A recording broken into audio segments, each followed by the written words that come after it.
I'm the villain of the story, a paranormal wolf shifter romance audiobook. Prologue. Weddings. The event of a lifetime, one that every little girl dreams of, the best day of your entire existence, supposedly. What a joke. For before weddings came engagements, and sadly you're rarely told about those. Perhaps if I'd been better prepared. Mine would have lasted. I was engaged at the young age of 17. Early engagements were common amongst us shifters, or amongst werewolves, as other species called us. For engagement led to marriage, which led to mating bonds. And a mating bond was what every shifter thrived for. Unfortunately, my engagement only led to heartbreak and no mating bond. For while I'd been expecting a wedding, I hadn't been expecting love. All my life I'd been prepped to get engaged, married, and mated, yearning for, if not the best day of my life, at least a memorable moment. I never thought I'd end up with no recollection of my wedding day whatsoever, nor that I'd marry someone I didn't choose. Someone I didn't choose and who'd already been taken. For what I really hadn't seen coming was that I would become the wife of my little sister's mate. Though completely by accident, of course. 1. Why is the shower running? Is the first thought that goes through my mind as my eyes snap open. Not where am I? Which it should have been, for I don't recognize this vast, luxurious bedroom I awake in, nor what am I wearing. Though that particular one quickly follows the first because I'm barely wearing anything at all as it turns out. Only the tiniest lingerie ensemble I've ever seen in my life. I don't even think yet about how my hands being tied to the bedpost might be slightly alarming, especially because I don't remember ever agreeing to such a thing. I only wonder about the background sound of water pouring onto a marble surface. Someplace close, but out of view. I'm alone in a bedroom I don't recognize, dressed in lingerie and tied to a bed. I don't remember how I got here. I don't even know where here is. But most importantly, there's someone close. Someone in the bathroom shower who's bound to come out sometime soon and find me in what I can only assume is their bed. It certainly isn't mine. Gut-wrenching shame forbids me from making any sudden movement. How terribly embarrassing. God, I can only hope whoever finds me in this bed doesn't know who I am.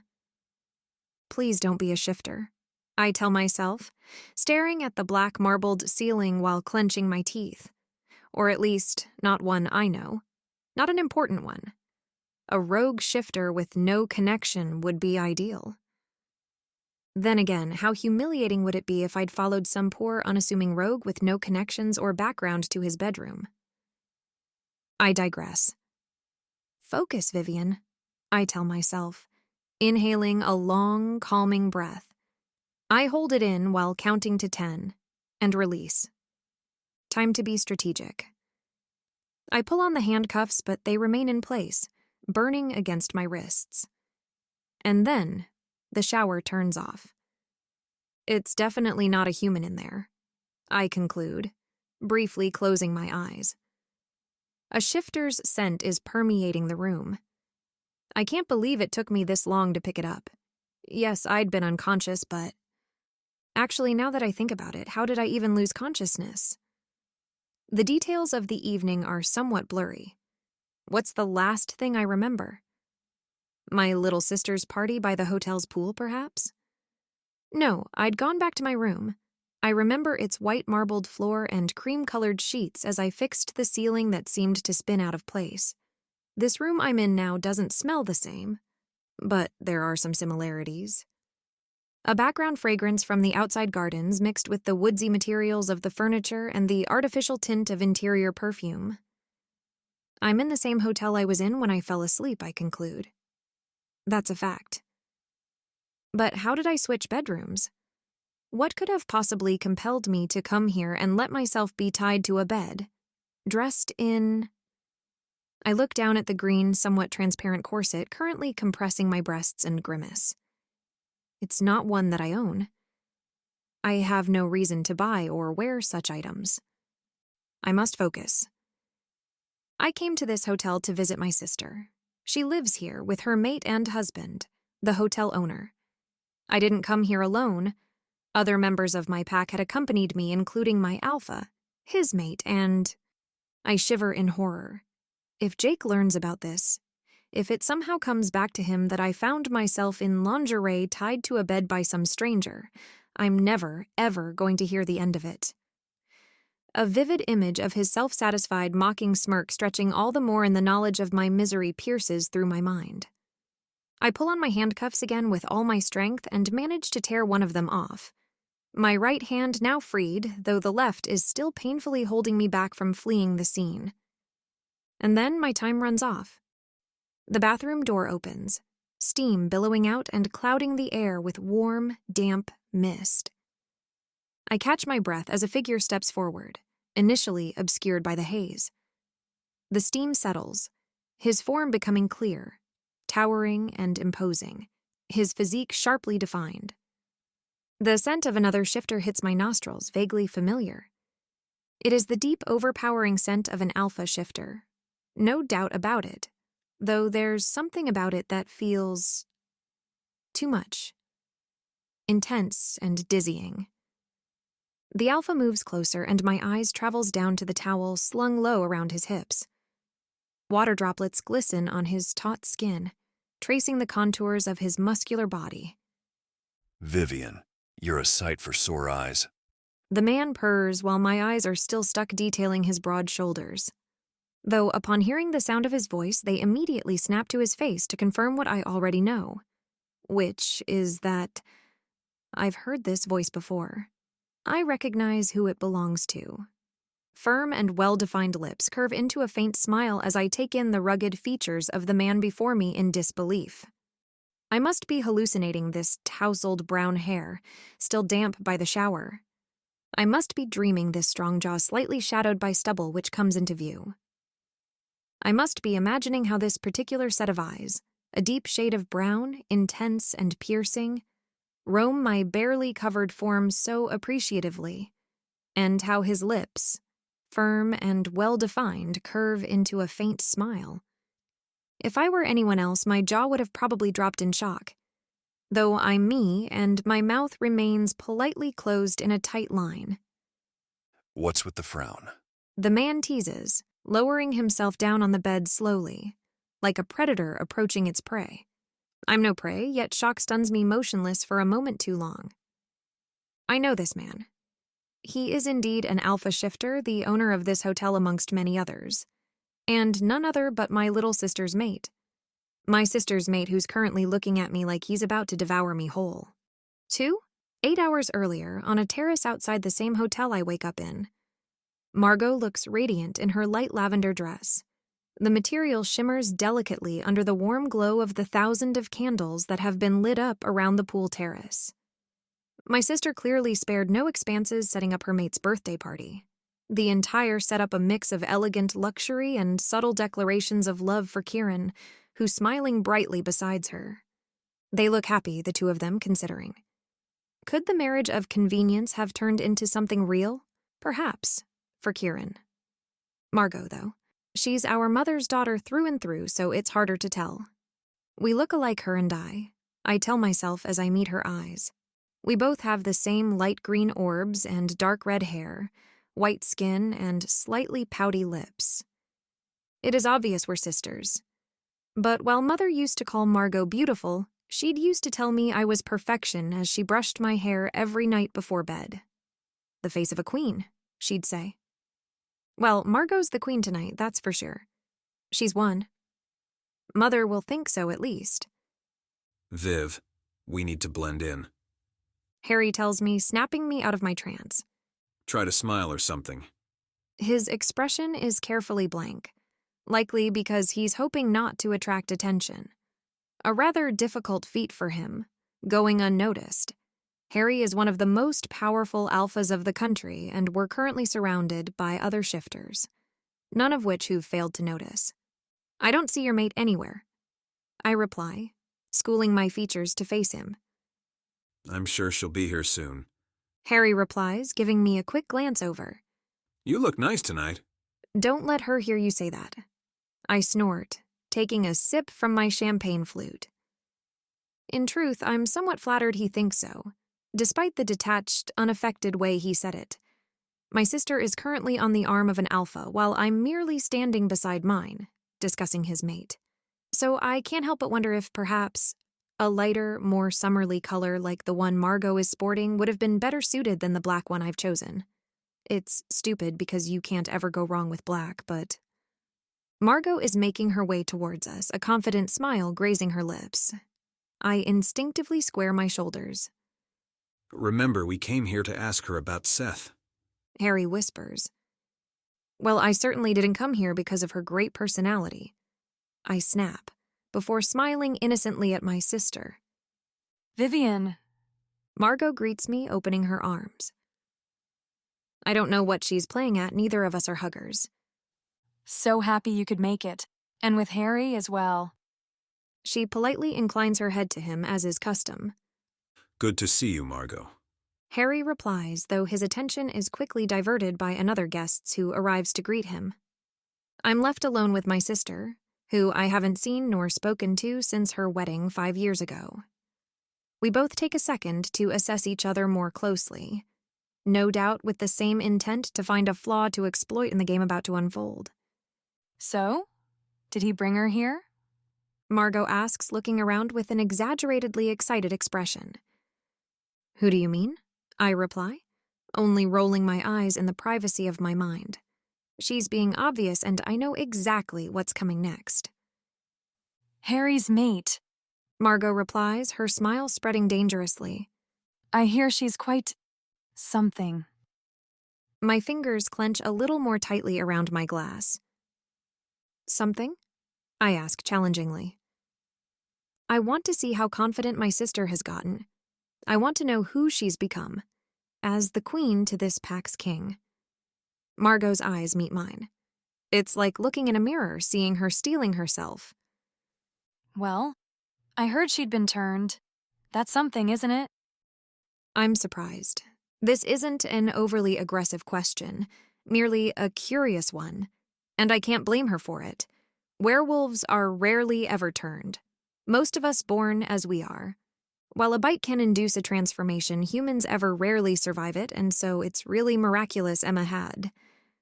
So no, I don't blame Margot for her curiosity. That said, I'm left to wonder how she found out about Emma, and that she intended for. She wants me to know she holds some power now. There's power in information. It's true. I reply, adding nothing more. You have no power over me is the intended reply here. I don't care what you think you know. Margot frowns. It's barely noticeable.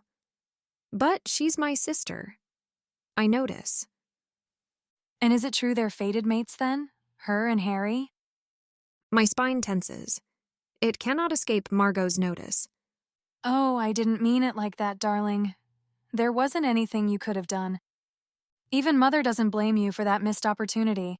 She of all people knows you can't do anything against a fated bond. I never wanted to mate with Harry. I interrupt. I'm happy he's found his fated mate. Finding your fated mate is something most shifters dream of, at least when they're young. Though, as we all know, there's very little chance of that happening, and most of us choose a mate instead, or are arranged to be bonded with one by our families.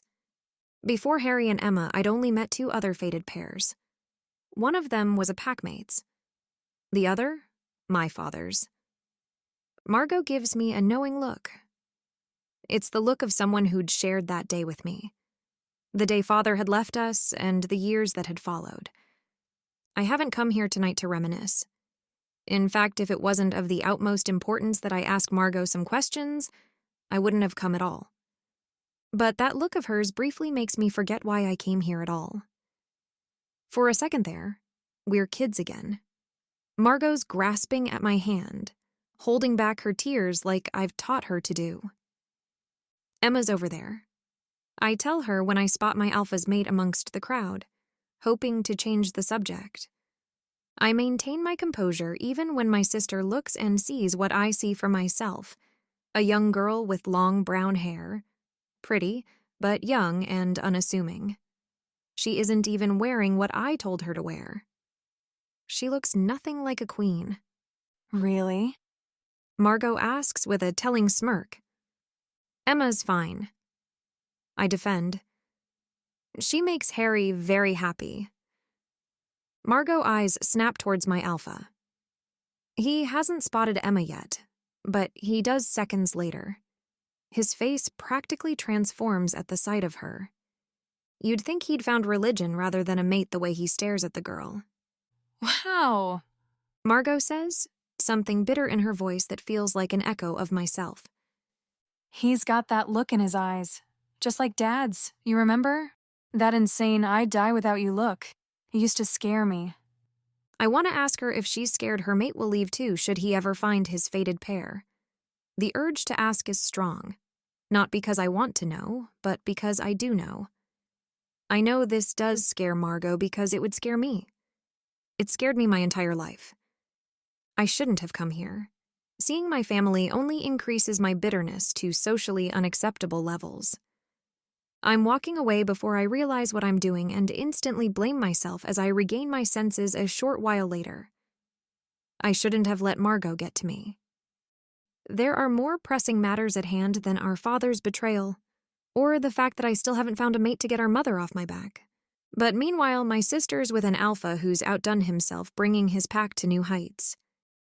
His hotel stretches upwards into the night, a monolith of gleaming glass and steel, its windows reflecting the pool's azure gleam below. I watch elegant arches and expansive terraces wrap around each floor, a mix of admiration and envy pulsing through me like the subtle beat of the night's music. My gaze then drifts towards the silhouette of a woman in blue, who's staring at me from a fountain in the gardens nearby. Her strawberry blonde hair waving with the light summer breeze. I don't recognize her immediately, but when I do, I feel my wolf tensing against my mind. "Oh no," I exclaim because she looks intent on coming to speak to me. "No, not tonight." "Then when? I'm running out of patience." Words I hear as well as if they'd been whispered in my ears even though she is standing relatively far away. "Never." I bark annoyed. I thought I made myself clear. Vivian. I blink, surprised to find Kieran standing beside me. He looks exactly as I remembered him. All debonair, masculine energy, and heavy-lidded gaze. Who are you talking to? He asks, looking around. I scratch my throat discreetly. I hadn't expected the alpha to come and greet me personally, or at least, not privately. Margot surely wouldn't like it. I hope she catches us. "No one, it's nothing. Good to see you," I tell him, smiling a little more brightly than I should. Is it? Kieran teases, meeting my eyes. There's something behind his that unsettle me a little. Something warm, though perhaps somewhat too warm. Something dark. "Of course," I reply without thinking. And do you like what you see? My heartbeat picks up. I'm unsure what to reply, but he's quick to wave his hand around the hotel's gardens. I mean, how are you liking your accommodations? Oh, He did that on purpose, I'm sure, the smug bastard. You've done impressively well, Kieran. Congratulations. You're impressed? You? He laughs, sounding pleased. Don't make me repeat myself, you know I don't like that. Kieran sobers up, inclining his head politely, waving at someone a little further off, and I believe our conversation has come to a close. But then, he lowers his lips towards my ears, barely grazing the skin. To my great horror, my breath itches. This could all have been yours. He whispers to me. If you'd only said yes that day. Kieran, what are you saying? I'm shocked he'd allude to our almost engagement so directly. I didn't think he would. He truly is an alpha now. He wouldn't have dared before. My wolf is torn between the desire to retaliate and the one to submit. Why didn't you? Kieran drawls. Say yes, I mean. Does it matter now? I reply, careful not to make any sudden movement, not even exhaling a telling breath. What's done is done. We could have had it all, you and I. We made sense. I know you thought so too, yet you refused me. I'd like to know why. So it's an ego thing then? Tell me why, Viv. I think on my next words. It's true I considered being his mate. And looking at my sister's newfound confidence in what Kieran has accomplished here. A part of me wonders if perhaps I should have been. Do I wish I was the one in the lavender dress tonight, being praised and admired on the arm of this alpha? There's simply no use in wondering, is there? There's no changing the past and no point in explaining it either. 3. Present day back in Kieran's hotel room. Kieran is watching me intently, a slow, spreading smile grazing his lips. He's moving towards me slowly, deliberately, like he knows he's won and is in conquered territory. His scent, nearly dizzying, is dripping with a desire so sharp it's difficult not to be affected by it, especially when the touch of his fingers on my thigh turns more demanding. "What do you think you're doing?" I ask, remaining still for now. I'm slightly curious to see what he plans to do. He's my sister's husband, her mate. Does he think I'm going to ignore that and throw myself into his arms for some reason? I would never. Though I had come to his hotel for information. And while I thought I'd be more likely to obtain said information from my sister than from her mate, perhaps I can use the predicament I'm in to my advantage. Unfortunately, all thoughts of interrogation fly out the window when Kieran speaks next. I'll only be doing what every husband ought to be doing with their wives. He drawls, lowering his mouth to kiss the inside of my knee. It's so unexpected I hold back a gasp. Then he lowers down his mouth and kisses me again, lips lingering on the inside of my thigh. He's got some nerve, I'll give him that. "And shouldn't your wife be present for that?" I reply, more flustered than I'd like. Kieran's scent spikes up sharply, so brusque it feels like a slap, when I push at his shoulder with my foot to stop him from going further. Do you not feel present, my love? He asks, briefly licking his lips. I'm taken aback. He's acting like there's nothing wrong with what we're doing, like he isn't mated to my little sister. This total lack of remorse isn't what I expected from the man that had paraded her around only a few hours earlier at his birthday party. They seemed to get along well. If Kieran still held some regard for me, I never thought he'd be so brash as to act on it. But I'd been wrong, it seems. He's undressing me with his eyes, and I'm not exactly unaffected. In fact, to my horror, I'm rather enjoying it. A pleasant shiver running down my spine at the illicit nature of our current exchange. I need to focus. I'm in an alpha's bedroom, tied to his bed. I'd assumed I had too much to drink and perhaps found myself there more or less by accident. But I now realize that had been foolish. He'd taken me there. Was he going to let me leave? I need to tread carefully. Are we playing a game? I ask, breath hitching. Kieran's mouth is traveling up my leg, and my well-formed protests get stuck in my throat. It's been so long since I've been touched like this. It's disarming. Would you like us to play a game? I pull a little on the handcuff that still holds my left arm to one side of the bed. I'd prefer being untied for that. I tell him, heart beating surprisingly fast. From fear or from desire? I'm confused. Kieran grabs my free arm to pin it above my head. I rather like you like this. He tells me, face hovering above mine. At my mercy. He lowers his nose to my neck, inhaling my scent like a man starved. I know he'd desired me before, but that concept feels cold now. Light years away from the passion I seem to be awakening in him today. My own nose is buried in his dark hair. I'm assaulted by his scent. It feels erratic and dangerous, but not nearly as dangerous as how my wolf immediately urges me to relax in his grasp, to submit to his hold, like it knows misbehaving would get it in trouble. This isn't like it at all. Especially not with Kieran. He's courted me in the past.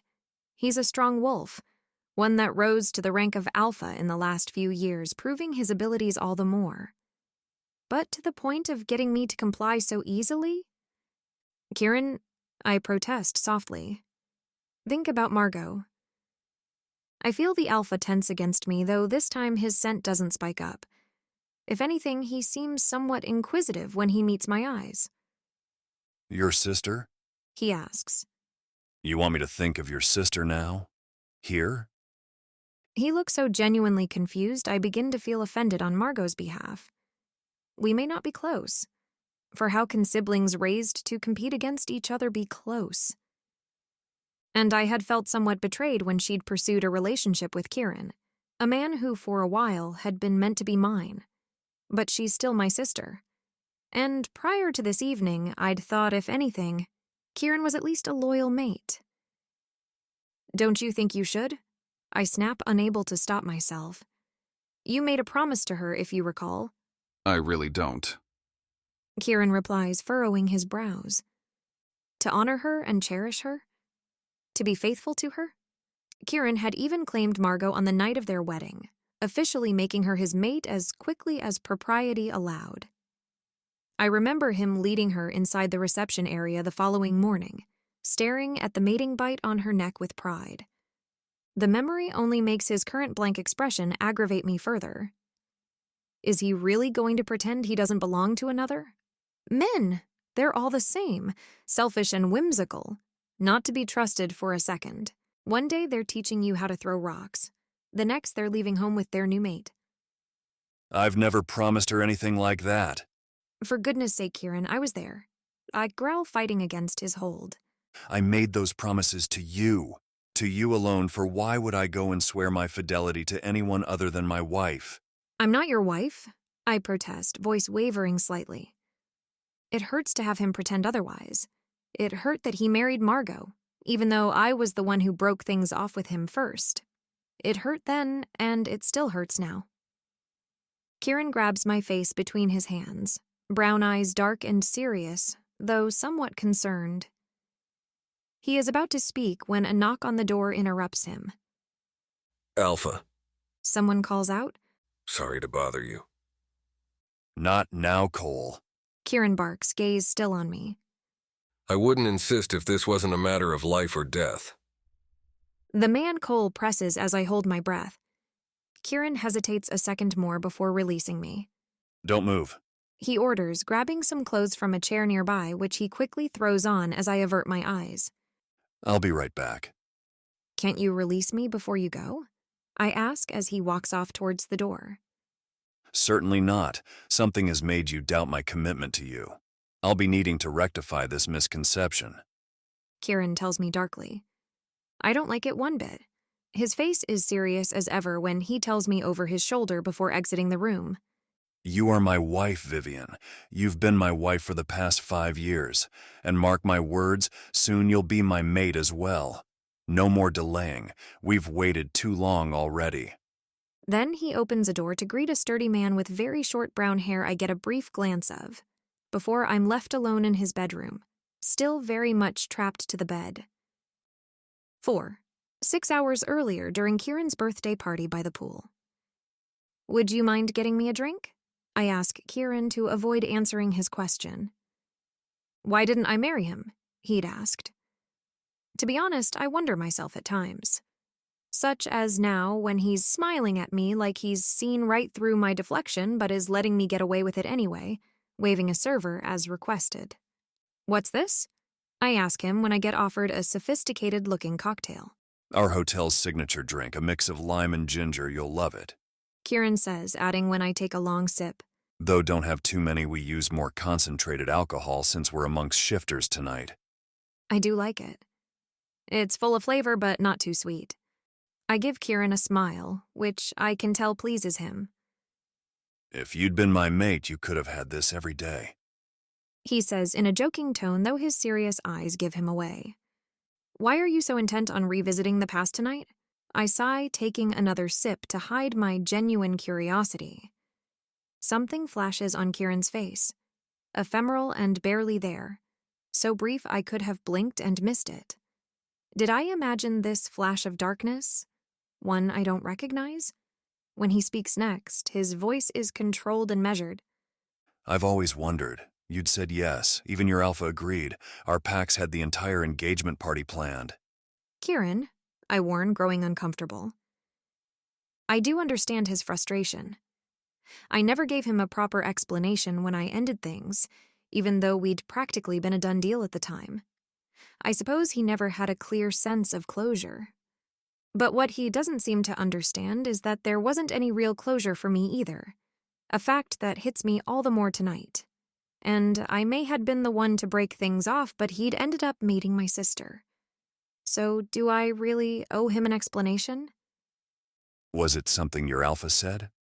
Kieran asks, softly though with a warning edge that makes my wolf wary for reasons I can't explain. What is this undercurrent of danger between us I don't understand? And why does any of this even matter?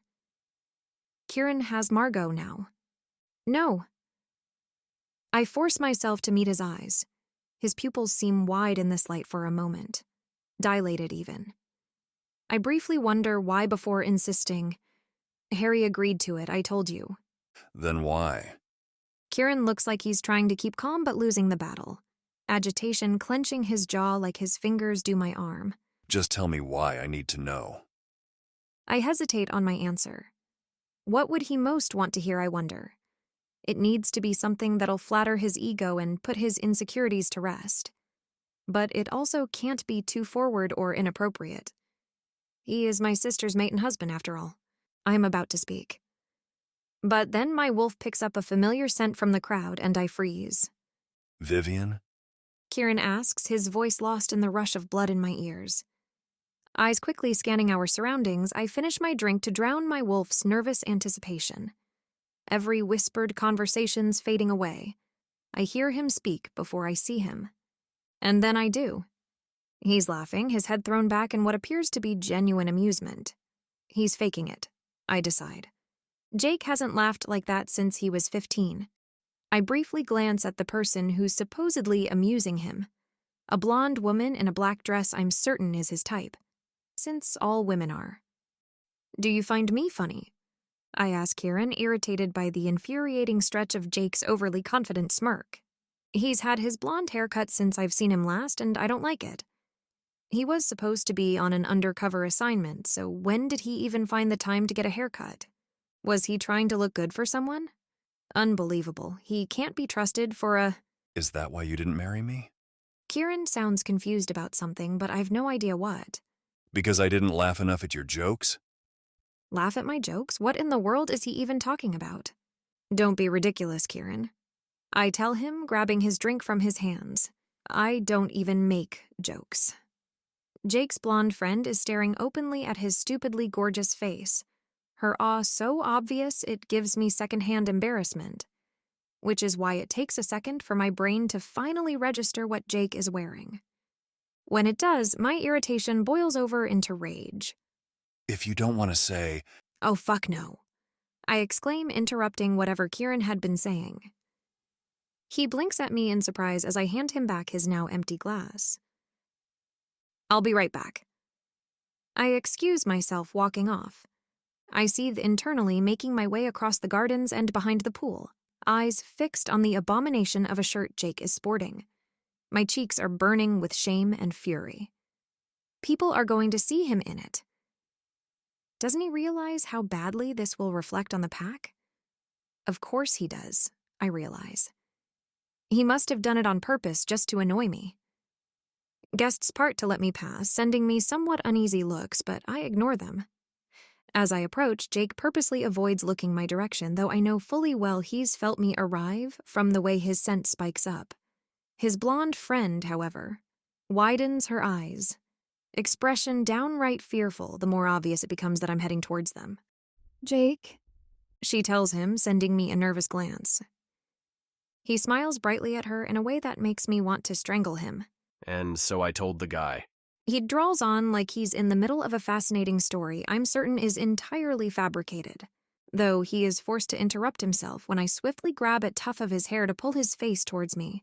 Meeting his icy blue gaze after all these weeks feels somewhat similar to being gutted by a large kitchen knife. What the hell do you think you're wearing? I seethe, putting all of my training and energy into slowing down the wild pulse of my heart. I wouldn't want him to pick up on it and think it meant anything. You don't like the color? Jake asks, batting his eyelashes like the absolute little shit he is. Don't play dumb with me, Jacob. This isn't suitable attire. Didn't you read my email? Of course I did, Vivian. Jake replies. You said it was a pool party. Pool party, pool outfit. I stare down at the rest of his look, feeling like a young child being picked on when I notice his swim trunks and the very last straw against my sanity, his flip-flops. Jake wiggles his toes as I gape at them in horror. This is a black tie event that happens to be by a pool. So? So? Your shirt has freaking pineapples on it. Fine. Jake begins to undo the top button of said shirt, watching me with a provocative smirk. If you hate it so much, I'll just remove it then. You wouldn't dare. I begin. But all protest quickly dies on my lips as Jake's fingers, deft and slow, remove another button, then the next. More and more of his sun-kissed skin becoming unveiled. Without thinking, I reach out to still his hand, my fingers catching his and brushing against the skin of his chest. We both freeze as our eyes lock, my hand resting above his heart. I can't believe you'd embarrass me like this, tonight, of all nights. I mutter after a ridiculously long pause. Oh, come on. What I wear doesn't reflect on you. We're part of the same pack. I'm the beta of the pack. Hence, Jesus, Red, stop being so dramatic. I told you we should avoid attracting attention. I growl at him, while buttoning back his shirt for him, swiftly. Like you're not trying to attract attention in that dress? Jake rolls his eyes at me. Were you hoping your ex-boyfriend would come crawling back, seeing you in that? This hits too close to home, and he knows it. My lips purse with the desire to retort, but I've known Jake long enough to understand when it's time for a strategic retreat. Any news on Seth? I ask. He magically reappeared to land me this very shirt. You think you're really funny, don't you? You'd think so too if you had any sense of humor. Jake looks to his right with a frown. Where did the girl go? I suppose he means the blonde one that had been with him earlier, seeing as she's nowhere to be seen. An allied alpha has been missing for a month, I remind Jake with a tense smile. It's literally why we came here for. Don't you think you should perhaps, I don't know, focus on that? You said you'd be asking the questions this evening. Jake says, purposely looking around for his missing conquest. And I've been on Seth's trail for weeks already. Oh, I'm sorry. I pout. Was that too much of an effort for you? I was the one to figure out he'd last been seen in this very city. What have you been doing all this time, Vivian? Apart from missing me terribly, of course. I hadn't even noticed you'd been gone, Jacob. Something akin to disappointment flickers behind his blue orbs, though I know better than to assume it has to do with anything but his inflated ego. Across the pool, Margot is walking towards Kieran, who greets her with a warm smile. I'm filled with bitterness at the sight. Sometimes it feels it's all I am nowadays. Just a big pile of bitterness. Hey, isn't that your ex over there? Jake says, waving at Kieran. He and your sister look awfully chummy tonight, don't you think? I suppose. I grit out between my teeth. Jake sends me an assessing glance, his face doing this thing it does just before he says something particularly cutting. To think this could have been you. Jake brings his mouth close to my ear. Remind me, why didn't you marry him again? Every noise of the evening festivities, from the sound of the water to the varied laughters and tinkling of glasses, narrows down to this single voice in my ear. He might as well have slapped me across the face. My mind goes blank. Why didn't I marry Kieran? He dare asks me that? No, I decide, violently pushing him away with a piercing scream. Being slapped wouldn't have been nearly as painful. Jake's eyes widen briefly as he trips back onto a low table. I briefly wonder what just happened there, as I often do when we're together. His fingers are encircling my wrist. I feel a pull forward. I'm barely aware of the fall. The next thing I know, I'm submerged under the pool's glittering surface, Jake's hand still holding onto my arm, praying no one will have noticed us falling. 5. Present time in Kieran's hotel room. It takes me a moment to regain my bearings after Kieran leaves. I've dealt with my fair share of strange situations over the years, but this one easily takes the cake. Kieran seemed serious when he'd claimed I'd been his wife the past 5 years. However, the truth of the matter is that Kieran and I have never been married. I'd considered it 5 years ago, yes, though in the end our union hadn't worked out. But he'd seemed so convinced, like he'd actually believed what he'd said. Which means that his mind must have been tampered with somehow, because I'm obviously not his wife. But how? And for what reasons? I immediately think of vampires who have the power to influence someone's memories and actions. And I don't completely rule out the possibility that one of them might be behind this. However, I just don't see what a vampire would have to gain from Kieran believing I'm his wife. There's also the matter of how I even ended up here in the bedroom. Did I come freely? Why can't I remember? I briefly recall my evening by the pool now, the many drinks I'd been ordering from the bar. Had I had so much to drink that I couldn't remember entering this room?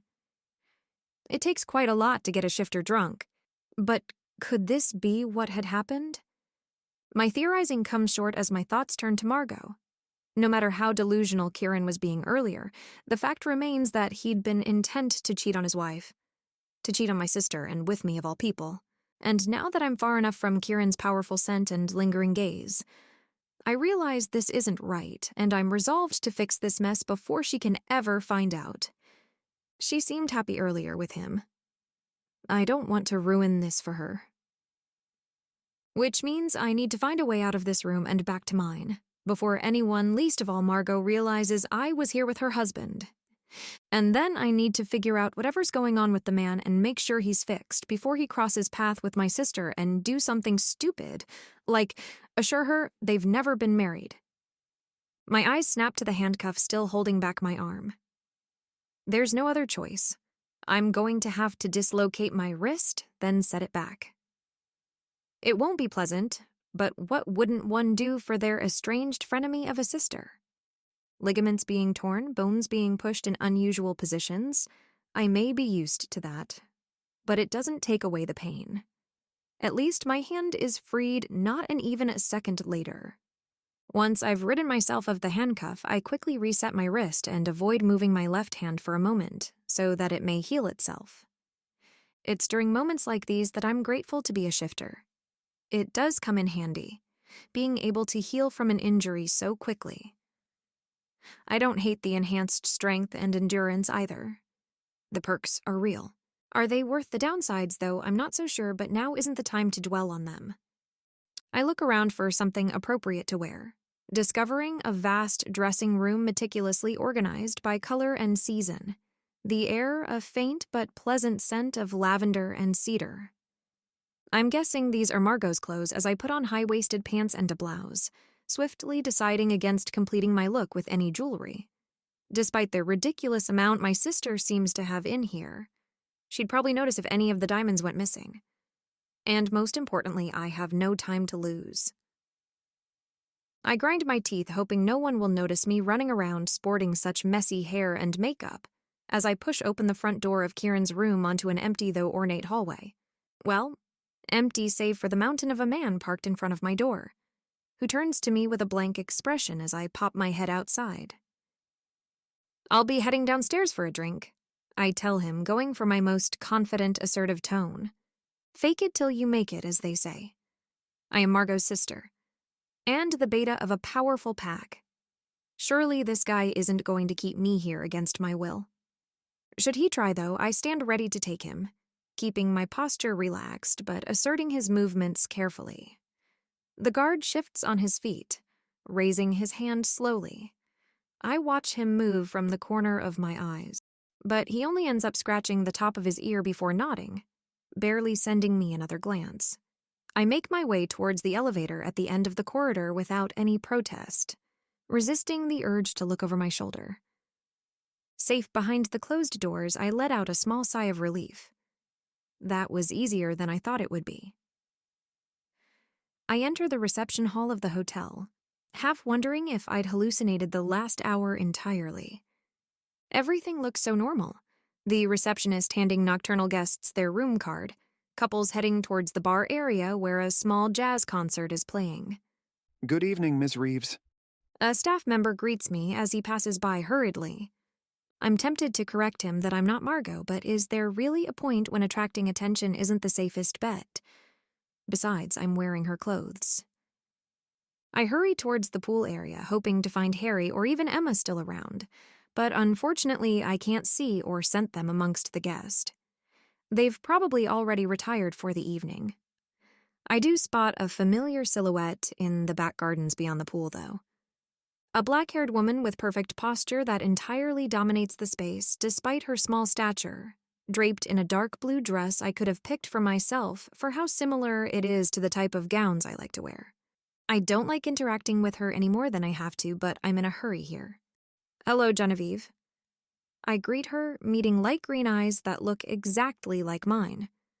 Her actual name isn't Genevieve, it's Linda, but as far as I can remember, she'd always insisted I called her by her chosen name.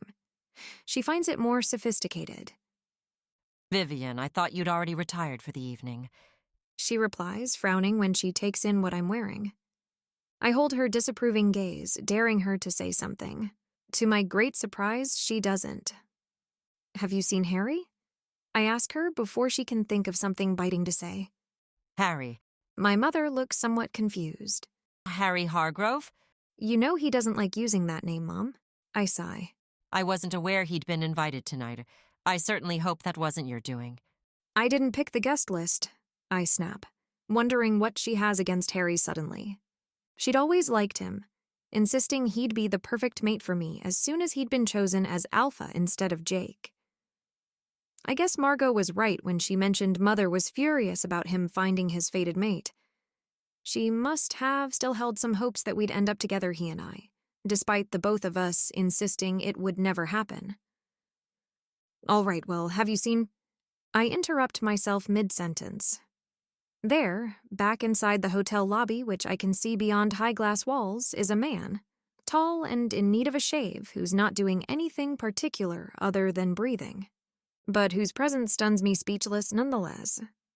What are you staring at Seth Taylor like that for? My mother asks, following my gaze towards his wavering figure. I don't reply, all my attention focused on Seth, who I'm shocked to see standing there so casually, to say the least. Because Seth Taylor, the alpha of an allied pack, had been missing for a month. He was the reason I'd come here, to this hotel, to find him. And earlier, I had. The memory comes back to me like a painful blow. I'd found him. I remember now. How could I ever forget about it for a second? What could have possibly messed with my memory so much that I'd forgotten upon waking up, that when I'd found Seth earlier, Seth, who's now standing there like nothing ever happened, he'd been very, very dead. 5 hours earlier, inside the hotel lobby. I avoid the curious glances being thrown my way by the hotel staff as I hurriedly press on the elevator button, urging it to arrive faster in my mind. Inside, the grand lobby boasts marble floors and crystal chandeliers, each detail meticulously crafted to project the power and success that Kieran, my sister's mate, has achieved. Meanwhile, my dress is dripping water on the lobby's marble floor, and I'm not sure if the wet sound of the fabric sponging the surface is especially loud or if my brain is just zeroing in on it out of embarrassment. Would you like a towel? A concierge asks, handing me one without waiting for my answer. I send the poor young girl a dark look in response that has her quivering away in fear. I'd feel bad except I catch my reflection in the elevator's mirror and, seeing my disastrous look, wet hair sticking to my face, mascara running down my cheeks, and drenched gown clenching unflatteringly to my body, the only person I'm left feeling sorry for is myself. I'm boiling in rage as I slam my bedroom door behind me, hurrying to the bathroom for a quick shower I'd love nothing more than stay hidden in for the rest of the evening. This has got to be one of the most embarrassing nights of my life. All those people, watching me in silence as I'd exited the pool, their hushed whispers, the wet flaps of my shoes. I shiver in horror despite the warmth of the shower. Some, if not all, the most influential shifters of our community saw me humiliate myself earlier, amongst which none other than Margot and her mate. And I can't even stay hidden in here in shame. as there's still the crucial matter of Seth's disappearance. If Seth Taylor hasn't officially been declared missing yet, it's only because his second-in-command fears someone might take the opportunity to claim his alpha title in the meantime. And our pack wants to avoid that too, at all costs. These days, more and more packs around the country are being taken over by previously unknown or inconspicuous wolves, newcomers overthrowing well-established alphas with an ease that has the entire community on edge. It's a never-seen-before situation. It used to be a very rare occurrence for an alpha to be dethroned. The sheer number of packs now being led by random, ill-fitted shifters who quickly prove to neither have the shoulders to lead, nor the knowledge and capability to do so is frankly alarming, and, while my pack hasn't been hit by the phenomenon, the fact that others have is still putting a lot of tension on us. Conflicts in and between packs, the prospect of an all-out shifter war breaking out in the country looms over all our heads. The fact that an allied pack had lost their alpha under mysterious circumstances had, of course, been terrible news. According to Seth's beta, the alpha had disappeared almost a month ago, and according to Jake's informant, he'd last been seen in this city, which essentially belonged to Kieran's pack. And because nothing here happened without him knowing. If anyone could tell us more about where Seth might be, it was Kieran or his mate. My sister Margot. I exit the shower and proceed to reapply my makeup, still shaking in anger. I can still smell the faint tint of the pool's cleaning product on my skin, and if I can smell it, any other shifter will too. A knock on my door interrupts my angry musings. Courtesy of Mr. Reeves. A server tells me, delivering a bottle of champagne on my desk. He hopes you'll soon be coming back down to his party. To think I was once the woman Kieran would have run after. Now, I'm just the poor fool he sends champagne to out of pity. I don't bother with the glass and take a long gulp of the wine straight from the bottle, and then another when I realize I've left the other dress I was planning to replace the soaked one with in the back of my car. I take the now half-empty bottle with me as I exit my bedroom in a pair of jean and tank top to get to my car. Unfortunately for me, I find my sister walking towards my room as I head for the elevator. There you are. She says, sending me a surprised glance. Are you okay? Peachy, I growl, hurriedly avoiding her, which is stupid seeing as she's the one person I should be talking to. Where are you going? Margot asks, trailing after me. I left my change of clothes in the car.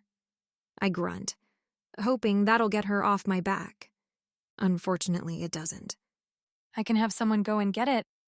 She offers, not unkindly.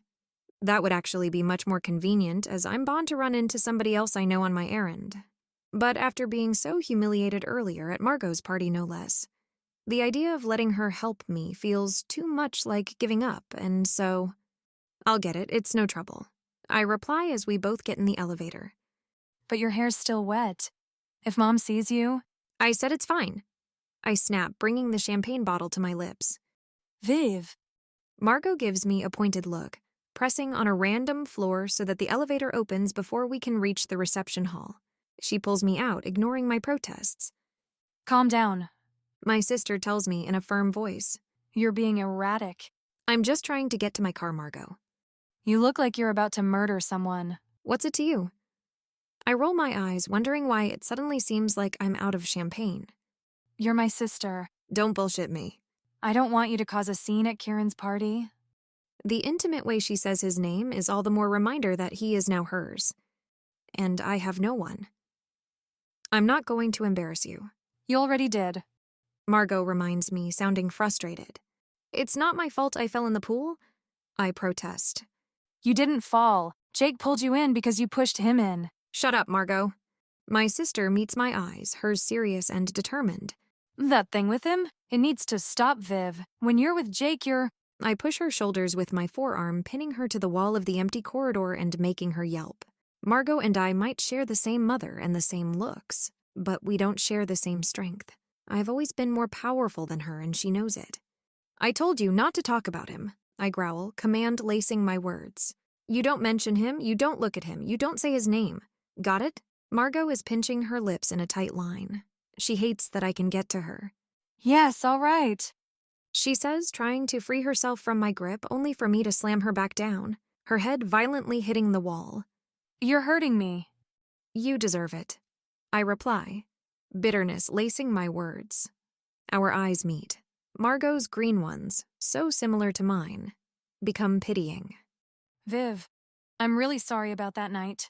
Don't you dare apologize to me, I mutter, looking away.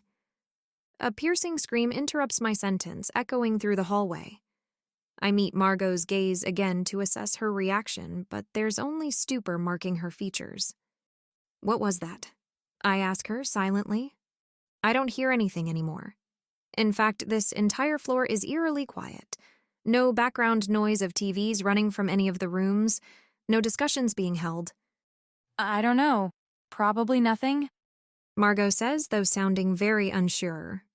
It came from down the hall, I say, walking off in that direction.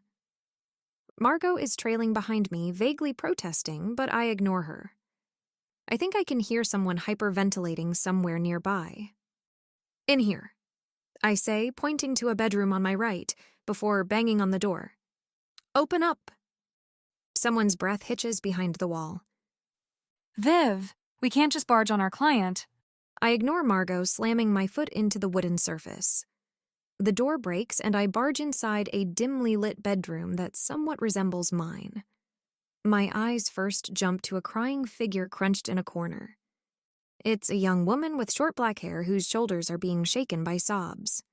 What happened? I ask, instinctively walking towards her. She's a human.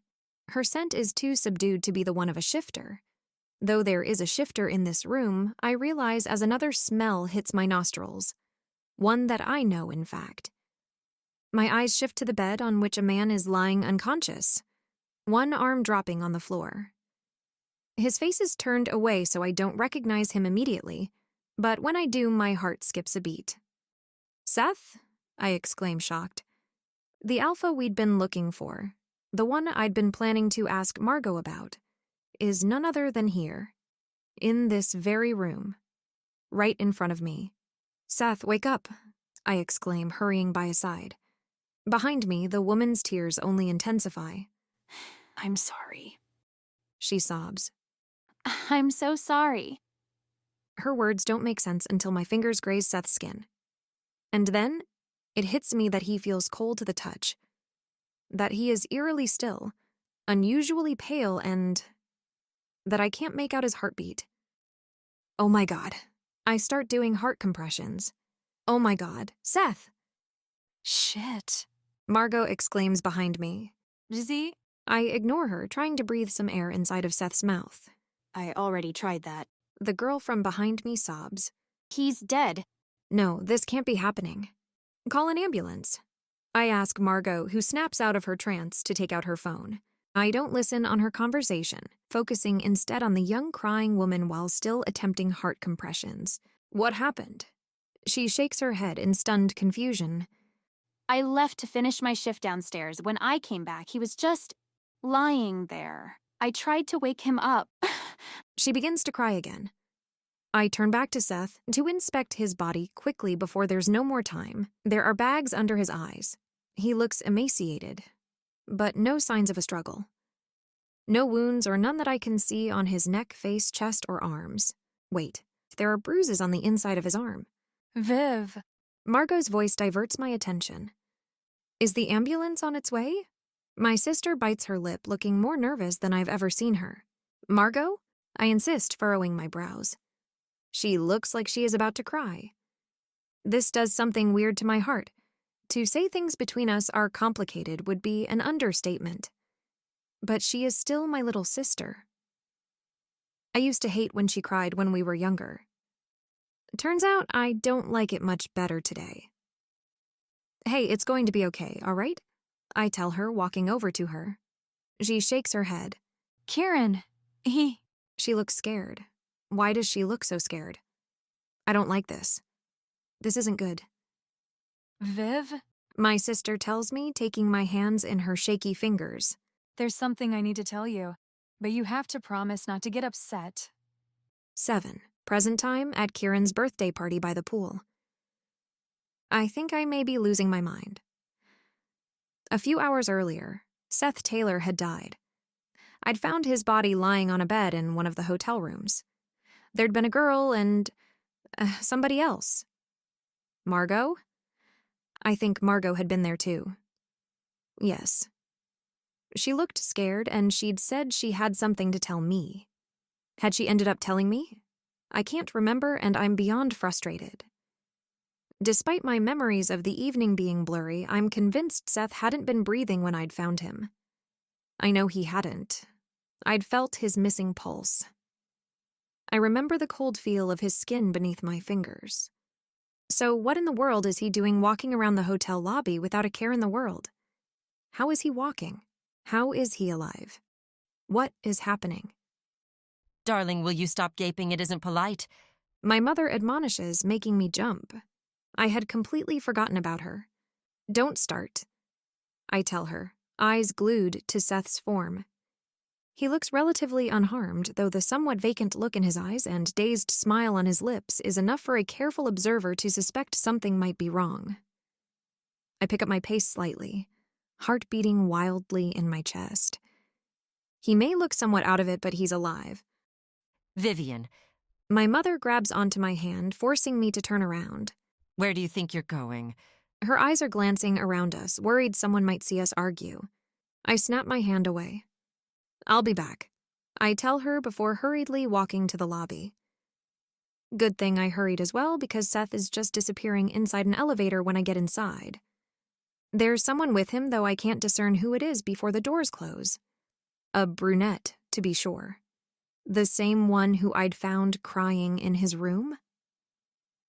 The details of her figure are blurry, too. I wait until the elevator to reach its destination, the 5th floor, before getting on myself. I need to find Seth, and not let him out of my sight. I'm dragging him home by force if I have to.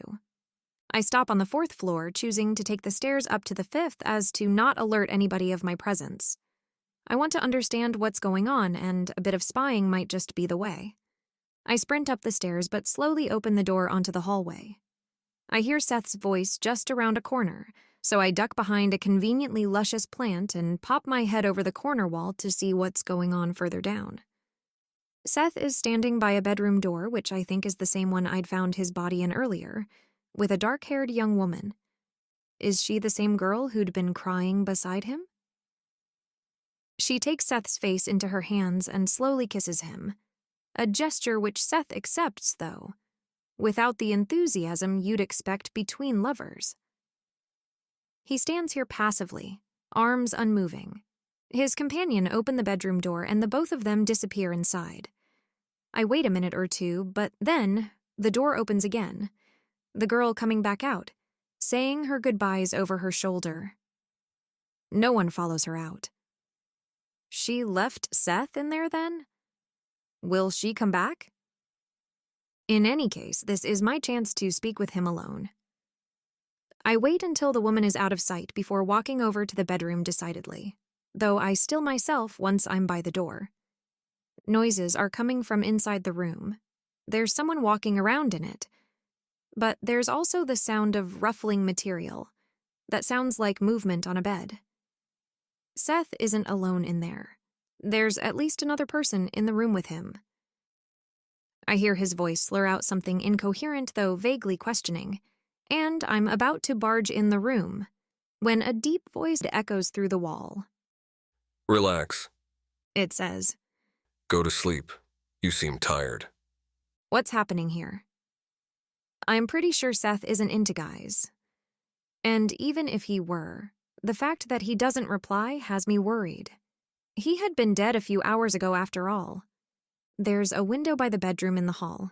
If I sneak through and try to climb across outside, the exterior surface of the hotel being made of exposed bricks, I could probably peek into Seth's room. If no one's closed the curtains, that is. If I were doing anything suspicious in a bedroom, the first thing I'd do would be to close the curtains, so this is probably a long shot. But I'm desperate for information, and I'm gonna take it. I carefully open the hotel window. stepping onto its ledge to feel the exterior surface of the hotel with my hand. There's enough room between the bricks for me to reach Seth's window. I glance back over my shoulder. No one in sight. This is my chance. The outside air is warmer than the air-conned corridor. 5 floors down below are dimly lit gardens. I don't think there's anyone strolling around there at this hour, though I can't be sure. I can only pray my climbing escapade goes unnoticed. I reach Seth's window pane somewhat easily. Unfortunately for me, the curtains are closed, though. There's a slight gap in between them which allows me to see part of the room. A man's arm is sticking out from the mattress onto which a perfusion seems to be strapped. I frown, taking in the blood flowing from Seth's arm into what I assume will be a blood bag. Is Seth donating blood? At this hour in a hotel room, while being somewhat out of it? Is he even aware it is happening? The person who'd been with him had told him to sleep earlier. I'd bet my left hand Seth didn't agree to any of this. Otherwise, why not wait until he's sober to extract his blood? Surely it can't be used for medical purposes if the donor isn't sober while sampling the blood. Seth has been missing for a month. I find his body. But then he comes back to life, and now he's unwillingly donating his blood? What in the world is going on? Whatever it is, I can't leave Seth in there. I decide. Back into the hotel corridor in front of his bedroom. Should I just knock or try to barge inside? Maybe I should find Harry or Jake first. But why if Seth disappears in the meantime? I'm about to move, but a warm hand is suddenly grasping my shoulder, making me jump. There you are. Kieran is watching me with a mix of curiosity and relief. I've been looking everywhere for you. What are you doing?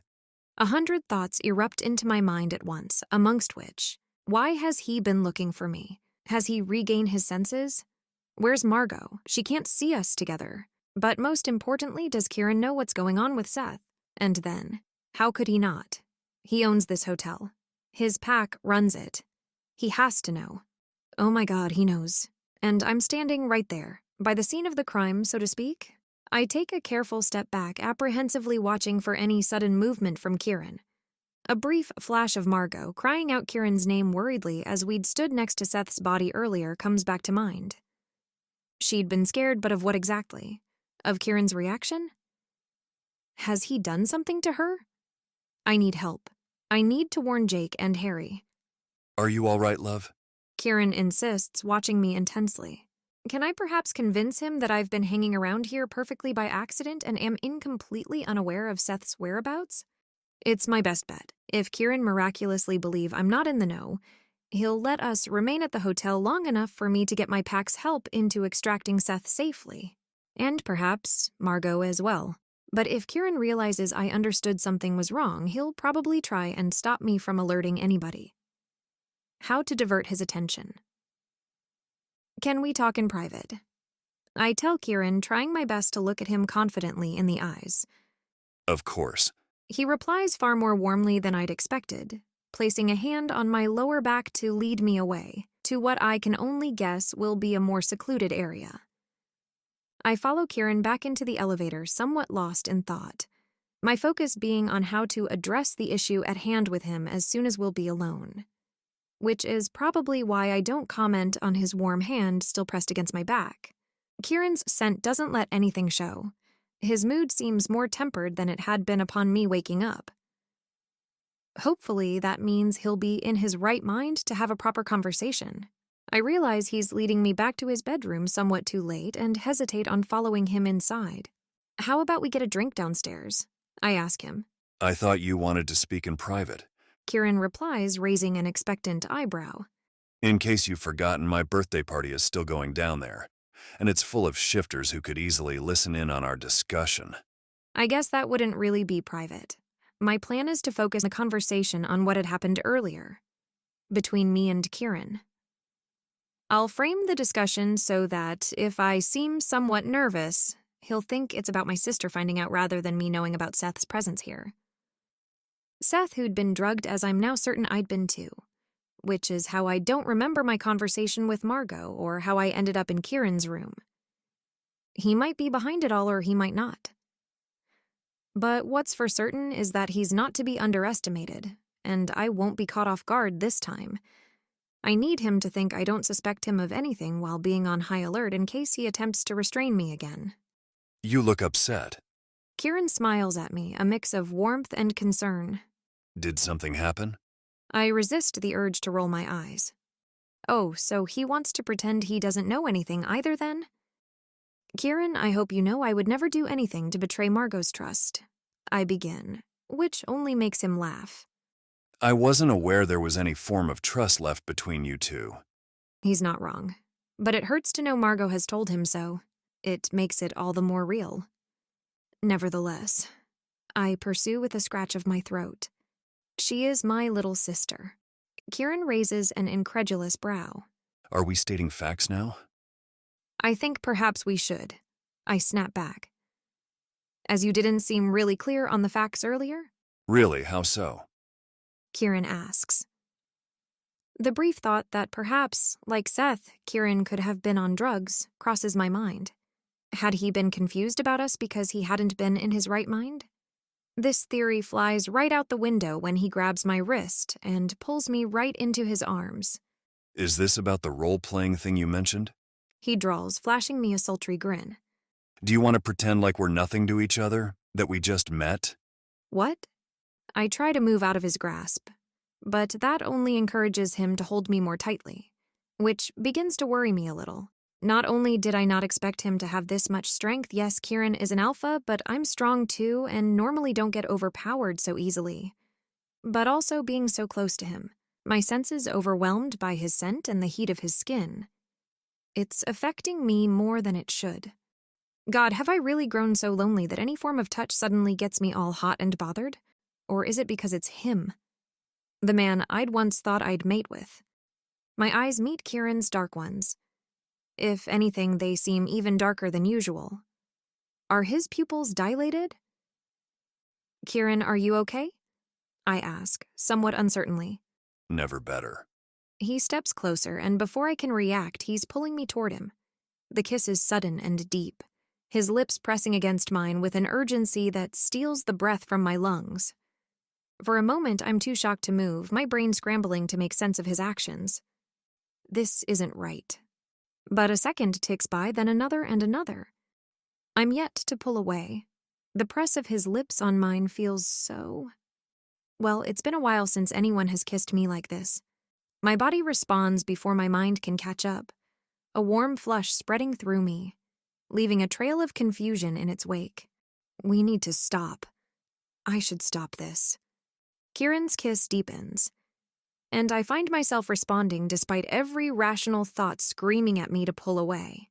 His hands slide from my shoulders to my back, pulling me closer, and I'm lost in the sensation, in the forgotten warmth of closeness and human touch. Then, finally, I wrench away, gasping for air, my mind a whirlwind of emotion. What are you doing? We can't. I protest, feeling weak and exposed.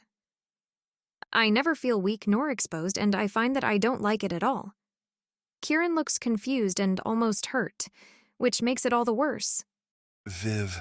He tries to pull me back in, but I move away. I have to go, I tell him, hurrying away towards the bedroom door. Viv, don't... I run out, the blood in my ears stifling Kieran's protests. My mind is swirling in confused distress. There's so much going on, I don't even know how to organize my thoughts. And with my heart beating so wildly, I can't focus. I reach the elevator again, trying to catch my breath when I'm hidden inside. Kieran, Margot, Seth, everything is a mess. And I feel paralyzed on how to entangle it. I should probably find someone from my pack, but the desire to flee and hide, somewhere I can process in peace, is overcoming my better judgment. I run out of the hotel towards the parking lot looking for my car, realizing too late that I've left my keys in my hotel room, though they wouldn't have been much use to me anyway because when I get to my parking spot, I'm stunned to see it empty. My car is gone. Mind reeling, I stumble backwards, glancing around the parking lot distractedly in the hopes of finding it somewhere. Instead, my eyes fall onto a familiar figure, crouched behind a motorcycle, a helmet in hand. Oh, thank God. I breathe, feeling all of my anxiety melt away in an instant, relief flooding my next words. Jake! My packmate looks somewhat surprised as I run towards him, though I can't blame him. I probably sound and smell extremely agitated. He's wrinkling his nose slightly like he always does when he's trying to piece something together he doesn't quite understand. The sheer normality of the sight has me close to tears. Jake, thank God I found you, I exclaim when I've arrived by his side. His clear blue eyes widen in surprise, probably because the last time I'd seen him we had gotten into a fight that ended up with us falling into the pool. So I'm sure he's wondering why I look like I'm about to cry in relief at the sight of him. Well, it's going to make sense in a second. I've just had the craziest evening, I don't even know where to start, I explain, grabbing onto his arms. He gapes at my hand on his biceps with a stunned expression. But I don't let that deter me. You have? He asks hesitantly. I found Seth. Margot and I found him. She panicked and said she wanted to tell me something. The next thing I know, I hesitate. Should I tell him about Kieran? He's going to mock me till the end of time. He already looks a little strange, like something's wrong, though I can't put my finger onto what. I usually can tell what Jake's thinking before he even thinks it. But right now, his expression is blank and strangely apprehensive. I wake up in Kieran's room out of all places. I explain. And Jake, I don't know what's wrong with him, but he is acting insane. He thinks he and I are together. Miss Reeves. Jake protests, looking somewhat uncomfortable, but I ignore him, focused on my retelling of the events. So then I run out of there, and who do I find alive? Seth. Some girl takes him to a bedroom, leave him there, and then the craziest thing happens. Wait. I freeze, slow-coming stupor overpowering my thoughts. What did you just call me? By your name? Jake replies, sounding confused. This is when I realize what's wrong.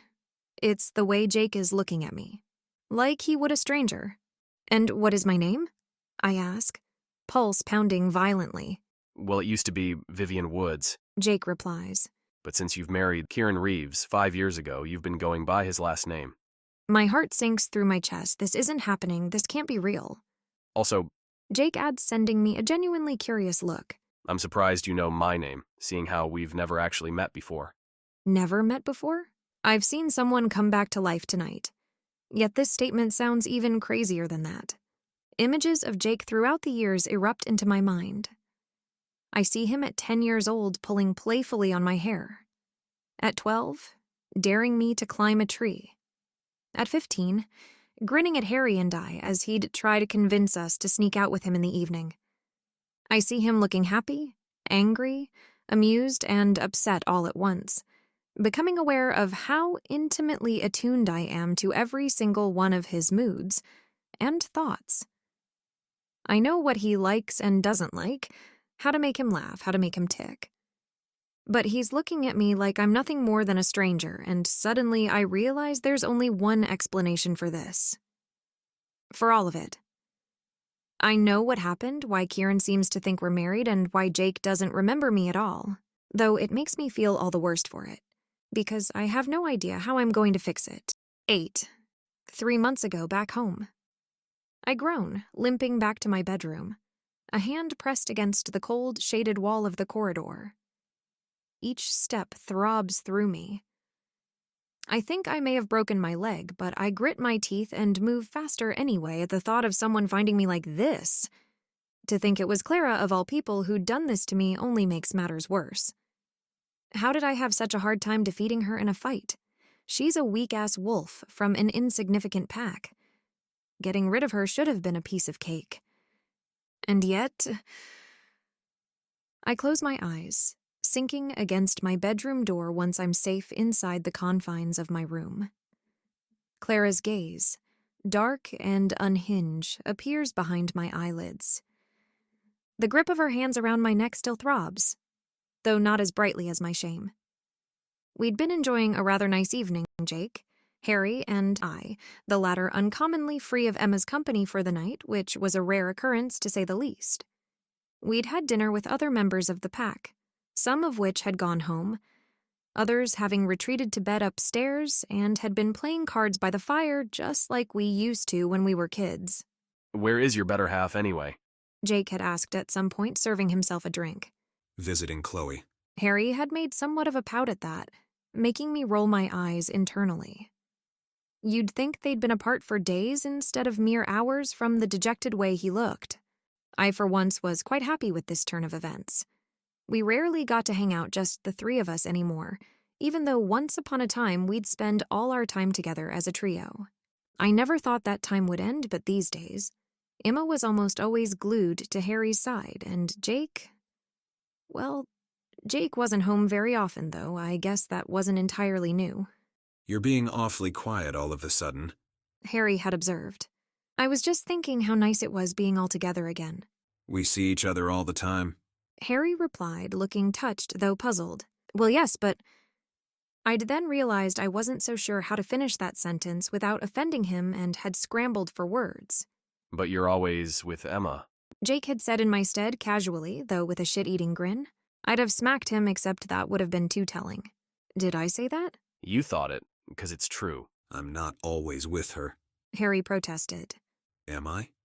I'd shrugged helplessly, knowing fully well he'd see instantly through any lie I'd try to feed him. To be honest, I was somewhat uncomfortable discussing his mating bond with him. I was somewhat uncomfortable with him being bonded in general. Harry had been one of the most rational person I knew before he'd met Emma. The fact that he couldn't even see how codependent the two of them had become only comforted my belief that fated bonds weren't to be taken lightly. He'd changed, and while I knew he was happy, I couldn't help but wonder how real that happiness was. How much of it was due to a form of magic none of us really understood, rather than on any genuine feelings he may harbor for some random girl who'd been a stranger a few months prior. I'm sure it's only natural. I'd replied carefully. She's your fated mate, after all. You make it sound like some curse. Jake had joked, though his eyes had turned more serious upon reading my expression. I thought for sure he was going to push the issue and was growing more tense by the second when we'd been interrupted. None of us had felt Clara approach. Too focused on our discussion, though, in our defense, we could not have imagined her arriving here unannounced at this hour. Clara was from another pack and didn't live particularly close. Though what was even more unusual was the way she stood there, in the middle of the room, posture so tense I could see her muscles clenching beneath the exposed skin of her shoulders. Clara? Harry had asked cautiously. Did something happen? She hadn't even bothered looking at him before announcing. I've come to challenge you, Vivian, for your position of beta. She hadn't even looked at me either. She had looked straight at Jake. The room fell silent for a second. Then Jake and Harry exchanged a look before erupting into laughter. Hilarious. Jake had said, sounding very much like he sincerely thought Clara was humoring us. I didn't laugh. Clara's gaze was fixed on him, and there was a crazed look behind her eyes. Clara was a nice girl, though shy, who didn't enjoy being in the spotlight. Why? I asked her, genuinely curious. You've never even tried becoming the beta of your own pack. Clara had clenched her jaw, looking more like a beast about to strike than a rational human being. Clara. Jake had said, looking more serious. Come on, don't be stupid. Viv is going to obliterate you. No, she won't. Clara had replied confidently, giving him a look. You'll see. This is about Jake, I'd then realized. You slept with her, didn't you? I'd snapped at him. What? Jake's eyes had widened. That was a long time ago. It was last week. Clara had barked. And while a truly transcendent experience, He'd said, making Harry pinch the bridge of his nose tiredly. What does it have to do with anything? She's hoping to impress you, I'd explained. I will not be impressed if you harm Viv. Jake had told Clara, sounding so earnest it made me tense. How could he possibly think this poor excuse of a shifter could ever hurt me? I'd show him. He'd regret ever doubting me when I'd be through with his little conquest. I accept your challenge, I declared, rising from my seat. Viv! Harry protested, looking furious. Too late. I shrugged, waving at Clara to follow me outside. I'll be back in a minute. But it hadn't taken a minute. Clara's first lunge had caught me off guard, fiercer than anything I'd seen from her before. I'd then had to dodge her swipe, the movement so swift it was almost a blur. Clara had attacked again and again, erratic but powerful, each strike carrying a wild, desperate energy I was growing increasingly nervous at witnessing. "You've gotten stronger," I'd observe, hoping to divert her attention by engaging in dialogue. You have no idea. Clara had laughed, hollow and unhinged. I'd managed to throw a solid punch in, to which she barely even flinched, like she hadn't even felt it. She'd ducked under my defensive arm, landing a hit to my side that had knocked my breath from me. Pain had flared, and my confidence had begun to waver. This wasn't the Clara I knew. This was something else, something I didn't recognize. You know, if you're so intent on getting Jake back into your bed, you could have just asked him. I'd said as another hit, a kick this time, had sent a sharp pain shooting through my knee. He doesn't exactly play hard to get. Clara's eyes had flashed dangerously. You really are a cold-hearted bitch. She'd spat with so much anger lacing her words, I'd actually stumbled back. Dismissing his feelings like this, when everyone knows how. A well-placed swipe to her legs had made her lose her balance and scream in rage. Her snarl, pronounced and unnatural, had me growing uneasy. "Clara, this isn't you. What's going on?" She didn't necessarily need to kill me to earn my title, but I'd understood, belatedly, that it very much looked like she'd planned to anyway. As she lunged again, I ducked and pivoted, using her momentum against her. My body screamed in protest, but I grabbed her arm, her bones breaking with a resounding crack as twisted it, throwing her over my shoulder. She landed hard, the thud resounding ominously. I took a couple seconds to make sure she wouldn't be standing back up, before throwing at Jake and Harry, who'd been watching from the sidelines as custom imposed. "Get her home, will you? I'm going to bed." And on that note, I'd made my quick retreat to my room, head held high despite the pain. Looking back on it now, it seems more and more obvious to me that Clara must have done something to enhance her strength like this, though what I couldn't say.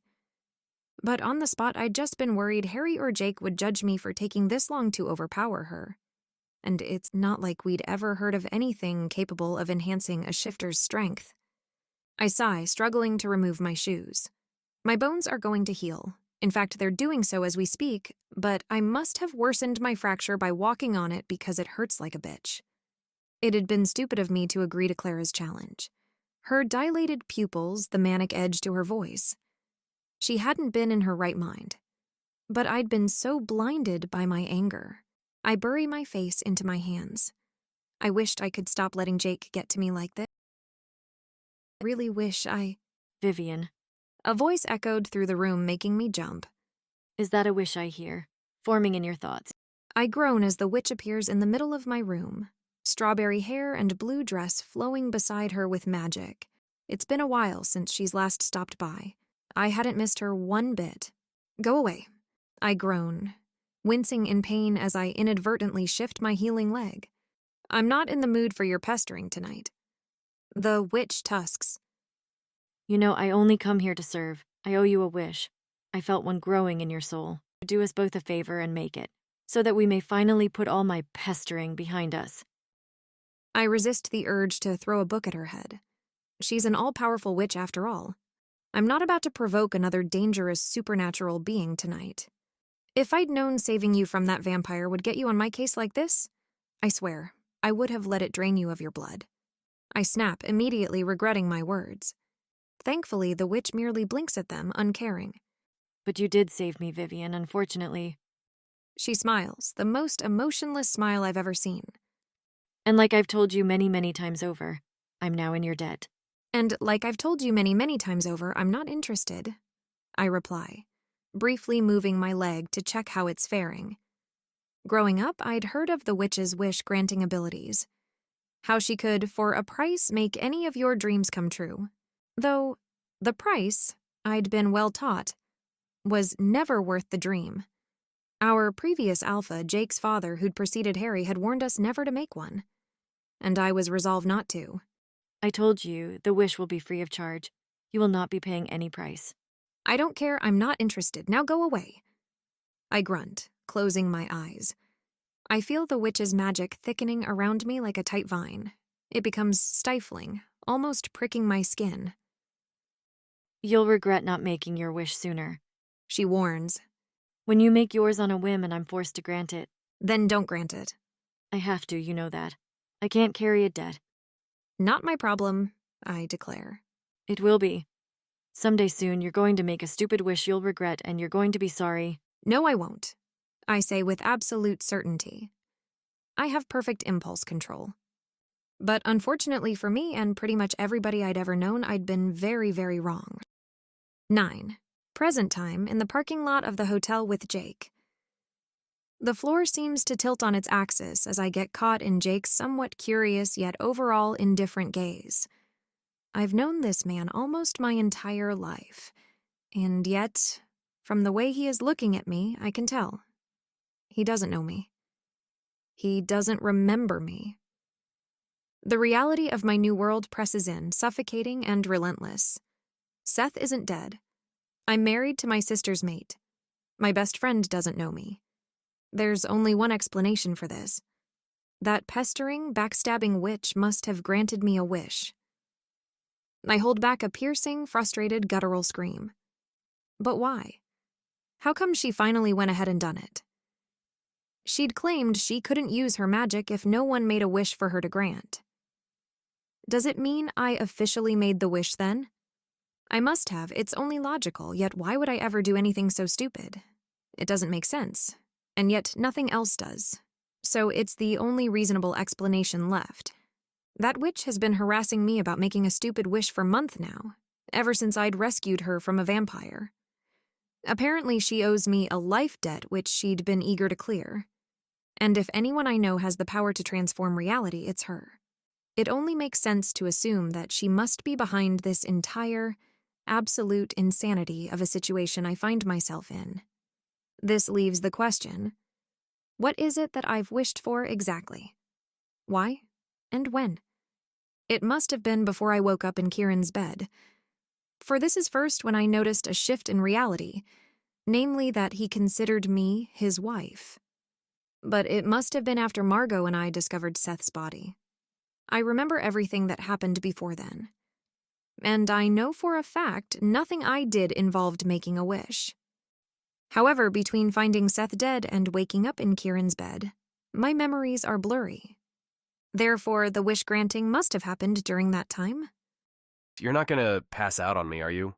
Jake asks. 'Cause you look a little pale there, lady. I flinch. This person standing here in front of me looks so much like Jake. He has the same build, the same short blonde hair and cat-like eyes, the same irritating drawl and small dimples. Yet this man isn't Jake. Or he isn't my Jake. There's no assessing glances or teasing smirk. He doesn't share any of our common history with me. This is unacceptable. I don't know what I could have possibly wished for that has ended me in this mess, but I know I'm going to need to fix this. And when I need help fixing things, there's only one person I turn to. Look, Jake, this is going to sound crazy, but bear with me. Jake gives me a careful look but doesn't interrupt or joke. Further proof that he's changed. Remember how when we were kids, your father would always tell us there was this one thing we shouldn't ever do? No matter how desperate and stupid we might feel? Wait, you know my father? Jake, focus. Think of that one thing he always told us never to do, okay? Jake brows furrows, though I do see a flicker of understanding behind his eyes, thank God. Well, I went ahead and done it. I did the thing. And what is this thing? Jake asks, though I know he knows exactly what I'm referring to. I made a wish, okay? To the witch. Yes, that witch. The one who ruined Harry's parents' happiness and who your father hates with the passion of 1,000 suns. You know Harry, too? Jake asks, looking more and more confused. I grab at his shoulder. Yes, Jacob, I know you, I know Harry, I know your dad. In fact, I'm very well acquainted with all your living relatives because only a few hours ago I lived in a reality where we'd all been part of the same pack. Until I made some stupid wish, and now I'm married to my sister's mate. You don't remember me. I'm guessing Harry doesn't either. Who's your sister's mate? Jake frowns in confusion.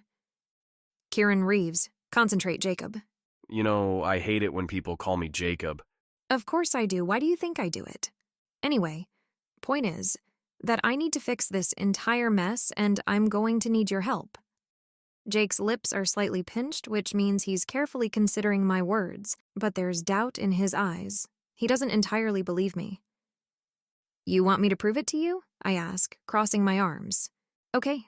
Your full name is Jacob Ronan Hargrove. Your second name comes from your father. He was your alpha growing up, which made you feel like you had a commander rather than a father. You love him, but you two aren't very close. What else? Oh, you slept with your favorite plushie Dr. Octopus under your pillow until you were 12. Jake's jaw drops. You pretend to like cigars. You're obsessed with old watches. You have a deep fear of ducks. Don't even try. I know you do. I add when I see him opening his mouth in protest. And when you feel very down, you like to climb this really tall oak tree that stands exactly between Harry's house and yours.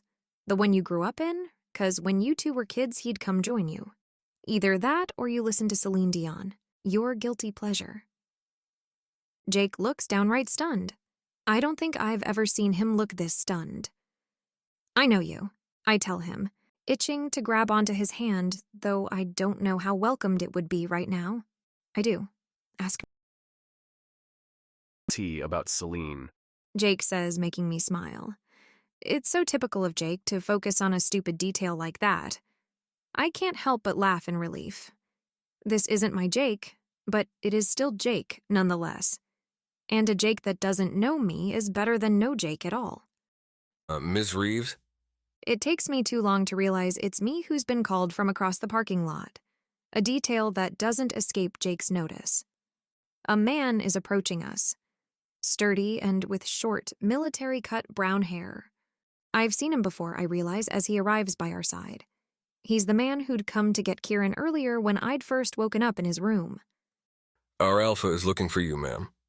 He tells me, politely inclining his head. Should I tell him you're busy interviewing the newest member of our pack? I blink. The newest member of our pack? What is he talking about? She has been very thoroughly reviewing my profile, that's for sure. Jake smirks, crossing his arms. You can tell our alpha, his wife's cunning reputation, doesn't do her justice, Cole. Our alpha?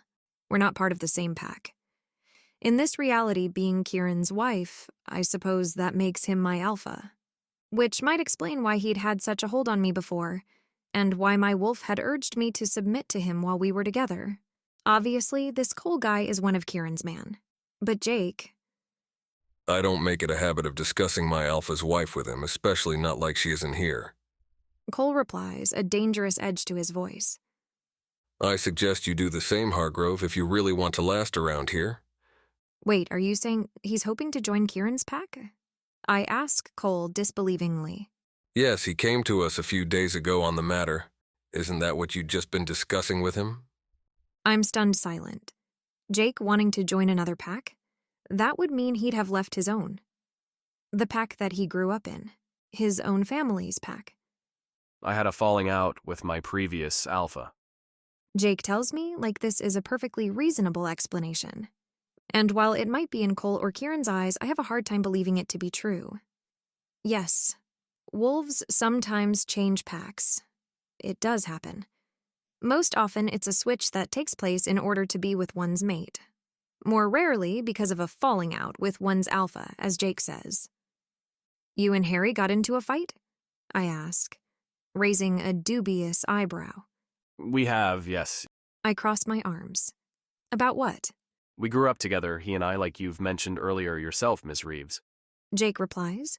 I see him as an equal, not a superior. He doesn't appreciate that, and I don't appreciate being bossed around by him.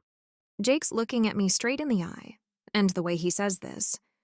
Casually, though, with a certain edge of resentment in his words, one could almost be convinced he was telling the truth. Except I know all about Jake's relationship with Harry.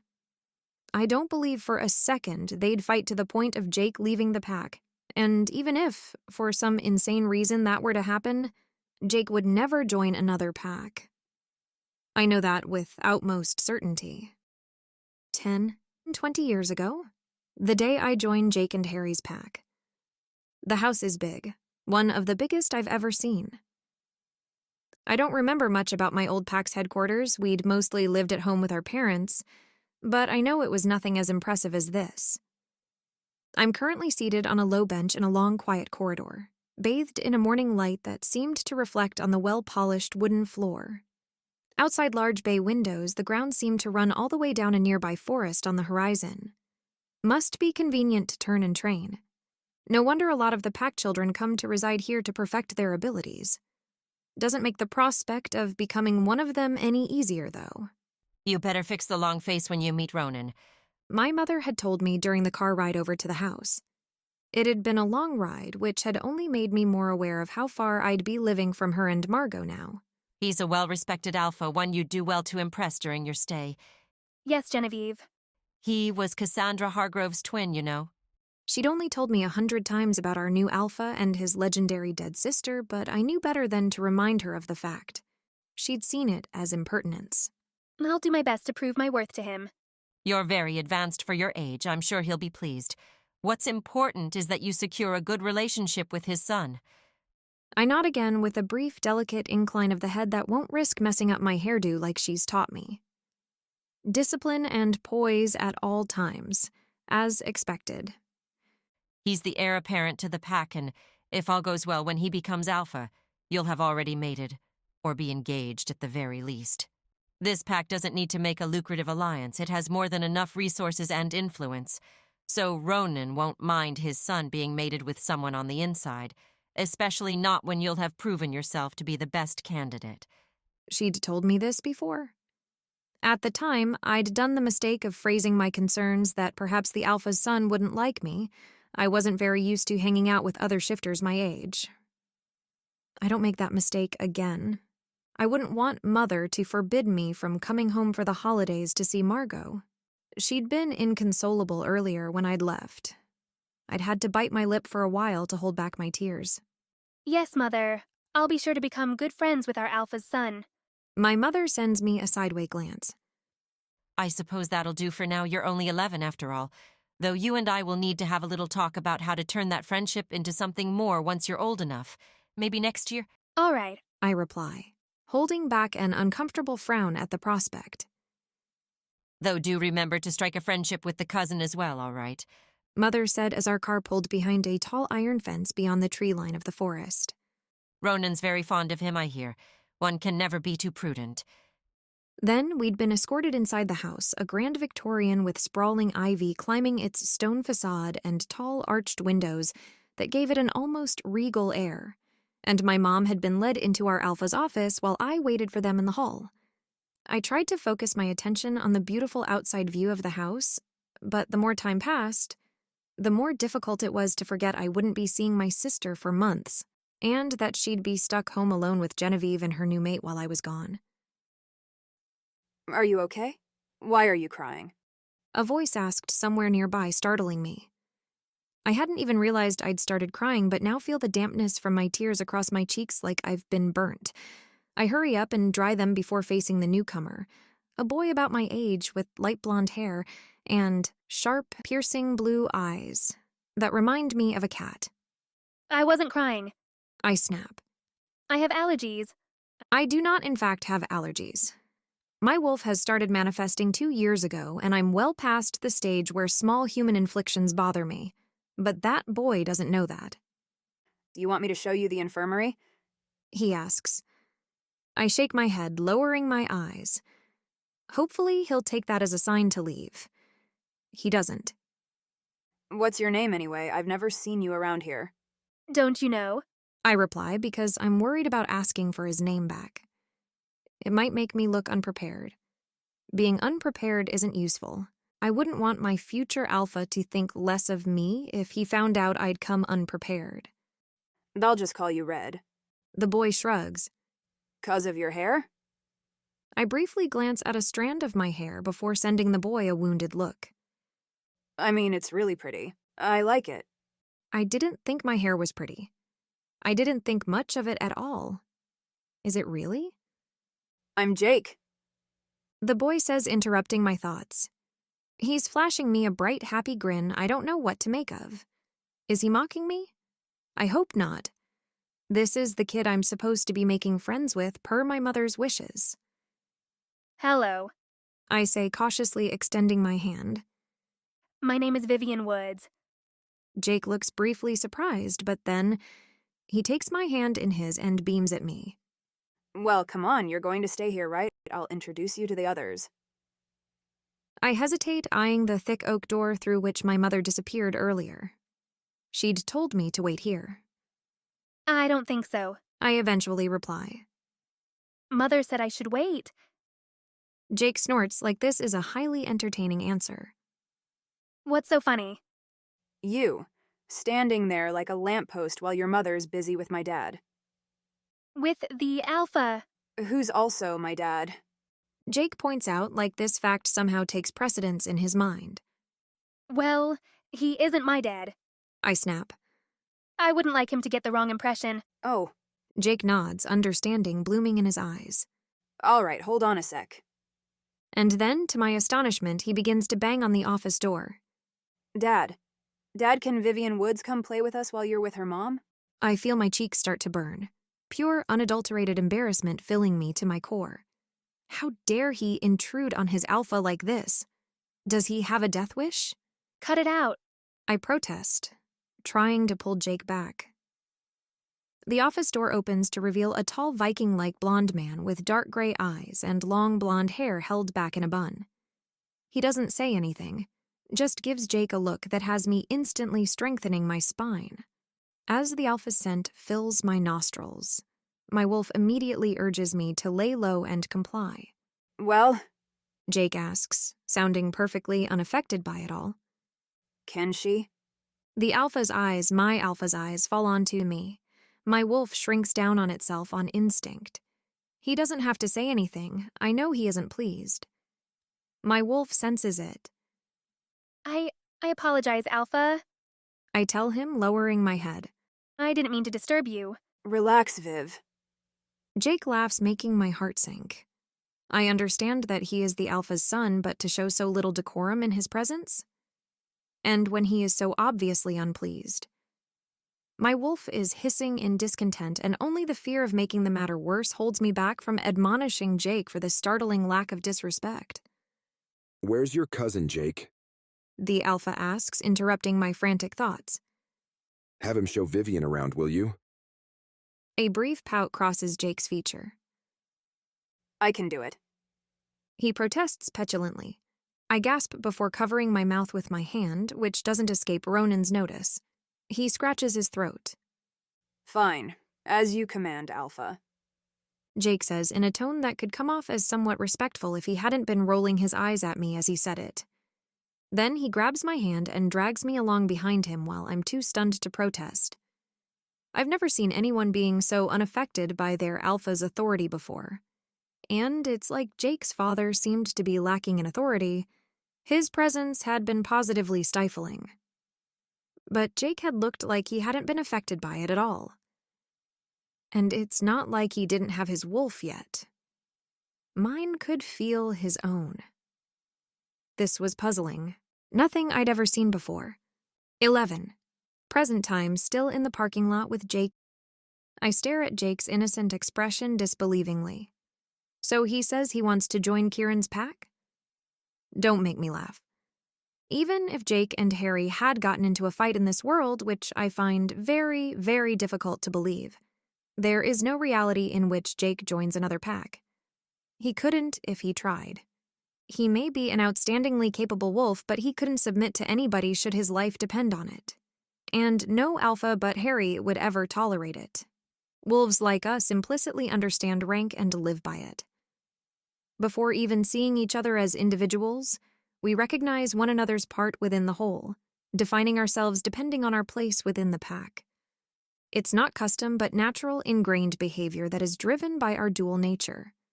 When meeting another wolf, depending on their rank, you'd either command or submit if part of the same pack, and either fight or flight if part of another. It's the same for every wolf. Every wolf but Jake. Jake's wolf doesn't understand rank. It's like it is completely impervious to the very thing that define us. He doesn't comply when commanded and tends to forget why most wolves are inclined to do whatever he tells him because of his status. He'd never be able to join another pack because he'd never be able to obey an alpha. The only one he ever listened to in his entire life is Harry, and that has everything to do with the fact that Harry simply doesn't boss Jake around.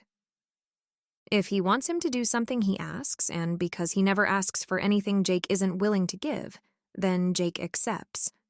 Simple as that. So when Jake says he wants to be part of Kieran's pack, I know he can't be serious.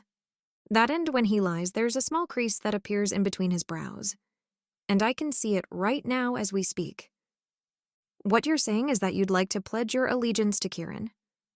I summarize, watching the small crease deepen with an amused smirk. I have pledged it already. He's on a trial period. Cole reminds me. Why is Jake lying about leaving Harry's pack? Why pretend to want to join Kieran's? To what purpose? He's trying not to show it, but he's looking at me somewhat nervously. He definitely doesn't want Cole to know of his intentions. But why? Let's see. In my reality, Jake had been looking for Seth this past month. Seth, whose trail had led us here, to Kieran's hotel. This reality can't be so different. Seth is also here. Hence, Jake is too. But why pretend? It's because they have no one on the inside, I realize suddenly. In my world, we'd hoped Margot, being my sister, would be able to tell us more about Seth. But in this one, I'm with Kieran. And Jake and Harry don't have any relationship with me. They can't just ask me what I know because I'd have no reason to tell them.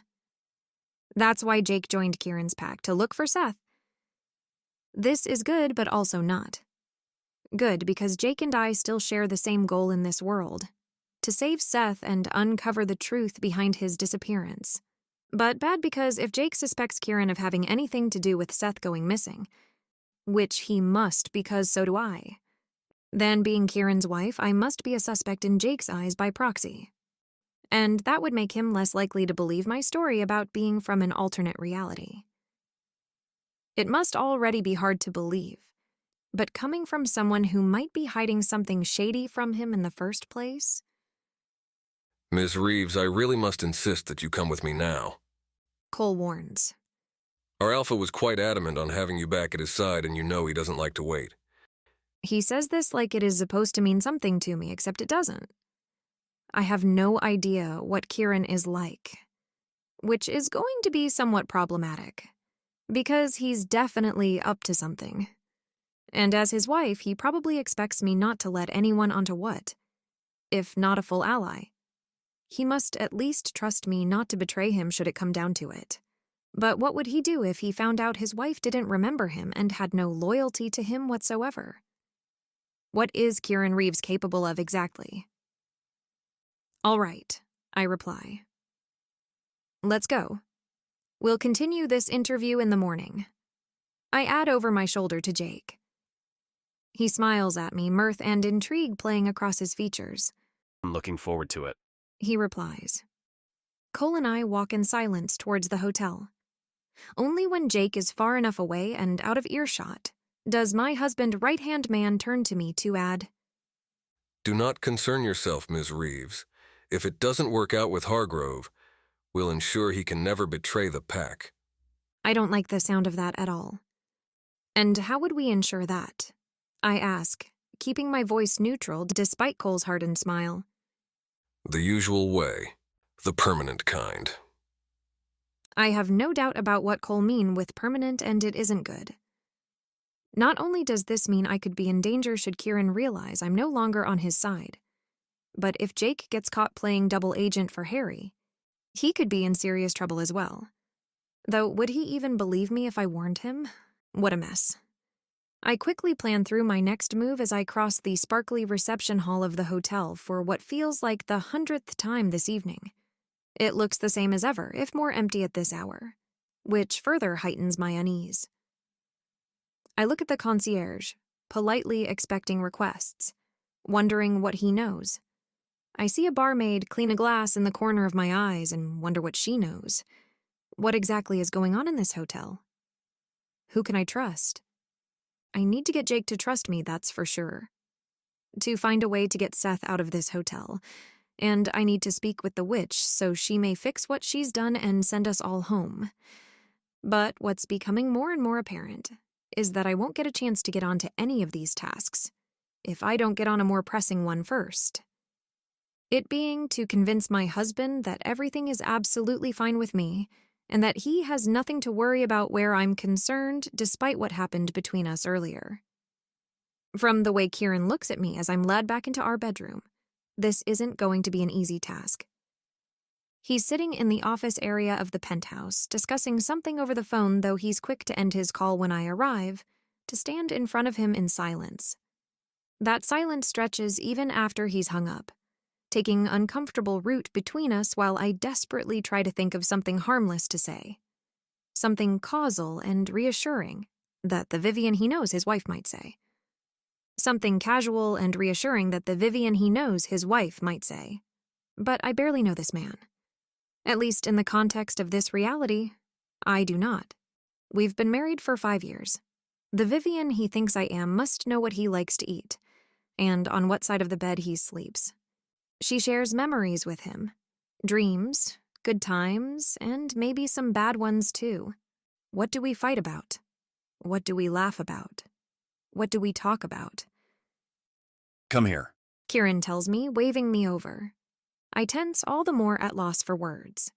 It's clear that he and my double have an intimate physical relationship, from what I gathered from the little times we interacted since I've woken up in this life. So it doesn't take me long to realize he expects me to sit on his lap. But while this is clear, I can't help but linger by the side of his desk, to stare stubbornly at the strong hands that rests on the arms chair rather than his eyes. This man is used to touching me. This man expects me to treat him like he is my lover. But in my mind, we've never been intimate. How am I supposed to convince him that everything is fine, when the very idea of laying in bed with him has my head spinning with apprehension? He's going to be able to tell the difference. He is Margot's. He's... My love? Kieran puts a finger under my chin, forcing me to meet his gaze. Won't you please tell me what's wrong? His eyes are kind. Can this man really be behind whatever's going on with Seth? Think of something quick, I tell myself. Something about me that cannot be different in this life. I've gotten into an argument with my mother. Kieran's eyes widen in understanding, and I hold back a sigh of relief. At least some things never change, and the ability my mother has to put me in a terrible mood is one of them. I'm sorry, Kieran says, pulling me against him. I'm quick to hide my face into his neck so he doesn't see me blush at the feel of his muscles beneath my palms. How about we stop inviting her here? Kieran suggests. I told you we didn't have to. I scoff, finding the sound coming naturally to me. I'd never hear the end of it if I didn't invite her to things. I reply, because I know for a fact I wouldn't. Kieran cups the back of my head with his hand. I find I don't entirely hate the gesture. I'm sorry about her. Is there anything I can do? The thought that he might want to get rid of Genevieve should she prove to displease me too much crosses my mind. I become rigid against him, something which doesn't escape Kieran's notice, unfortunately. Darling? I brace myself to meet his eyes. There's nothing but understanding in them. I don't know what to think. She is my mother. I remind him anyway, hoping to deter him from ever thinking of harming her in the future. I'm still unsure he would, but one can never be too safe. God, this is such a mess. I'm almost tempted to tell him everything, like I'd done with Jake. But as much as I want to strangle him half the time, Jake is my best friend. I know him better than I know myself. And even he wasn't convinced by my admittedly unusual story. So I can't tell Kieran. Not when I barely know him. Not when it's clear something wrong is happening in his hotel, amongst his pack. Is this why you kept mentioning Margot earlier? Kieran asks. Because of your mother? Did she say something? Denial is on the top of my tongue, but I hold it in. Yes, I reply. Because that would make some sort of sense, I suppose. Before quickly adding, I don't want to talk about it. I'm going to bed. A flicker of interest sparked Kieran's gaze. To sleep. I quickly add, begging my stupid heart to keep quiet. I'm exhausted. To my relief, Kieran nods understandingly. Of course. I step into the bathroom to get ready for bed, movement slow and mind elsewhere. It's a lavish space, lined with creamy marble tiles that gleam under the soft lighting.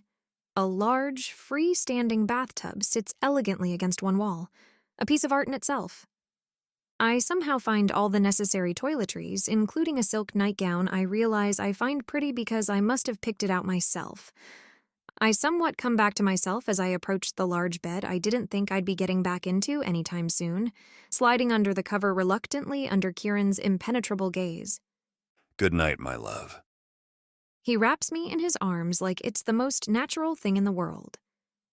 Thankfully, he doesn't try anything else, but the feel of his body pressed against mine is enough to keep me awake into the early hours of the morning.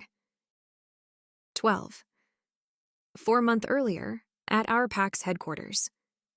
Kieran Reeves. Jake declares. He must know where Seth is. I flinch imperceptibly. I must be careful not to do so in the open, for Jake is watching me like a vulture. He's only just come back from a short undercover mission, and we're now reunited in Harry's office. He's sitting at his desk, I on a chair in front of him and Jake, lounging by the fire, sprawled in his father's old leather chair. Margot's mate? Harry surmises, giving me a careful look. The one and only. Jake grins. From what I gathered, Seth had been investigating the fighting rings Kieran has going on. He's last been seen infiltrating one of them. Why would he do that? I wonder out loud, catching Jake's gaze and adding, I mean, if shifters want to fight for money in Kieran's venues, how's this our problem exactly?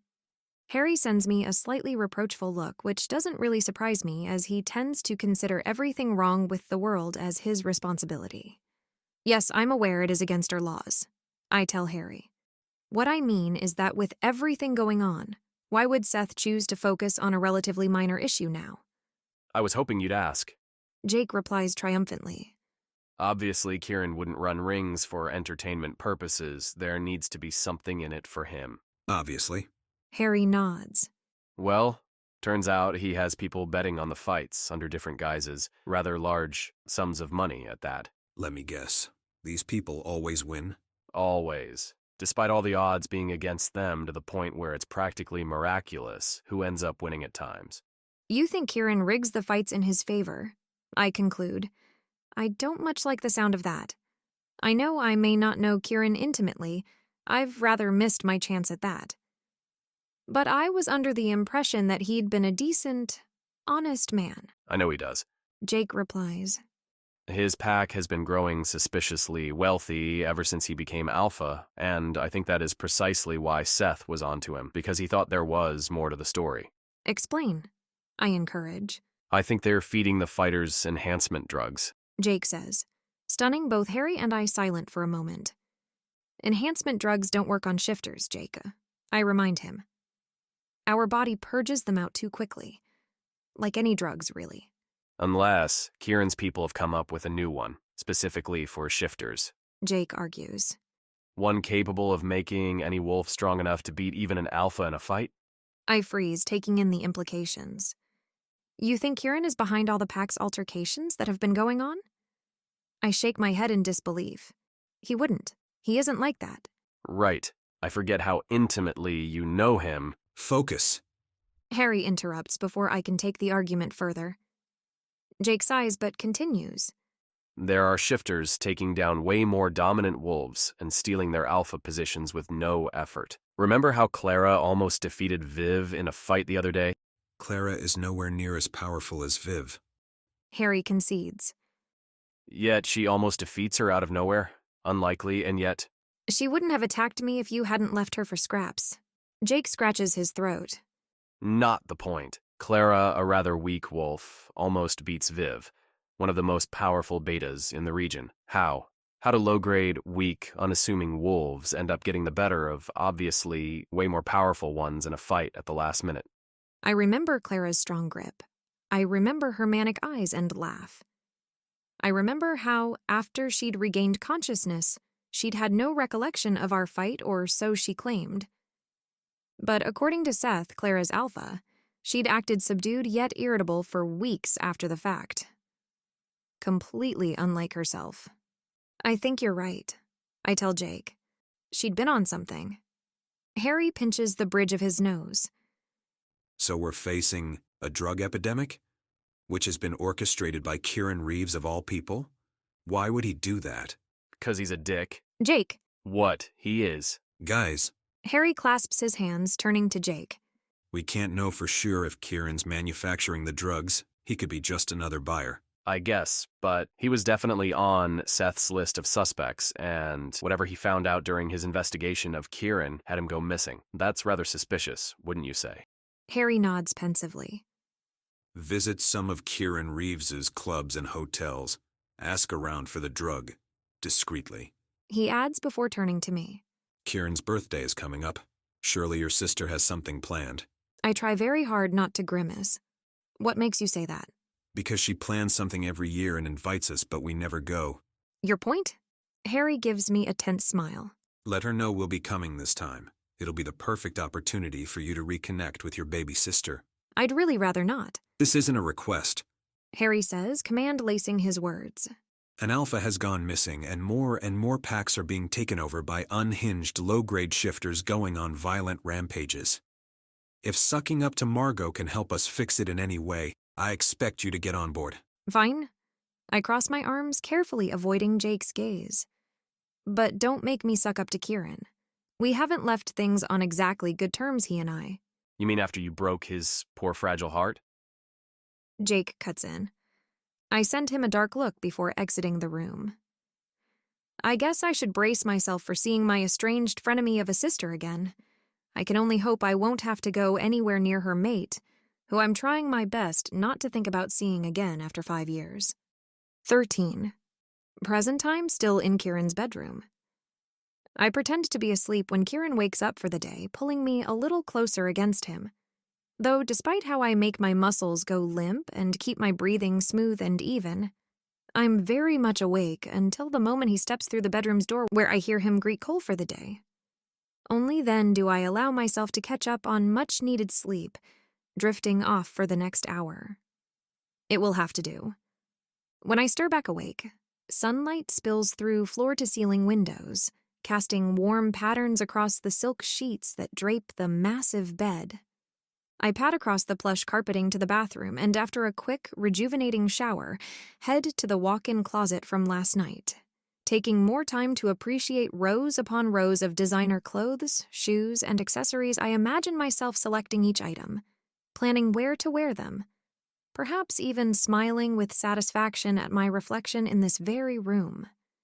It hits me that another version of me, the one that is meant to exist in this world, the one that married Kieran and doesn't know Jake, has done just that. Draped in an elegant black dress, my reflection shows me someone who's supposed to belong here, at ease with the wealth and the choices that surround her.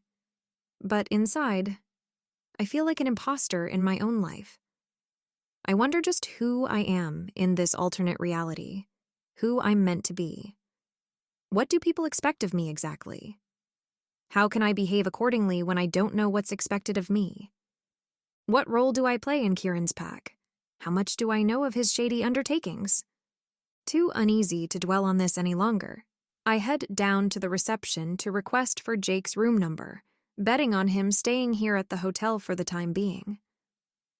Hopefully, the concierge won't ask me too many questions and linger on my request. One might wonder what the alpha's wife might do with another man's room key. However, the concierge makes no objection to my request, his eyes widening slightly as I approach, and his frame shaking somewhat as he hurries to get me what I'm searching for. There you go, Miss Reeves. The young man inclines his head towards me so exaggeratedly you'd think he was bowing to an actual alpha or monarch. He's human, meaning his scent is more subdued than a shifter's, though there's no mistaking the undercurrent of fear that arises as he speaks. This kid is afraid of me, I realize. Baffled. Kieran really must have quite the reputation amongst his staff. Even the human ones who mustn't have any idea about his shifter identity seem to fear him. And I by proxy. Handy, I must admit, as I'm left taking the elevator up the first floor to go and find Jake. Being feared does save one a lot of time, and in the situation I'm in, time is of the essence. My plan is to ask Jake to go and check on Seth, perhaps try and talk to him, find out what he knows, and get him away from here at the earliest. I knock on his bedroom door once, twice, and decide to allow myself in for. If Jake is anything like his double from my reality, there's a solid chance he's still asleep at this hour. The shower is running as I enter the room, which is why I'm slightly startled to discover someone moving in bed. Though not nearly startled as the young woman it turns out to be. She jumps up in shock as her eyes meet mine. Ms. Reeves, she stammers, a flush coloring her cheeks. I apologize for my lateness. The girl is on the verge of tears, which is probably why I don't realize immediately that not only have I seen her before, but that she is also naked. The second fact takes precedence over the first in my mind, and I catch myself pursing my lips. Where is he? The girl's eye widen like a rabbit's about to be crushed by a car. Who do you mean? Jake, I snap. Who else? The girl's flush deepens. Oh, well, the shower. I suppose that makes sense. The water is running after all. He certainly doesn't waste any time. I grind out, berating myself for feeling annoyed. This is Jake we're talking about. And the young girl is pretty enough. Perhaps a little too thin for his taste, but what do I know of those anyway? Should I have given him something, Ms. Reeves? The girl stammers, taking my silence for a remonstrance. Given him something? What does she mean? I need to think fast. If I say the wrong thing, the girl might not follow her trail of thoughts, and that would be a shame as my instincts tell me we're onto something here. I raise an eyebrow and tilt my head in expectation, knowing fully well I tend to look scary when I do, because it makes me look like my mother. Mr. Cole gave me a dose last night just in case, but he didn't give me a target. A dose? A target? Color me intrigued. Give it back to me then. I bluff, handing out my hand. The girl nods hurriedly, ducking her head down her side of the bed to look for something amongst her clothes. She hands it to me not a second later. It is a small vial, no bigger than my thumb, filled with a clear though slightly shimmery liquid. You can go now, I tell the girl, who practically jumps out of bed to grab her clothes. Don't go near Jake again. I'm left staring at her naked back, my eyes trailing up the exposed nape of her neck. It only then hits me who this girl actually is. A flash of her crying in the corner of Seth's bedroom comes back to me. This is why she seemed familiar. She was the one I'd found with his dead body in my world. The girl is almost done putting her dress back on. I may not get another chance. I hesitate just a moment further. Then, taking a gamble, I ask, "And how's Mr. Taylor doing?" The girl straightens like she's been slapped. For a minute, there's so much outrage in her gaze, I'm almost tempted to apologize for my words. Almost. He's fine, she replies, forcing the words out through her teeth. She looks like she wants to say something else, prompted by her anger. But then, she gives me a hurried nod. Have a good day, Vivian, she says, avoiding my eyes and hurrying out of the room. I'm left staring at the small vial she gave me with more questions than answers. I'm lost in thought as Jake emerges from the bathroom, fully dressed in a pair of jeans and tight t-shirt, ready for the day. Ms. Reeves? He grins upon finding me there. I roll my eyes at him, flashing the vial in front of his face. You should be more careful who you spend your nights with around here, I tell him. That girl said she almost gave you this. Jake takes in the vial remarkably coolly. And what is it? He asks, face blank. With any luck, the stuff that turned random shifters into alphas. This time, I can't miss the quick flash of surprise behind Jake eyes. You know about that? Amongst other things, I told you we're part of the same pack where I come from. We're part of the same pack now. I scoff. God, he's infuriating. If you think for a second I believe you'd ever submit to Kieran of all people, then you're sorely mistaken. I know you, remember? You don't listen to anyone but Harry, on good days. A small smirk grazes Jake's lips, which encourages me to continue. Where I'm from, we've all been looking for Seth. We're worried his disappearance will only make us more vulnerable to the sudden rise of feral alphas. His trail lead us to this city, so we'd begun suspecting Kieran Reeves could have something to do with his disappearance. And seeing how, in this reality, Seth is also here... Seth is here. Jake interrupts, interest visible across his features. Yes, I told you that yesterday. Keep up, Jake. I reply. Sorry, but even you have to admit your whole I'm from another reality thing sounds crazy. It's crazier for me than you believe that, if anything. I reply with a pout. Jake lets out a small disbelieving laugh. Okay, so you found Seth? I nod, quickly catching him up on what I'd seen the night before. Notably how Seth had been led to a bedroom upstairs and what had taken place after that. They were taking his blood? That can't be good. Surely not, though. I think there's more to his reaction than he's letting on. You're wearing your I know something you don't face, I accuse, pointing at Jake. My what? What do you know that I don't know? I don't know what you don't know. I grasp a tuft of Jake's hair, pulling him. I bark. Jake's eyes widen, his scent briefly spiking up and thickening pleasantly in a clear sign of enjoyment. I'm so surprised I instantly let go. Is this something you tend to do to me in your world?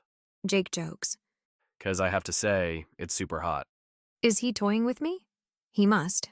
He never indicated that he actually liked it when I pulled on his hair before. I began to stammer an incoherent excuse which has Jake raise an interested eyebrow. So you and I aren't together in this reality of yours. He observes. Interesting. There's so much mirth in his eyes he almost looks like my Jake, which suddenly makes me want to cry.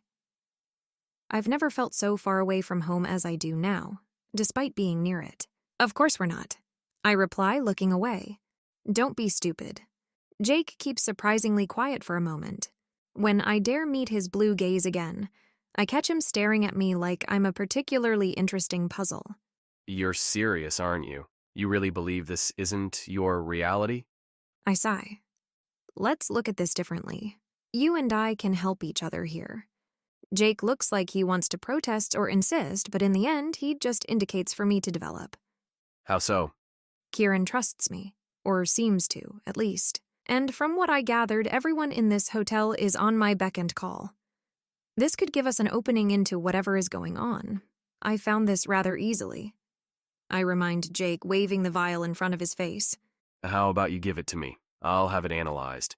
Upon hearing that, I almost give up the vial over on instinct, implicitly trusting him to do as he said. But then I am reminded that while I do trust him to find Seth, in this life I can't be sure I trust him to help me, given how he still seems to doubt my story. I'll give it to you if you get Harry to send the witch over to me, I reply. Jake's posture becomes subtly more defensive, which confirms what I already knew. This entire falling out story he came up with before is utter bullshit. Sorry, but there's no way I'm letting him make a wish on your behalf. You claim you know us and our history with the witch, so surely you understand why. I nod. I know how the witch ruined Harry's mother's life by granting her a wish, but I also know she tried to make amends upon the fact. Tell him to give her ring back, I reply. He won't have to make a wish. Just ask her to get in touch with me. I know I've got Jake's attention now for the fact that Harry has the witch's ring, one she'd gave to his mother, is family-restricted information. Most members of our pack don't even know about this story. Doubt flashes behind Jake's eyes. I'm not sure he fully believes me yet, but he's starting to. All right, I'll try. I trust you to keep whatever this is safe for now. I'll keep it safe. Jake sighs, sagging onto his bed. Kieran runs underground fighting rings for shifters. He tells me, out of nowhere. Did you know about that? I did know, but does the other me, the one whose life I'm supposed to be living, know too? You did. He observes, sending me a considering look. Yes, though I was surprised to hear about it, in my reality. I don't know Kieran that well where I'm from, but I was under the impression that he was an honest man. Jake snorts, though my words seem to make him realize something. So you aren't married to him where you are from? I shake my head. He's mated to my sister in my world, not me. And is that what you wished for then? To be his mate? If only I knew. I certainly hope that isn't what I wished for. It would make me a truly terrible person if I'd indeed wished to steal what was Margot's. She may have stolen what was mine first, but that doesn't mean sinking to her level is acceptable. Though, seeing the situation I'm in now, this may very well be what happened. I actually don't remember what I wished for. I confess, heart in my throat. In my world, all I remember is finding Seth and... I freeze. Should I tell Jake that where I'm from I'd found Seth too late? Perhaps Jake wouldn't be too keen on fixing reality if he knew about this? His whole goal was to bring Seth back home safely after all. If anything, in this world, he's more loyal to Seth, an actual ally he's known for a while, than to me. And then it all becomes blurry and I wake up here. I pursue cautiously. I must have made the wish after finding Seth. Margot had been with me at the time. She said she wanted to tell me something. I think regarding Kieran. But I don't remember if she ever did. You were probably drugged then. Jake concludes. Maybe you made a wish because you were in danger. I feel oddly relieved at the thought. It's been awful suspecting I'd made a wish these past hours. But if I did make it out of desperation rather than sheer stupidity, we'll know more once I speak to the witch. I conclude. I'll let you know when I've spoken with Harry. Jake tells me. Though we should be careful about interacting in public. I don't know how much your husband trusts me yet. His beta definitely doesn't. Cole? I think back on what he'd told me last night about keeping Jake permanently quiet should he betray the pack. You're right. I don't think he does. When should we meet up next, then? Jake purses his lips. Kieran is taking you to the opening of a new club downtown tonight. I'm guessing you don't remember that? I shake my head, letting him continue. I nod in agreement. Tonight, then. I can only hope the witch will have been warned about my situation by then. And that, she'll agree to see me. What are we, in your world? Jake asks, interrupting my thoughts. I blink in confusion before realizing I've grasped his hand, which I'm now squeezing nervously in mine. What do you mean? I ask, abruptly letting go. I hurry to the door, though Jake's voice booms from behind me. Are we close? You and I? It takes all of my willpower not to turn around and look at him. We're packmates, we grew up together. I reply, trying my best to keep my voice steady. My hand is on the door handle when I hear Jake insist. Nothing more. Nothing more. I confirm, exiting the room. 14. 16 years ago at our PAC's headquarters. The sun is setting behind the tree line of the forest. Inside the house, more and more PAC members are arriving for what promises to be a rather large party, for we're celebrating Harry's 16th birthday tonight. I've been tasked with finding him, though that isn't much of a challenge. He is exactly where I've left him in the back gardens of the house with Chloe.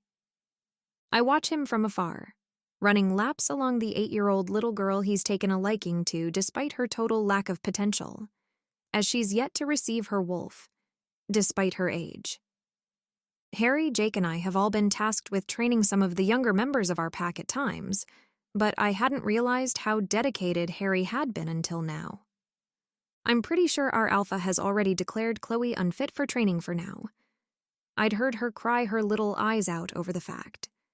And while unfortunate for the child, it is what it is, and there isn't much one can do about it.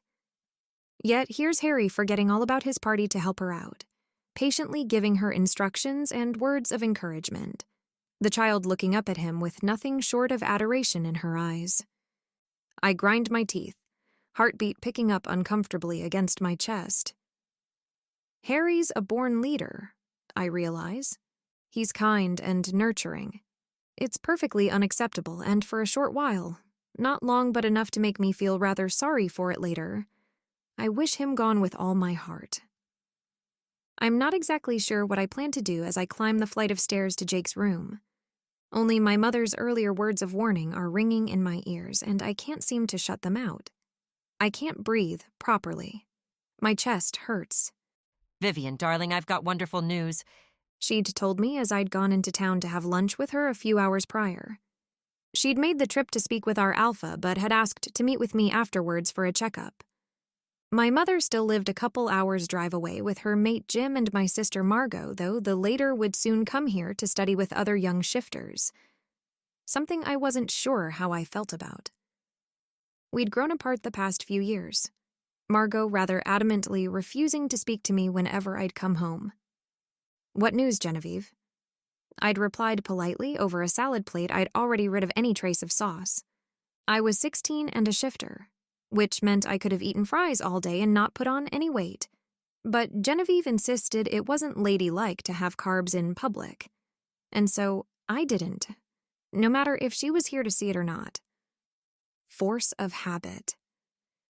Ronan is positively impressed with you. He's essentially sees you as his ideal daughter-in-law. My mother rejoices, making me smile. It's good to hear it, though I never really doubted the fact. Though keep in mind that no matter how pleased he is with you, and how eager he is to have you leading his pack alongside his heir in the future, he is unlikely to force any of his sons into an arranged marriage. His bond with his mate was arranged, as you know, and from what I gathered, Ronan hasn't always found it easy. He'd like for Jake and Harry to mate with someone they love, so make sure you keep them both invested until Ronan's set on which one is to become the next alpha.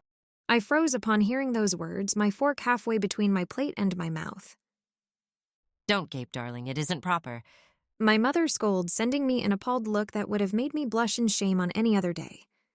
It isn't any other day, and I find I don't particularly care. "What do you mean when Ronan chooses the next alpha?" I ask, feeling my throat constrict uncomfortably. Jake is Ronan's son. Surely that makes him the next alpha by default. I gulp uncomfortably as I await my mother's answer.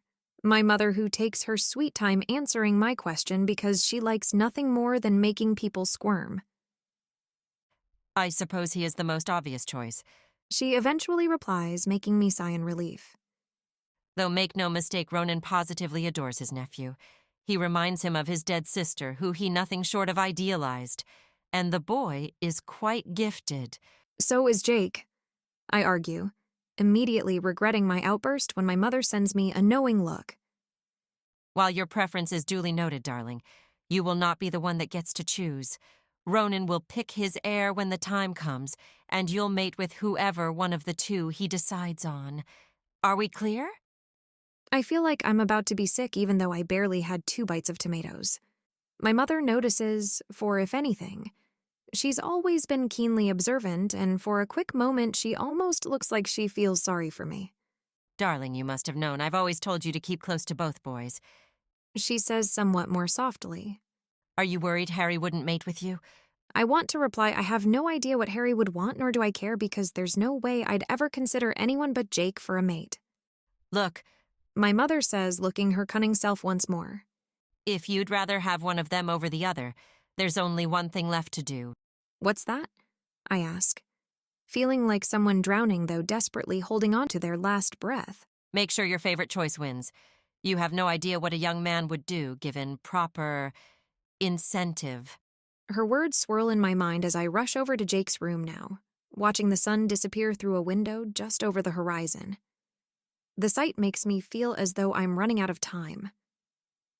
"Jake," I exclaim, bursting into his bedroom, which I find as messy as always. I realize I don't exactly know what it is I want to say now that we're face to face. He smiles brightly at me, the kind of smile that marks his dimples. It hurts to look at it, for I realize it's something I could lose. I cannot bear the thought. "What's wrong?" Jake asks. "Did something happen?" He walks over to me when I keep silent, wrapping an arm around my shoulders. "Tell me. I'll fix it." My first immediate thought is to ask him to hold me. I don't act upon it, though. Mother says the best way to keep a man's attention is to always leave him wanting more. And I'm not sure if Jake would like anything more than a hug. Jake, I have some bad news, I say instead, taking his hand in mine. I realize what I'm about to tell him will probably hurt his feelings, and I instantly regret having only felt sorry for myself until now. What is it? Jake squeezes my hand in return. He's looking at me like I'm important and what I have to say matters. Nobody else looks at me like that, and I want him to look solely at me forever. Mother says your father hasn't decided yet whether you or Harry will become the next alpha. I confess, all in one breath. Jake doesn't react immediately. It's as if he's waiting for me to say something else. When he realizes I won't, he lets out a genuine laugh. And you're surprised? He asks. I always thought that was rather obvious. I mean, everyone knows it.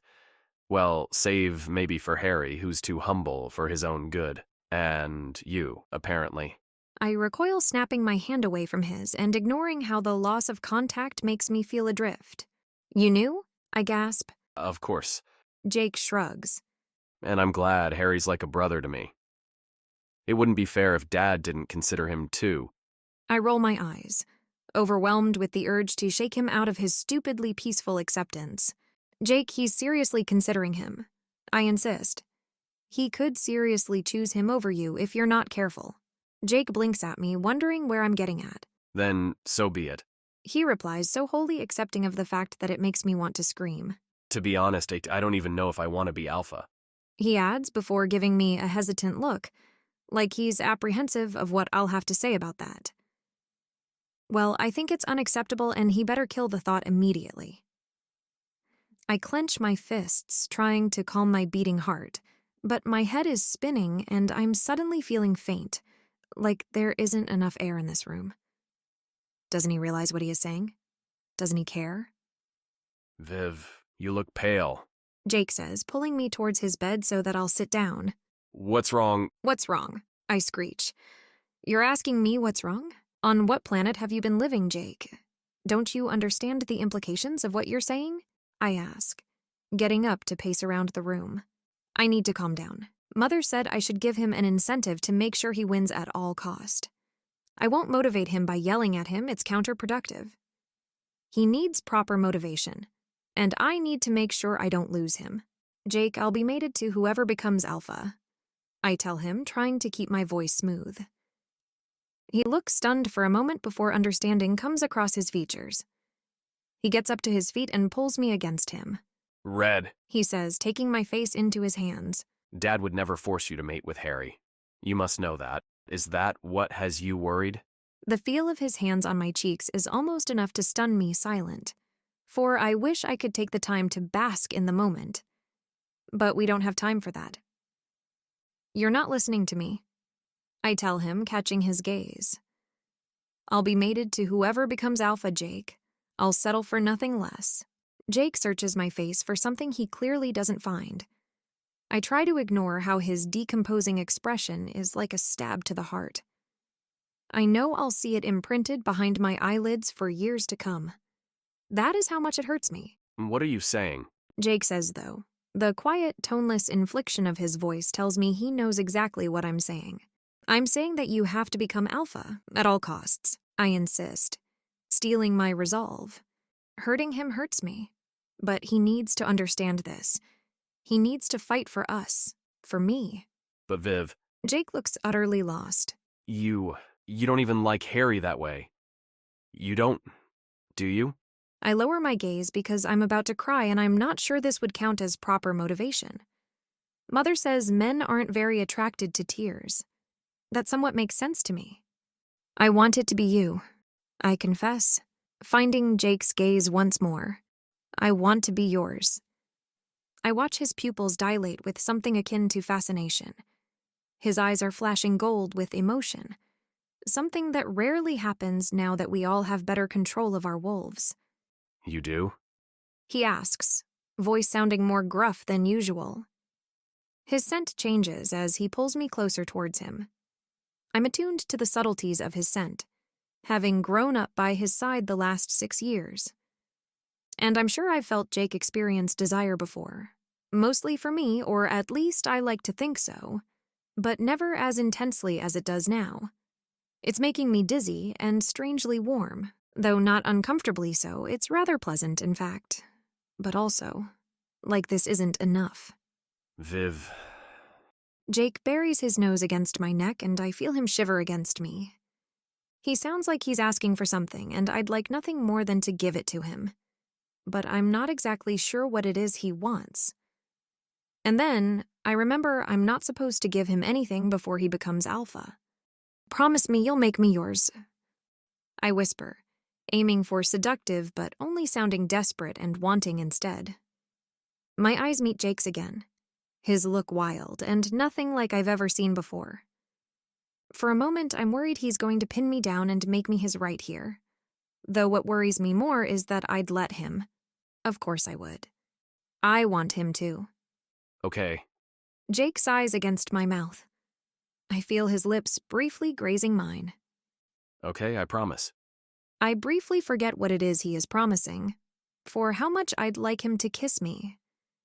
I think I let out an involuntary whine, and suddenly Jake is pulling me flush against him. And I know for a fact, once our lips meet, neither of us will be able to stop, but then Jake's door abruptly opens onto Harry, who looks stunned to find us there, then positively thrilled for a quick second, before he quickly excuses himself, hurriedly shutting the door back behind him to give Jake and I some privacy. I hear him hurriedly walking away and catch myself thinking of running after him. Mother would want me to assure him this isn't what he thinks. Jake catches my face between his fingers, twisting it rather brusquely so I look him in the eye. Don't. He growls like he knows exactly what I'm thinking. I lift my chin challengingly. I will mate with whoever becomes alpha, I reinstate. Jake scent sours, as does his expression. Harry cannot have you. Then make sure he doesn't, I reply. And then I quickly exit his bedroom before he can convince me otherwise, hoping with all my heart I've given him enough incentive to beat his cousin in this game of succession they're both unwilling to play. 15.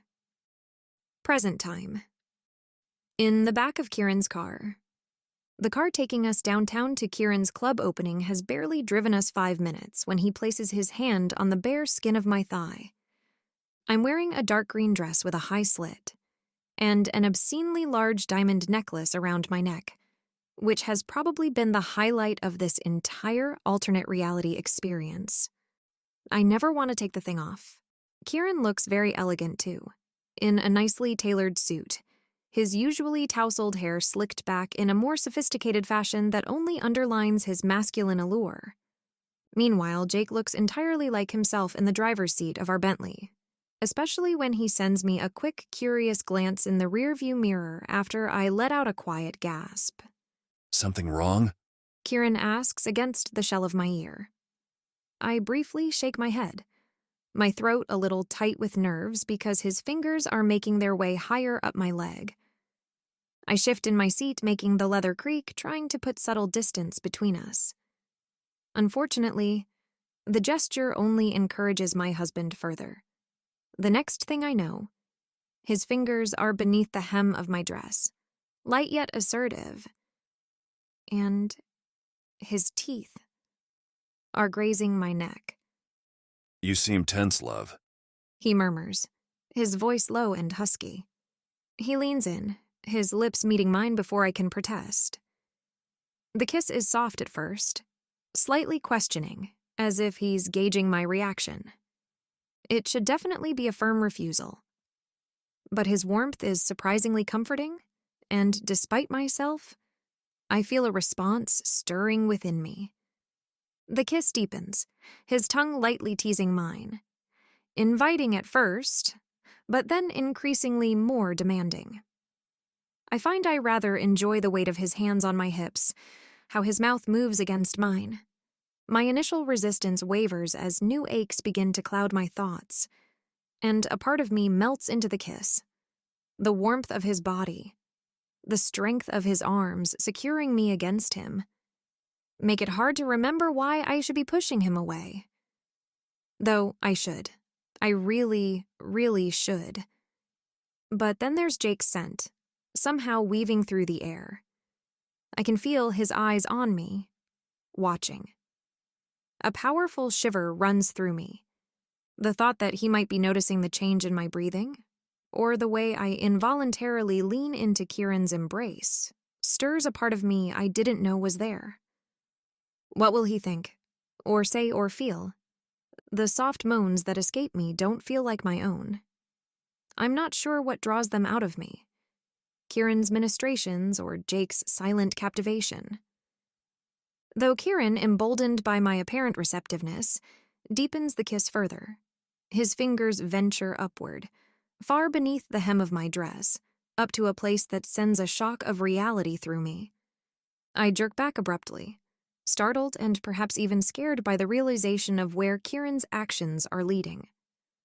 My heart hammers in my chest as I scramble off his lap, anxiety flaring, bright and urgent in my mind.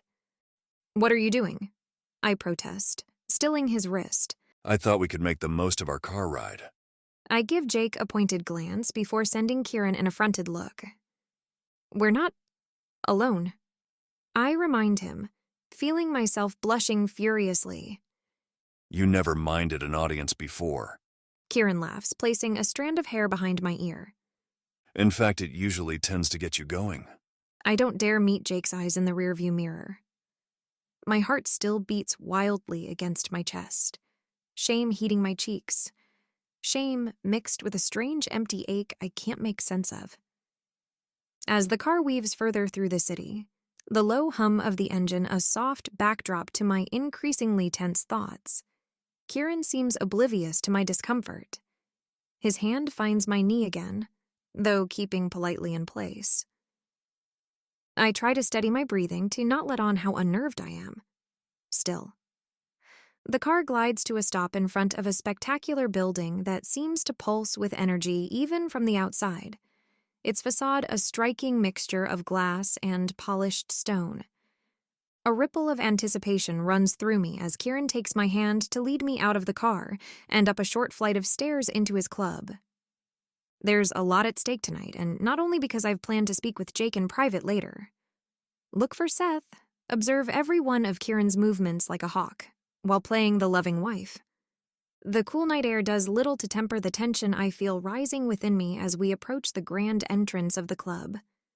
But then, the heavy doors swing open and we're immediately engulfed in a lavish atmosphere, with sleek, dark furnishings contrasted against vibrant, neon blue and purple lights that cut through the dim ambiance. A large circular bar dominates the center of the main room, surrounded by various high-end lounges and private booths, each offering a slice of exclusivity within the bustling space. What do you think? Kieran asks, guiding me forward through throngs of shifters I know aren't solely part of our pack, some familiar faces catching my eye. They're all looking at us. I observe, amused, and perhaps a little flattered by the attention. Not at us. Kieran whispers against my ear. At you. I don't know how true that is, but there is an unmistakable murmur of admiration going around, and I can't help but straighten my spine, my heart swelling with a strange sense of excitement. Slowly, the envious glances from the women and the respectful nods from the men begin to soak in. All those eyes on me, this overwhelming admiration. This is the life my mother had always envisioned for me. In this shimmering world of lights and music, I am not just a member of the pack. I am its queen, Kieran's chosen, standing at the helm of our burgeoning empire. The reality of my position is sinking in. I'm at the side of a powerful alpha, revered and celebrated. The thought has my mind swirling. It's all I ever wanted. And now that I can taste it, my life goal at the tip of my fingertips, well, I'm loving every single second of it. Except I shouldn't, because none of it is real, none of this is mine. Kieran gives me a proud smile, probably reading my enthusiasm from the way my scent spikes with satisfaction. We'll host exclusive events right there. He gestures towards a VIP area elevated above the dance floor. And over there will be private dining rooms. Just as I'm about to ask him about one of the art pieces adorning the walls, Cole approaches with a courteous nod towards me before pulling Kieran aside. A moment, Alpha. He says, urgency veiled beneath his calm exterior. Kieran nods, excusing himself. Left to my own devices, I make my way to the bar, the crowd parting almost reverently as I approach, their whispers a backdrop to my solitary walk. Just as I'm about to sit on a bar stool, a familiar hand encircles my arm. Well, if it isn't the queen of the hour. Jake winks at me, handing me a glass. You've got quite the reputation, do you know? I really don't, I reply, because even though I'm beginning to, this isn't my world. I suppose this is the life Margot has been living. No wonder my mother was praising her so much before all of this started. Did you speak with Harry? I ask, changing the subject. Jake doesn't reply immediately, instead sending me a considering look. You said you still had some questions for me, Ms. Reeves? He says loudly so people around us might hear. Should we go somewhere private? His tone is businesslike, probably to avoid attracting attention, but also, and this I have trouble remembering at times, because he isn't my Jake. Where? I ask. Your office. You have one in all of Kieran's establishments. Jake explains, pointing towards a discreet elevator door at the back of the club. It also serves as a safe room for you in case of attacks. We make our way towards the elevator, me leading the way. Are there a lot of attacks, do you know? I ask. Apparently they're more frequent than your husband would like, from what I know. But don't worry, Ms. Reeves. I'll be guarding you with my life. I roll my eyes once we're safe beyond the elevator doors, slightly relieved to have a moment of peace from the loud jazz music of the reception area. I can look after myself, thank you. Oh, no doubt about it. We arrive in a dimly lit hallway which feels ages away from the hectic, crowded energy of the lounge. Jake inserts a card key within a door on our right. After you, he says, waving for me to come inside my own office space. Floor-to-ceiling windows frame stunning views of the city, while rich dark wood paneling and plush velvet chairs suggest a space not just for work, but for regal meetings. Not bad, I concede, taking in the space. I could get used to this. You had it decorated. It would be weird if you didn't like it. I frown at that. He's right, of course, while I may not remember doing it. The fact remains that I was the one to organize this luxurious space as I saw fit. The only thing is that I don't remember it. It's strange walking in someone else's shoes, but even stranger when this person is none other than myself. Just not a me I remember. I wonder what similarities lie between my alternate self and I. We seem to have the same taste in clothes, jewelry, and furniture. I see myself in the life this other me has set for herself. How similar are we? We don't share the same history, that's for sure. And she married Kieran. So, we're not completely alike. But I guess the Vivian who sat at this large desk and reviewed business contracts for her alpha and husband can't be so different from me. So, I did speak with Harry. Jake tells me, settling down on a chair. He says this with a certain caution in his words. I'm guessing I'm not going to like what I hear next. He's not opposed to helping you with the witch. But, I encourage. But he'd like you to help us in exchange. Jake says, gauging my reaction. He doesn't look like he feels guilty for saying so, exactly, but perhaps a little sorry. And while I don't blame him, nor Harry, for wanting to use my predicament to their advantage, after all, in this world they don't remember me, it still hurts that neither of them are jumping at the chance to help me out. I'm used to their unconditional support, at least in times of need. But unfortunately, it seems I won't be able to count on them like I usually do in this reality. Suddenly, the diamonds adorning my neck the vastness of my office, seem much less appealing. I understand. I tell Jake anyway, trying not to grimace. And besides, I am happy to help while I'm here. Before reality fixes itself, I might as well make use of my time on the inside. I'd been investigating Kieran too, remember? So you say. I hold back a sigh.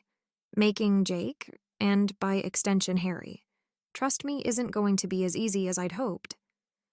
Is there something specific you'd like me to do? I ask. We'll discuss it when Harry gets here.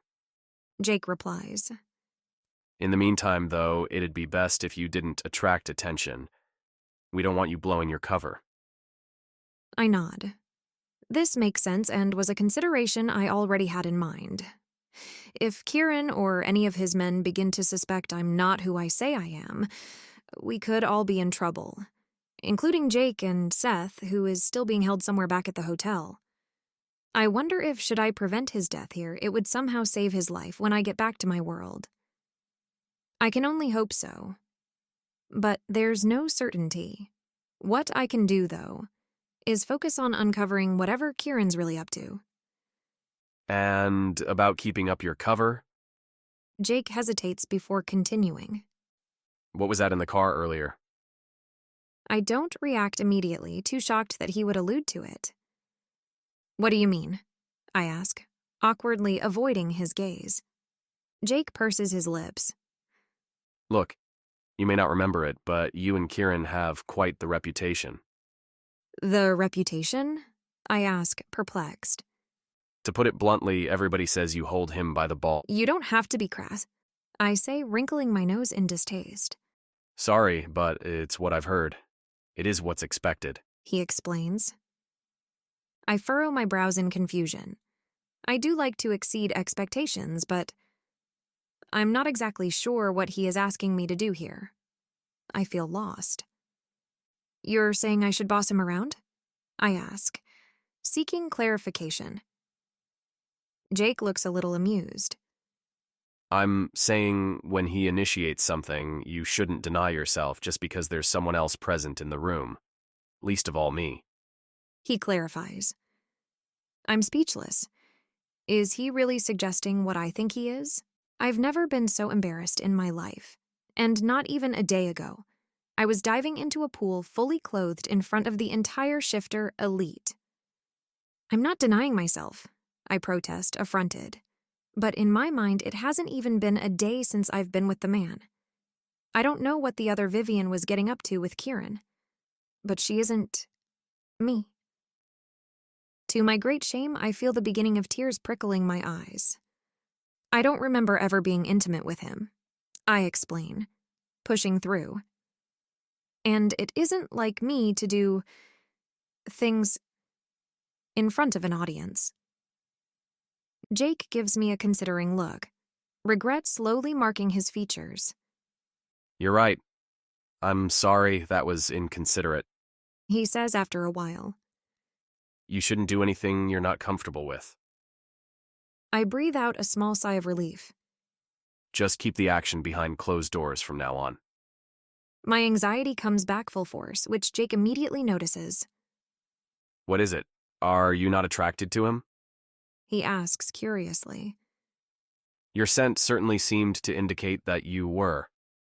Oh God. The strong urge to flee the room stirs within me. I make an involuntary movement for the door, but Jake notices and catches my wrist. His gaze finds mine, questioning yet patient. He's not unattractive, I concede. But in reality, he's my sister's mate. This realization hits me. In this world, he isn't mine. We are married, but not mated. So how did the other Vivian really feel about Kieran? If she really did love him, why wouldn't she mate with him? Was she on to him as well? Had she been scared of what he was capable of? And let's not forget he's potentially dangerous, I add. Exactly. He's dangerous. You'd be much safer playing the doting wife. Well, I don't feel safe enough to... I struggle to find the right words. Luckily, Jake seems to take pity on me. I'm surprised to feel him grab my hand to give it a light squeeze. Okay, you're right. You don't know the man. It can't be comfortable. He pauses, considering his next words. But in his mind, you're married, so you're going to have to give him something. He suggests with visible concern. I gulp nervously. It's all too visible. Like what? I ask, my voice wavering slightly. I don't know, I guess. At least keep the makeout sessions going. Jake! I protest, blushing furiously. What, you enjoyed it earlier? I hide my face behind my hands. Your sister won't blame you for saving lives by kissing the guy a little. He jokes. I don't want to talk about this. Oh, come on. You know what? This could work out in our favor. You're going to go on a sex ban, nothing below the belt type of thing. It's going to drive him insane. I give him 3 days before he's spilling all the information you might want. Jake strategizes. I can't just seduce information out of him. I argue. Why not? It's a great idea, and PG rated at that. Because, I exclaim before biting my lips. Jake stares at me expectantly. I don't want to have to say this. I'd rather be anywhere else at the moment. I end up muttering something between my teeth that feels like it's been pulled out of me by forceps. Sorry. Jake blinks. I didn't quite catch that. I said I have no experience, okay? I sigh. So, whatever it is Kieran expects, it's going to be painfully obvious that I have no idea what I'm doing. Least of all with him, who I'm supposed to know intimately. It's not that hard. Jake rolls his eyes. Just do what you always do. Honestly, the way you're acting, you make it sound as if you've never done anything with anybody at all. I remain silent. Jake blinks. The silence stretches. It seems to go on for a painfully long amount of time. You have hooked up with people before, right? Jake asks eventually. He sounds very careful, like he knows he's treading on thin ice. I shake my head. But you've had lovers? Boyfriends? He probes further. I shake my head again. This is awful. I think I'm having an out-of-body experience. Is this what they call dissociation? Oh. Jake says eventually.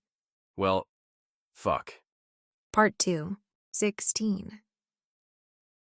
Present time. Still in my office with Jake. My relationship with Jake has become difficult over the years, to say the least. Being with him can feel like navigating a layered, complex novel. There's so much subtext to decipher between what is being said and not, that sometimes I'm not even sure what we're talking about anymore. But one thing I never had to worry about with Jake, at least with the version of him I've always known, is awkwardness. We may bicker, yell, and disagree, but we never feel awkward with one another. So it's all the more disconcerting feeling so off balance with this version of him. Silence has been stretching for an uncomfortable amount of time, and neither of us has yet to break it. I'm torn between asking him to say something and changing the subject. Actually, I'm torn between wanting to speak and running away from this entire conversation. But like, never ever? Jake suddenly asks, the boom of his voice almost making me jump. Jake, I snap. Sorry. He frowns, seemingly thoughtful. I don't want to wait another hour for him to speak again. It hadn't really taken him an hour before, but it had certainly felt like one to me. Well, if that's all I think I'm going to... Why not? Jake asks, meeting my eyes. The sincerity of his blue gaze makes me freeze in place. Sorry, what? Are you not interested at all? Which would be fine, by the way. He quickly adds. There's no obligation. It's not that. I snap, grinding my teeth. God, why does he insist on speaking about this? He's got that look that says he's not going to let me off the hook. I just never had the opportunity. You never had the opportunity? How? He asks, bewildered as his gaze roams over my form. It's a heavy-lidded, appreciative gaze, which I'm pretty certain is making me visibly blush. A perfectly ridiculous response. I know Jake is attracted to me, at least he had been in my reality. I'm just unused to him showing it so openly. He hasn't done so in years. Does it matter? Depends. Jake rises from his chair to approach me slowly. Does it to you? I supposed it didn't until I got here. But now with this whole mess with Kieran? Look. Jake says, taking hold of my hand. Practice makes perfect. It's literally what I've been saying. No. He interrupts. Perhaps you should start practicing, now. Now? I gaze around the room incredulously. You're going to hurt my feelings. Jake jokes. I frown before the meaning behind his words finally computes. You're saying I should practice with you? I exclaim, snatching my hands away. Unbelievable. I know he's a flirt, but I'm not usually on his list of potential conquests. Why not?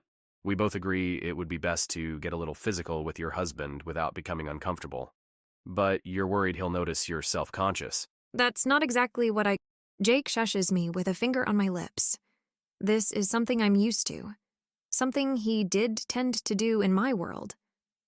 It effectively quiets me down because of how similar it makes him look to his counterpart. You claim to know me. He says, searching my gaze once more. I just thought, maybe, you'd be more comfortable building up confidence with someone you know. Building up confidence? I scoff. You make it sound as if we're preparing for a business meeting. Oh, I'm sure it would be much more pleasurable than that. He says softly. It knocks the air out of my lungs. Is he being serious? He certainly looks serious. He hasn't looked at me like this in years, with a kind of unabashed want in his eyes, free from all trace of resentment. I hadn't realized how much I missed that look until now. It's absolutely gutting. Not only because it only reminds me of how the real Jake no longer desires me anymore, but also because the fact that this one does is stirring up a very physical response from me, one I hadn't experienced in a long time. A sort of warm, fluttering sensation that grows with every second I hold his gaze, making me want to flee and get closer at the same time. If I said yes, right now, what would he do? I imagine him taking a step closer, wrapping his arms around my back. The memory of lips against mine from long ago suddenly feels vivid and tangible. I have to go. I gulp, abruptly removing myself and running for the door. Jake doesn't come after me. I tell myself it's for the best. 17. 10 years ago. What's this? Genevieve asks me as I get into her car. She's driving Margot and me to town for a much-needed shopping spree, as she likes to call it. In the back seat of the car, my sister is glaring at me with all the might of a 16-year-old teenager, her arms crossed in annoyance. Even though she's moved in with me at the pack headquarters now, I rarely get to hang out with her. She arrived 3 years ago to begin her training, but mine had been about finished at the time, so I had been busy doing various work for our alpha rather than attending classes with her. Some attempts had been made at having me teach her and her peers some lessons, but Margot had been so unreceptive that everyone deemed it best for Harry, Jake, or a regular teacher to instruct her age group instead of me. I respected my sister's need for independence. After all, she'd probably been eager to make a name for herself within the pack, rather than just being seen as the little sister. But what annoyed me was that while she was downright hostile when we were together, she'd grow enthusiastic and overly sweet whenever Jake or Harry would show up. And while I hoped the behavior could be explained by a natural inclination for older, attractive male members of the pack, I feared it might have more to do with my mother instead. Margot was only younger than me by 4 years. Perhaps Genevieve assumed that wouldn't make much of a difference to Jake, or Harry should one of them be reticent to take me for a mate when the time came. "What's what?" I replied, distractedly putting on my seatbelt. She's talking about the massive hickey on your neck. Margot deadpans. My hand immediately flies up to the left side of my neck, which Jake had been thoroughly kissing just a moment before. We'd been reviewing strategic documents together when one thing led to another, and we'd ended up making out on his bed. The feel of Jake's body pressing against mine had gone to my head, and I hadn't even minded when he'd been lightly sucking on the skin of my neck. It's not a hickey. It is to everyone who's not blind. Girls, Genevieve snaps, giving me a look as she starts the car. who was it? She asks me. No one. Vivian. My mother's voice makes me tense like some strange Pavlovian reflex. There's no reason for me to fear her. What could she do to me, really? I'm a grown woman now. My wolf has gotten just as strong as hers, if not more. So I don't really know what she could do, but perhaps that is precisely what makes me wary. The not knowing. With my mother, you get excessive praise 1 minute and sharp insults the next. Hugs, then slaps. Love, then hate. And none of it makes sense. The unpredictability enough to give anyone whiplash. Even my wolf still grows wary in the vicinity of hers. It was Jake. I confess truthfully, like a child caught making a mess. I see. Genevieve purses her lips. I thought you'd decided to wait. I have. I protest, my heartbeat picking up with embarrassment. I don't wish to speak of this in front of Margot.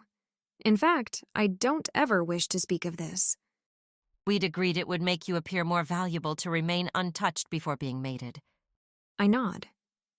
It's what Mother had said when I'd argued that waiting until I was mated could be potentially just as attractive, if not more, than engaging in physical intimacy right away.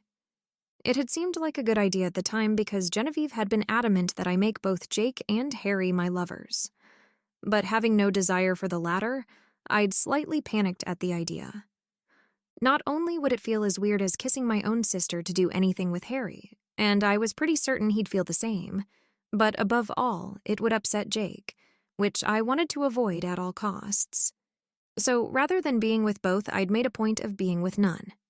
And to my great relief, Genevieve had deemed the plan acceptable for, while a little outdated these days, some packs did still require wolves to save themselves for their future mates. The problem was that I was only to become mated when Jake became alpha.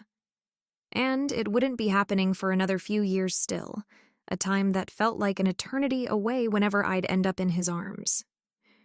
We never did anything other than hold each other or kiss on the mouth, save for earlier. And while I'd been happy at first, it was becoming more and more torturous to hold back every passing day. And it had nothing to do with Jake being too insistent, but everything to do with how my body reacted when near his. We haven't done anything but kiss. I growl, lowly.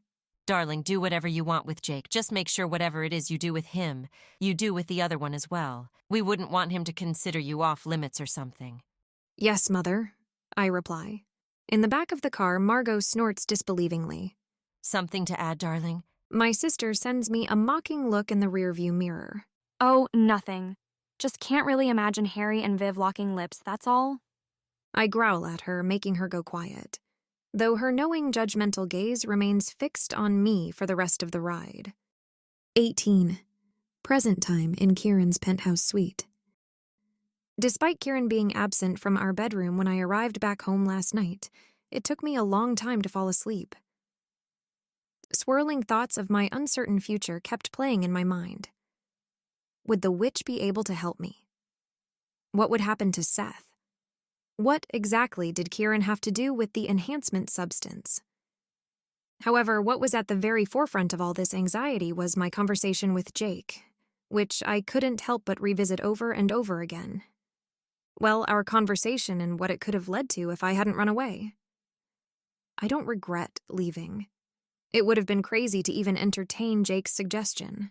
Yet my imagination didn't seem to agree, intent on entertaining said suggestion in vivid detail. I had no control over my own thoughts, and even less over how my body reacted to them.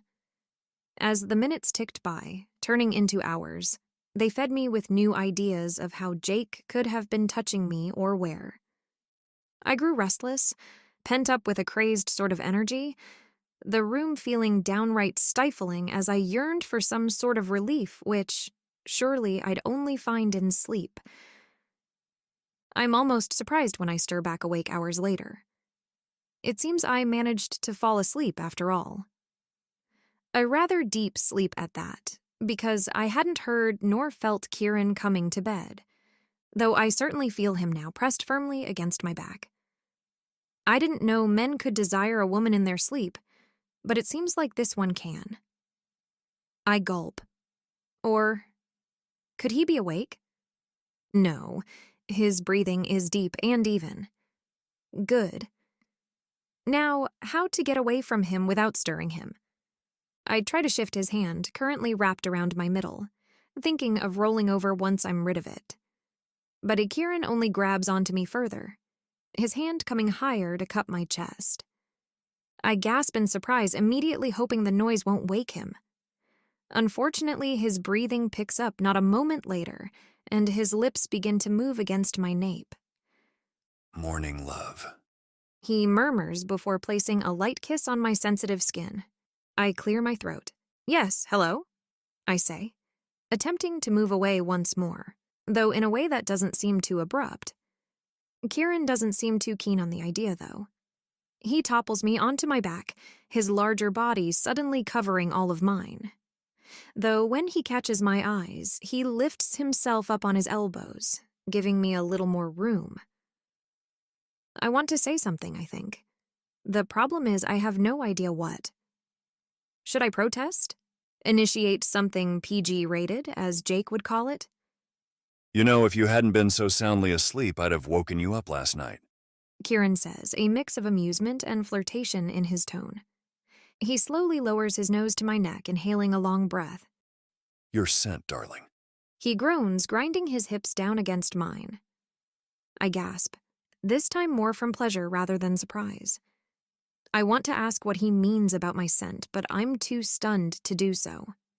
You're being so responsive lately.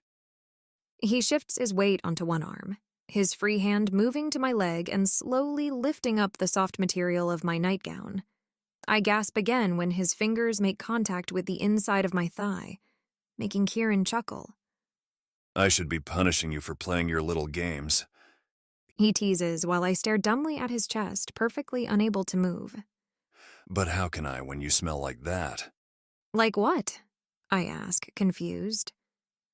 Kieran properly laughs at that. It makes me so embarrassed I don't think of protesting when his mouth captures mine. It's a heated kiss. Possessive. Which Kieran entirely dominates, steering our pacing and movement with the obvious intent to claim. I can barely keep up, slightly worried about doing something wrong, for I'm not used to such intensity. I wrap my arms around his neck and let him lead, docile, while trying to think ahead. I need to escape, but with enough poise that Kieran doesn't think I'm running away. God, but how can I possibly get any control back from a man who's kissing me like that?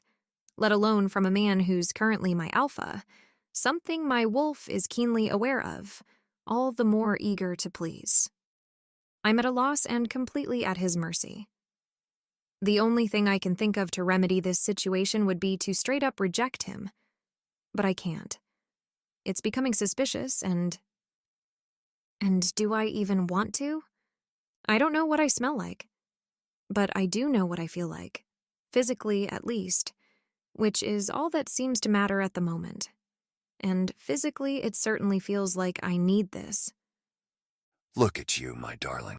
Kieran smirks as I let out an involuntary small whine when he removes his mouth from mine.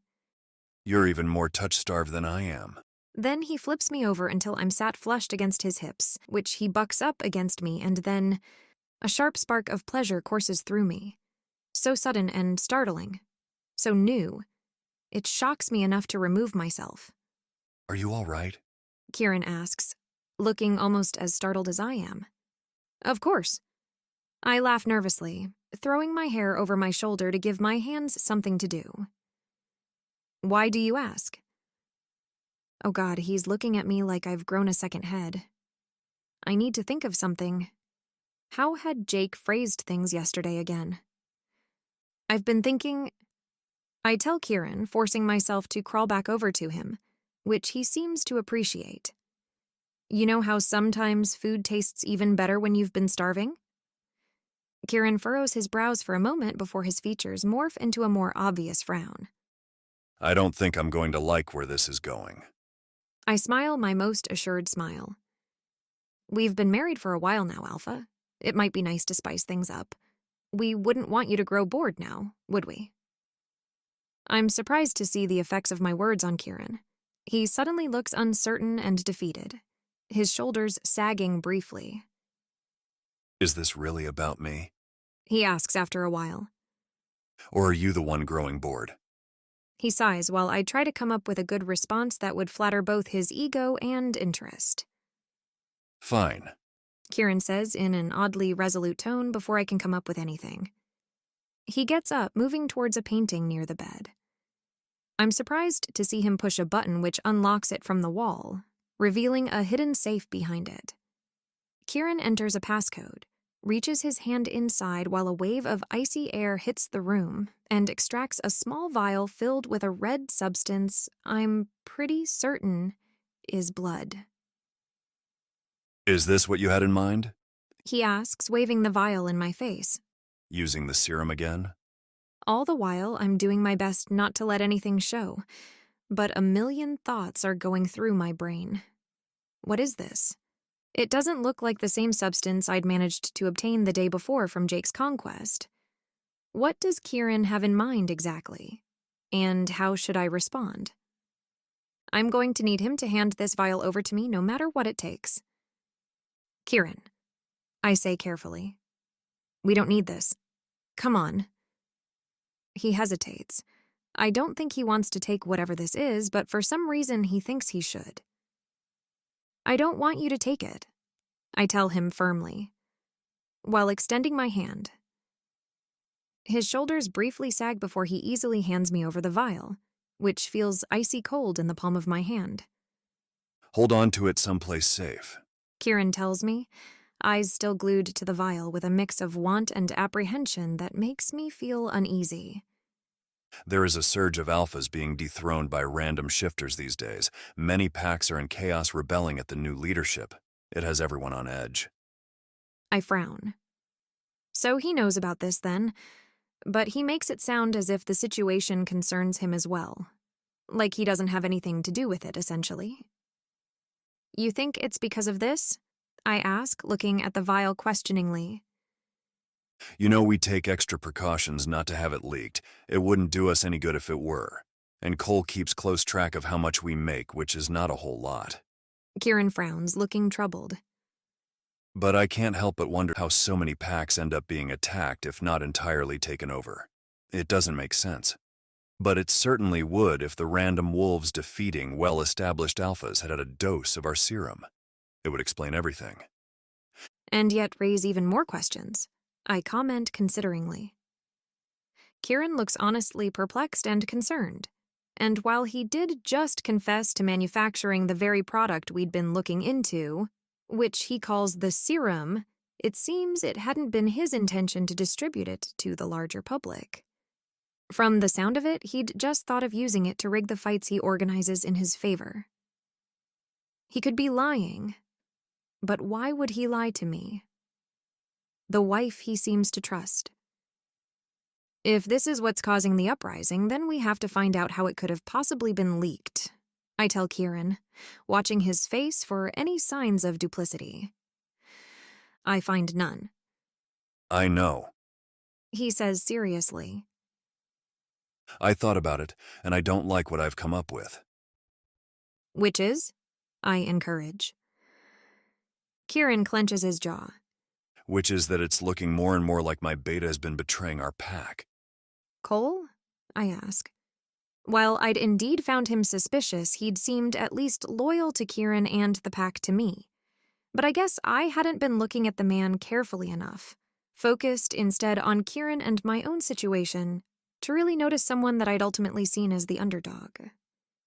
Too focused instead on Kieran and my own situation to really notice someone that I'd ultimately seen as the underdog. He runs all of the fighting operations for me these days. He has access to everything, including the manufacturing. I'd straight up interrogate him if not for the fact that I'm worried there might be more to it than we know. Kieran grimaces. You're afraid to put the pack at risk? Kieran's eyes meet mine, serious and troubled. Honestly, Viv, I'm afraid of putting everybody at risk. I think I've been so determined to create a name for myself, for our pack. I might have created a monster in the process. He sighs, making his way towards me again and sagging against my shoulder in an obvious search for comfort.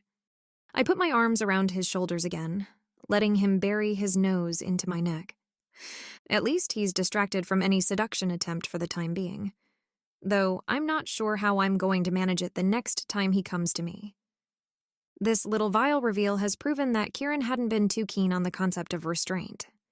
He'd been willing to dose himself with a serum he knows is dangerous, rather than having to keep away.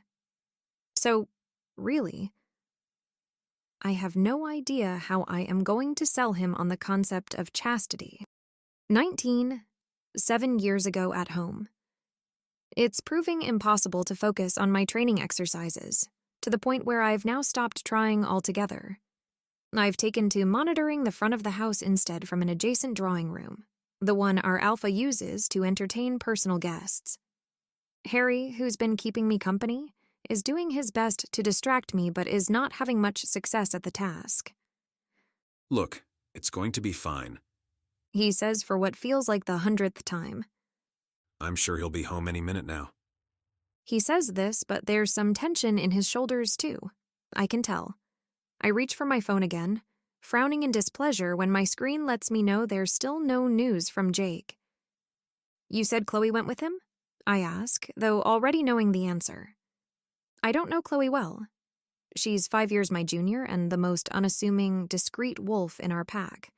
Or she had been until she'd found her fated mate, a wolf named Nate a few years back. That had everyone reeling from excitement.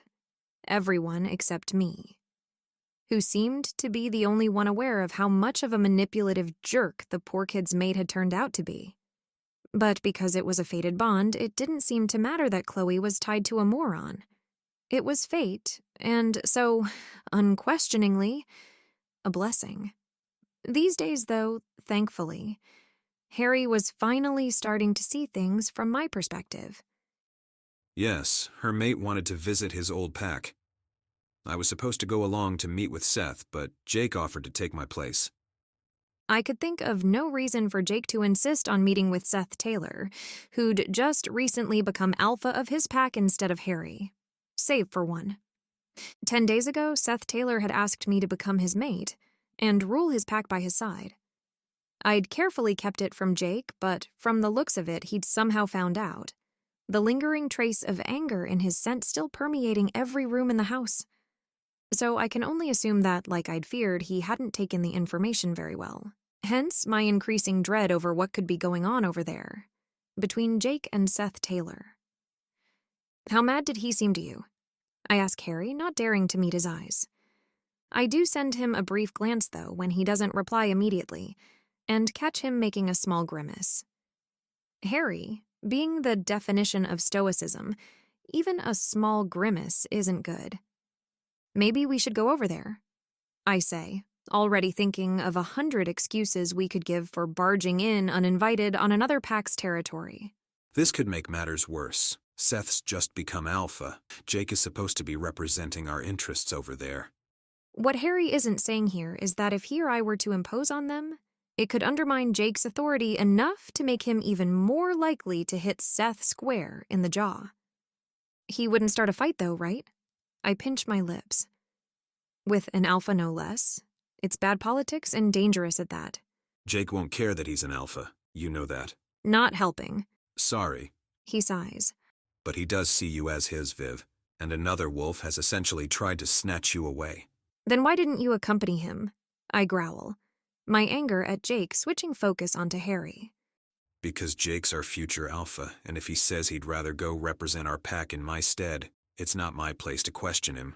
But mostly because I didn't know what Seth had done, because someone didn't tell me about it. You would have told Jake, and you know it. When you ask me to keep quiet, I do. He protests, crossing his arms as if daring me to say otherwise. Oh yeah? Well, what about the time where... I interrupt myself when the sound of tires erupts in the distance, though gradually coming closer. Harry and I share a brief look before hurrying outside the house. Jake's car pulls in, parking in the distance, and the two of us hurry along the path leading to the front gate of the property to meet him and Chloe. When the door of the car opens to reveal Jake's form, my eyes naturally fall to it. Searching first for injuries, then any indication of what might have happened. There is a slight bruise under Jake's eyes, but it's barely there, already healing thanks to his shifter powers. His stance is steady, movement fluid. He seems fine, but his eyes, they seem haunted, weighted by some horrible truth I've yet to hear about. Jake opens the back door of the car to gently help extract a small form from the vehicle. Chloe. Harry gasps before breaking into a jog to help Jake out. For a minute, I'm certain Chloe's been gravely injured. There's blood on her neck and hands. She's wearing unfitting clothes, which tell me she must have transformed in a hurry. But she seems to be able to walk, though she doesn't respond when Harry puts an arm around her shoulders, speaking softly to her. Her eyes are wide, and she's trembling like a leaf. What happened? I ask Jake when I reach him. Despite the situation being obviously charged with tension, I'm too happy to find him unharmed to feel anything but relief.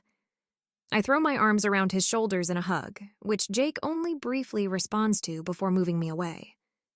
And that is when a second car pulls into the grounds, following after Jake's. I'm stunned to see Seth Taylor emerge from the vehicle, followed by two shifters from his closest entourage. He briefly meets my eyes, giving me a polite nod, though quickly looking away. I've come to meet with Alpha Ronan Hargrove, he tells us, moving forward, to settle a great offense that has been committed by a member of your pack against my own. Heartbeat picking up, my gaze snaps to Jake's defeated one. What did he do? I ask, mind reeling from the possibilities. But mostly from the fear of what will happen to Jake in the future, as a consequence of this great offense. Not him, Seth says, sending me another brief glance before pointing an accusing finger at Chloe. Her. My jaw drops. Beside us, Jake's arm tightens around Chloe protectively. Chloe, who all but bursts into tears. 20. Present time at the hotel. After Kieran hands over the vial of serum we'd been looking for, he's quickly called over to a meeting, and I'm left to my own devices. I've barely had 2 bites of my breakfast, trying to strategize on how to navigate my perilous situation, when Jake props himself down on a chair in front of me, though not without stealing a grape from my plate. Morning, sunshine. He greets, popping it into his mouth. I roll my eyes, hoping to hide the immediate self-consciousness I feel after last night, no matter how perfectly casual he's being. As a matter of fact, his unaffected behavior only flusters me more. Unlike me, he certainly mustn't have spent the rest of his evening thinking about what it would be like if we'd actually moved forward with his idea. He must have went straight on and seduced someone else into his bed without any second thought, the sly bastard. Are you listening to me? Jake asks as I realize he's now stolen my yogurt. No, I reply, taking it right back. It makes him laugh. It's kind of unfair how much warmth his laughter conveys. It makes one feel special, even when they aren't. I was saying we can drive downtown as requested whenever you're ready. I guess he wants to speak in private again, so I nod my head politely. Jake leads me to the front of the hotel, onto which the sun is shining brightly as if to compensate the dark undergoing happening inside its walls. A car is already waiting, Jake taking the wheel and I, sitting at the back as pack politics dictate, for he and I aren't equals. Are we going to see Harry? I ask once we're on the road. Yeah, we thought it'd be best for privacy not to meet straight up at the hotel, though it's not like we can hide your meeting with another alpha for long, so you'll have to think of something to tell Kieran. That does make sense. I suppose I could say I've reached out to create a potential alliance. You smell like him, Kieran. He says this casually, almost as if he'd been commenting the weather. Or at least it would seem so to most people. But I'm not most people. Well, we do share the same bed. Jake flashes me a glance. You did more than share a bed. He comments, taking a turn. His shoulders are slightly tense. My first instinct is to tell him it's none of his business, but that does seem overly defensive given what I'd told him the night before. Besides, he isn't my Jake, I remind myself. There's nothing at stake here. I tried following your advice. I explain, my words coming out more cautious than intended. But I got a little overwhelmed. Is that so? Jake says. His scent is spiking up in a way I'm unused to. There are undertones of frustration, but something else I can't quite place. Is he annoyed with me? Perhaps he finds me inadequate, at least in comparison to someone who would have been more at ease with seducing Kieran. Well, I interrupt myself, hesitant on how to phrase my thoughts. I didn't know how to discourage his advances without making it look too abrupt. When I suggested we hold off for a while. You suggested? Jake briefly looks over his shoulder. Vivian, of course he's not going to jump at the idea of refraining from touching you. The man has eyes for crying out loud, and, I believe, a sense of smell. What's up with my scent? I ask, remembering how Kieran had commented on it earlier. Is something wrong with it? To my great surprise, Jake is suddenly looking a little embarrassed. I try to think back to a moment where he'd been embarrassed before but come short. There's nothing wrong with it, per se. Jake scratches his throat. It's just obvious that you... That I what? I ask when he takes too long to come up with something. The point is... Jake says. That you can't ask Kieran not to make a move like it's open for discussion. Why wouldn't he try to persuade you? You're his wife, who normally enjoys being with him. You have to take charge. Make him want to do as you say.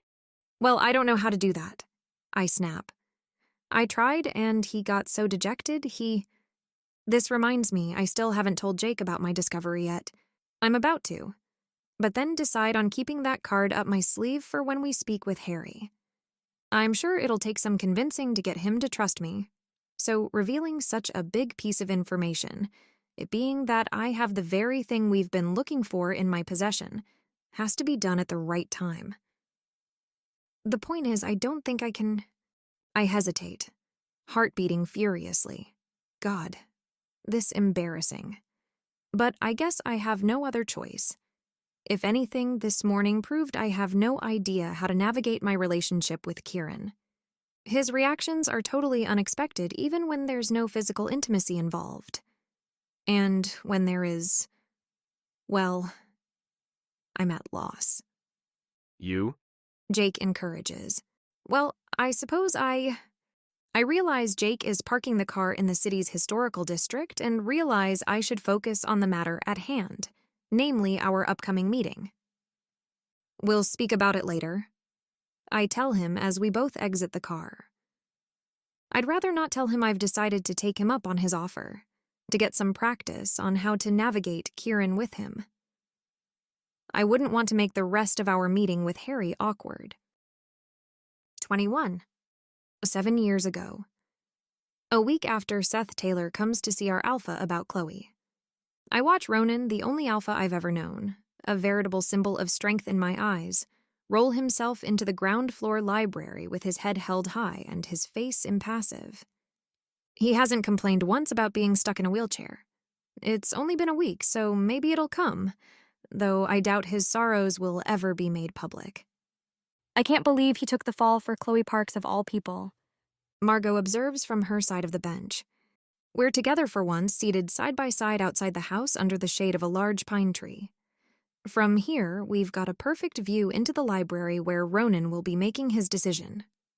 It's the role of an alpha to stand up for his pack, I reply, distracted by the curve of Ronan's crippled profile, which sags slightly now that he is behind closed doors. He didn't have to, though. Seth said he'd been content with Chloe paying the price for her mistake herself. What had happened was this. Jake had confronted Seth about the proposal he'd made to me, which had escalated into a full-blown fight between the two men. Absolutely idiotic on Jake's part, for not only is winning a fight against an alpha, when you aren't one yourself, practically impossible, but Jake winning with no intention to take over Seth's pack as a consequence would be seen as bad form, and raise enormous tensions between our people, which is more or less what ended up happening. Because Jake had been about to win when a member of Seth's pack, a girl named Evie, had wanted to jump in to protect her alpha. A natural instinct which Chloe, who'd been present, felt too. She transformed and attacked Evie before the girl could sneak up on Jake, saving him but severely injuring Evie in the process.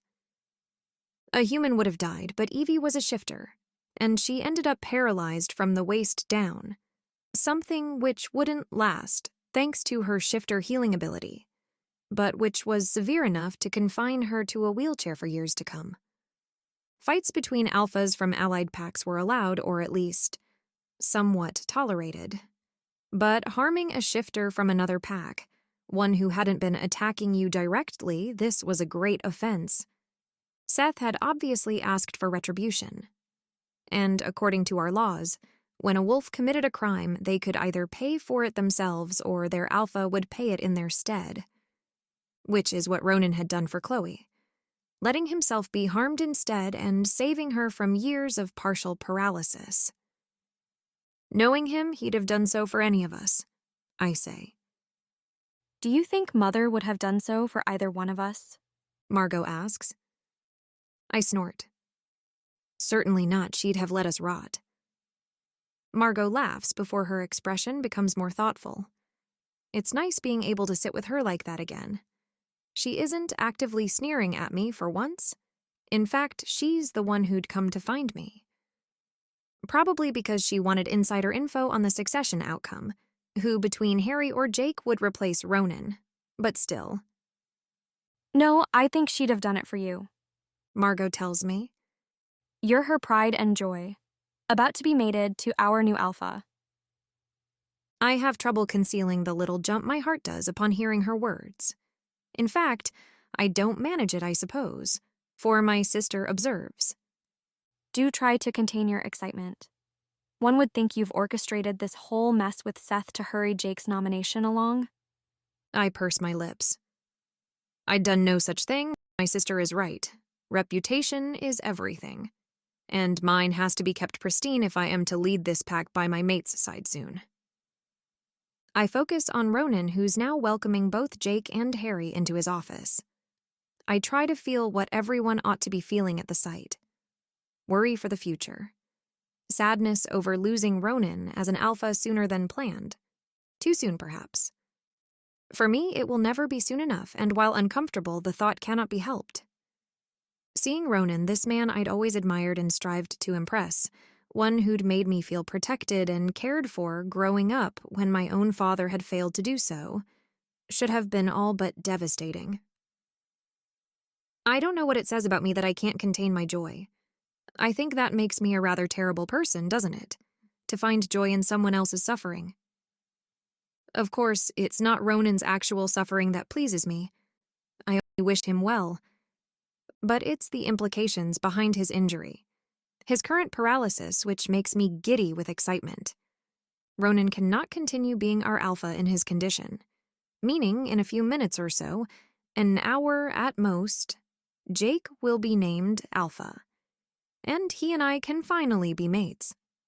Seth came on to me. I tell Margot. I had nothing to do with it. My sister shrugs her shoulders. Behind the window pane, Ronan shuts himself off, waiting for his heir's reactions. Nothing shows on either Jake's or Harry's faces. My heartbeat picks up.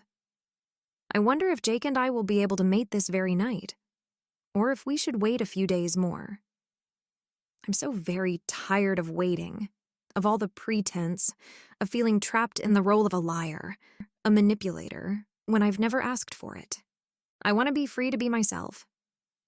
Free of my mother's expectations, which, if all goes well, should be settled in a few hours. I'll have done it, what she asked. She'll leave me alone once I'm finally mated to an alpha she'd always pushed for me to be. Do you love him? Margot asks as I watch Jake open his mouth to speak behind the window pane. I don't reply. Jake's face is grave and ashen, the very picture of defeat, and all traces of joy leave my heart, replaced with painful dread. I have a really bad feeling about what's about to unfold. Like all my dreams are about to crumble. Like I'm about to lose everything. 22. Present time downtown. Harry is waiting for us in the back of a cafe, absorbed in a book as we arrive, which doesn't surprise me. I take a look around the dimly lit space. I'm sure he picked out this place because it looks old and architecturally interesting. Also, it's almost completely empty. You'll see, he's kind of an old man inside. Jake tells me, sounding amused. I know what he's like. I remind him. Harry briefly glances towards us as we approach, looking very much like he'd rather continue reading, which again doesn't surprise me. What does surprise me, though, is the total lack of warmth in his measured gaze when he does end up meeting mine. I'm once again reminded that while I may know him, this Harry isn't likely going to act towards me like the one I'm used to. There's something off about his scent I can't pinpoint, though Harry looks the same as he always does. Light brown hair, sharp gray eyes, and masculine features too rugged to be deemed beautiful like, say, Jake's, for example. Though I suppose with a certain appeal nonetheless. There's always been something stern about Harry that contrasts with his cousin's easy charisma. While Jake is warm and quick to flash anybody a sunny grin, I think I could have counted the times I'd seen Harry laugh on one hand. Sit. Harry says, vaguely waving at free chairs on the other side of his table. The tangible firmness in his tone makes my wolf tense. I'd always recognized Harry's authority in my world. It would have been hard for any shifter not to. But in this reality, his alpha nature presses down on me with a whole new weight. So you're Vivian. Harry comments, indicating that I should start speaking.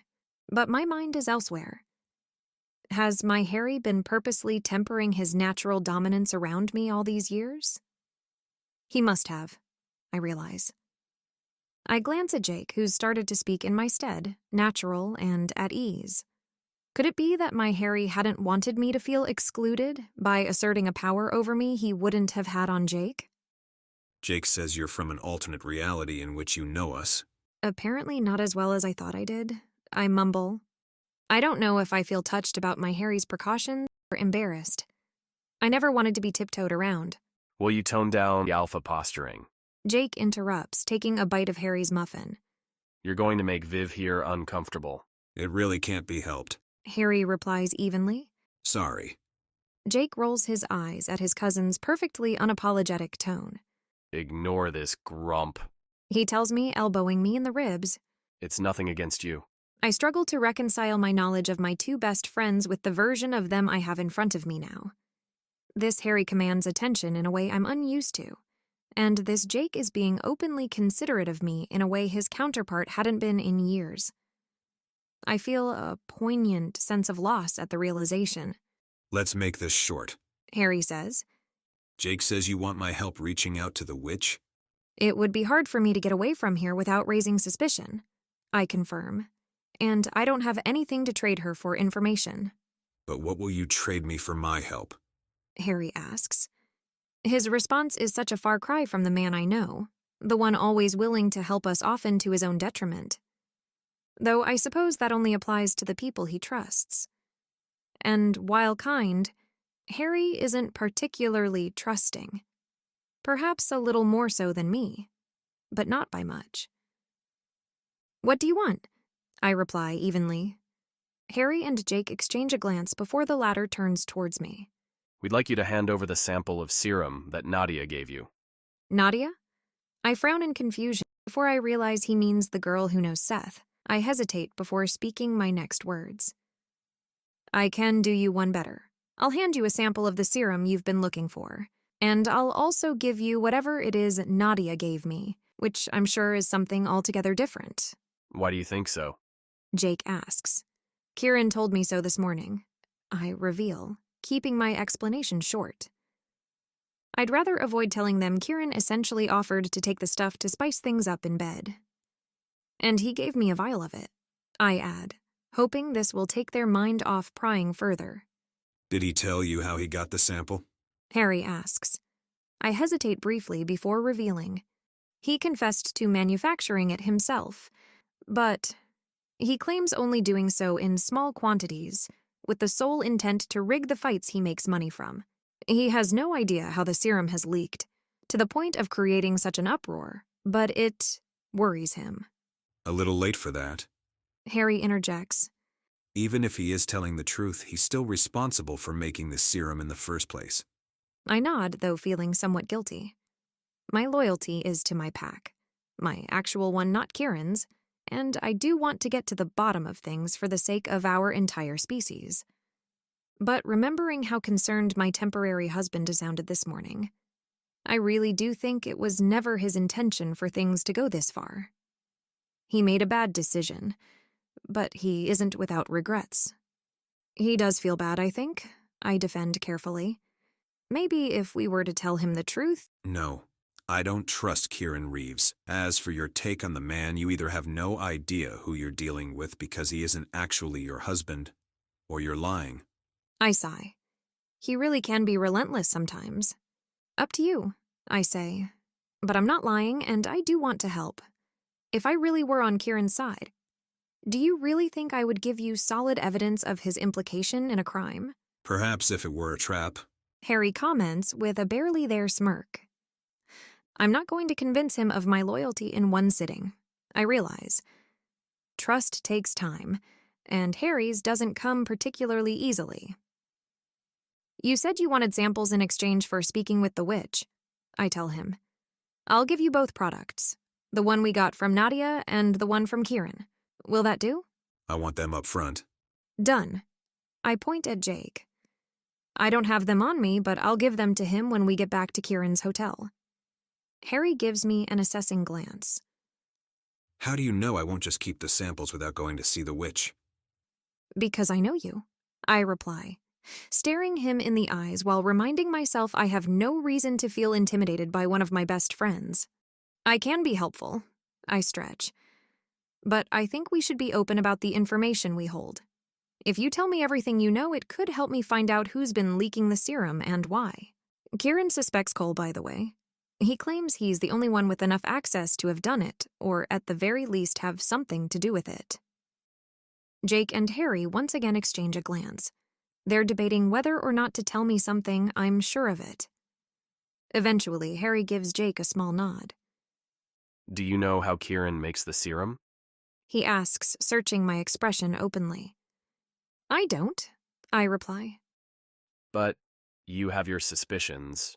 He pauses, giving me a pointed look. Well, it looks like blood, I reply carefully. From what I've seen. Yeah.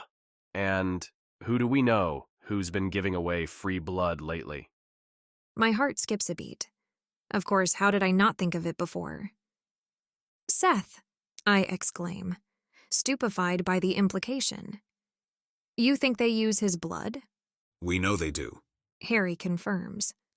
They've been taking the blood of unsuspecting alphas and using dark alchemy to convert it into an enhancing substance that can make any shifter as dominant and powerful as the alpha who'd supplied the blood. It only lasts for a few hours. It's addictive, and side effects include increased aggression, if not full-blown rage blackouts. I'm stunned by this flow of new information and wonder what to address first. So have other alphas gone missing? I ask. Not so obviously as Seth. But there are patterns. Whenever one comes to visit Kieran here, for a meeting or another, they usually end up staying longer than planned. And most of them have confessed to not remembering anything from certain points of their trip. So, I purse my lips. You think Kieran's men dose alphas to take their blood unknowingly, to then make more serum?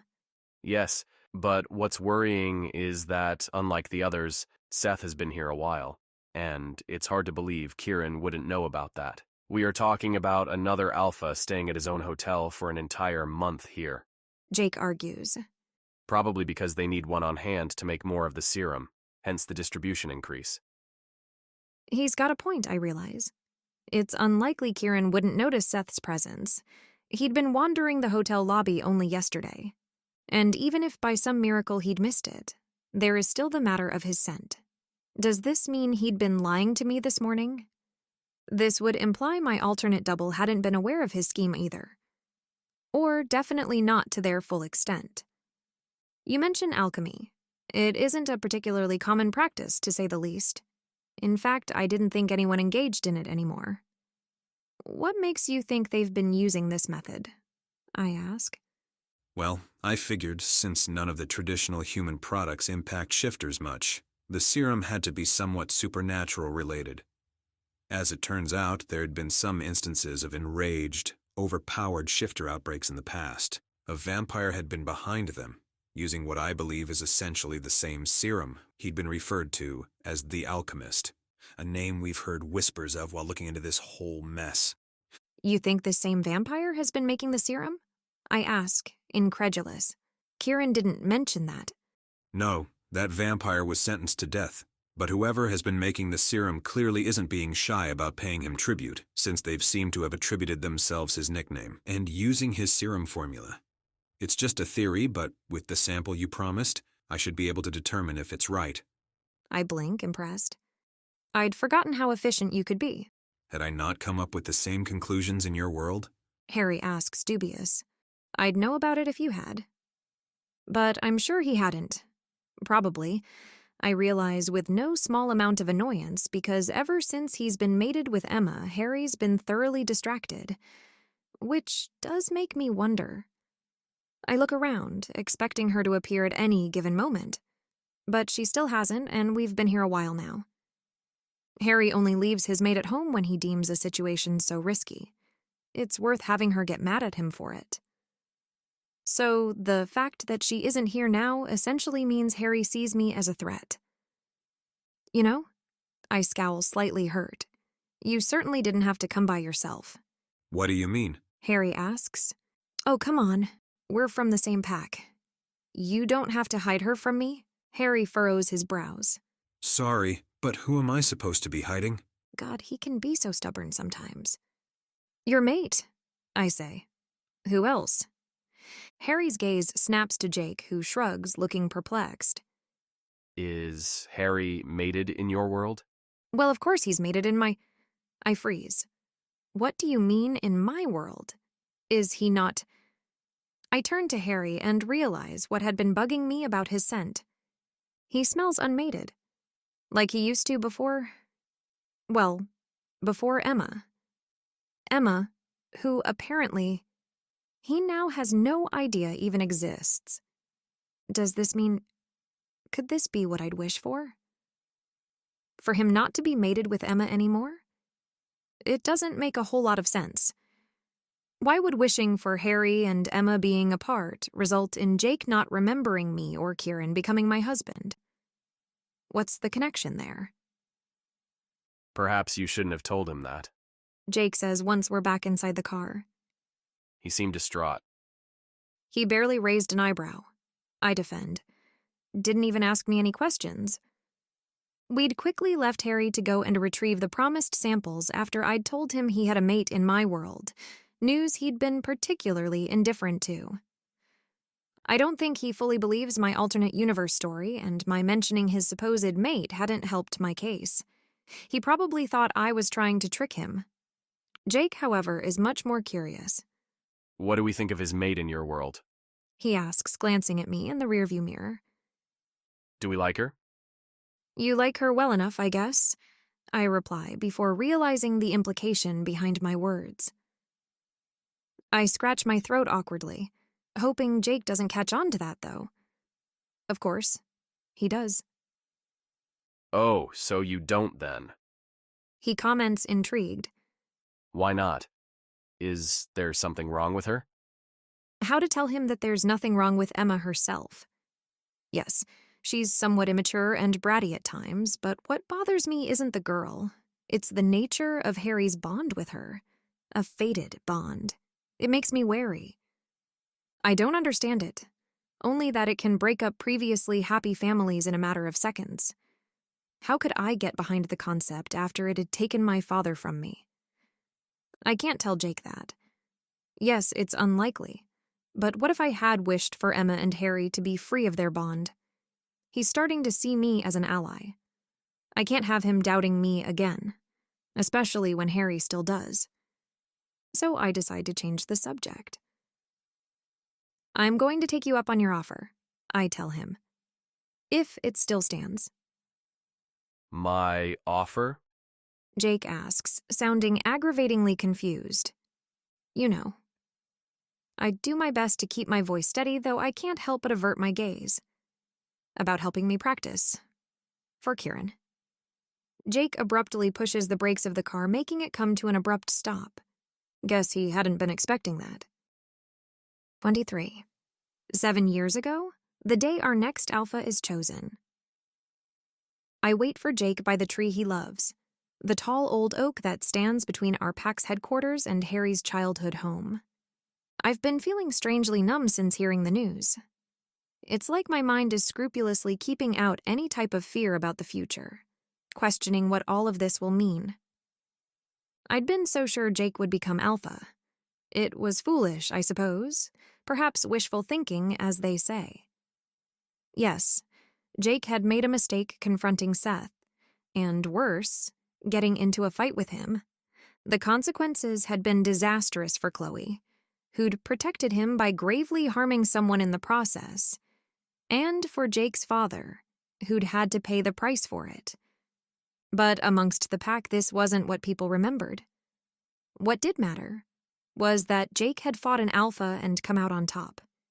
Jake, who hadn't even become one yet. This was proof he was worthy, strong enough to be our leader. And if anything, our entire pack seemed certain that's what would happen. I'm still unsure how it hadn't. The news that Harry would be our next alpha has just been announced an hour ago, and I've been waiting for Jake to come here by our tree ever since. When he appears, when he finally stands before me looking just as perfect as he always has, yet with a new, troubled depth to his gaze and a graveness painting his features. I don't think. The next thing I know, I'm in his arms, face buried against his shoulder. Are you okay? I ask because I'm starting to feel something now. Jake must be devastated, I realize.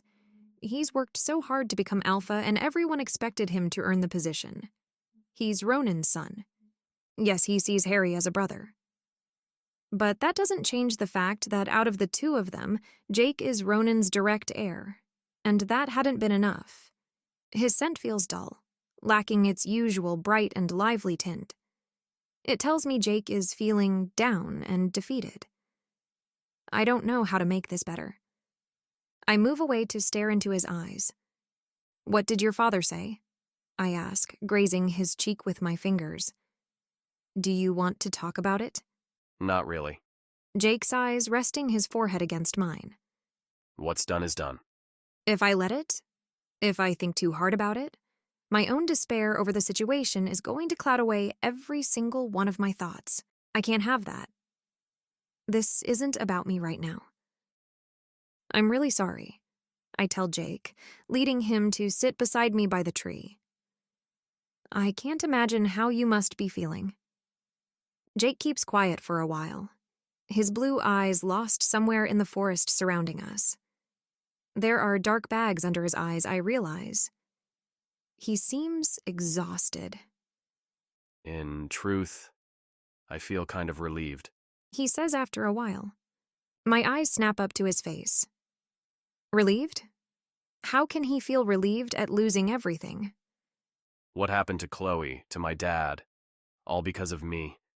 Jake shakes his head like he's trying to escape the thought. He inhales, deeply. At least now that Harry's alpha, it won't happen again. He'll do a great job keeping everyone safe, and I... He hesitates before turning to me, taking hold of my hand. I'm glad it isn't me. I'm not good for the pack. That's not true. I grab Jake's face between my hands, searching his gaze. You would have made a fantastic alpha. Everyone thinks so. Everyone's wrong. Jake closes his eyes, guilt marking his features. An alpha should look after his pack, first and foremost, but when it came down to it, I didn't.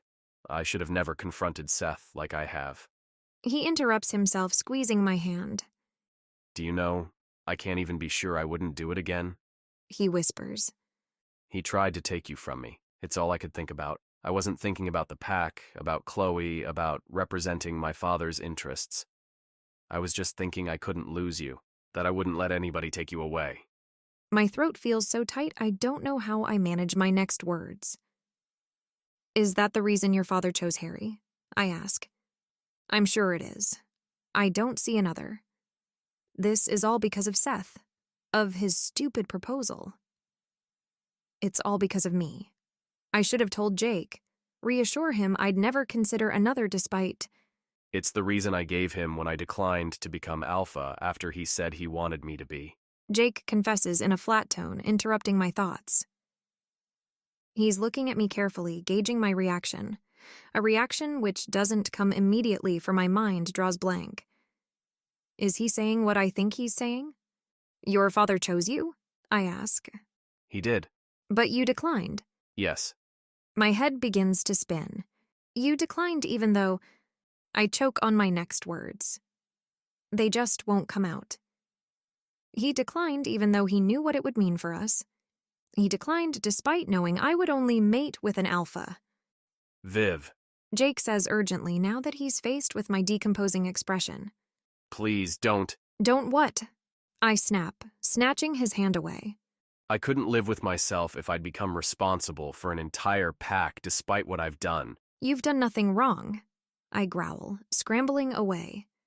You fought another shifter for what was yours. There isn't one person amongst our pack, hell, even in Seth's pack, who wouldn't understand. Which is why not just anybody can become Alpha. Jake snaps when he tries to reach for my arm, but I avoid him. It's not just a question of strength, it's about putting others first. I get what he's saying on some level, I really do. I think he's being too hard on himself, and the fact that he recognizes his mistake and that it impacts him so much says a lot about his character, about the alpha he could have been.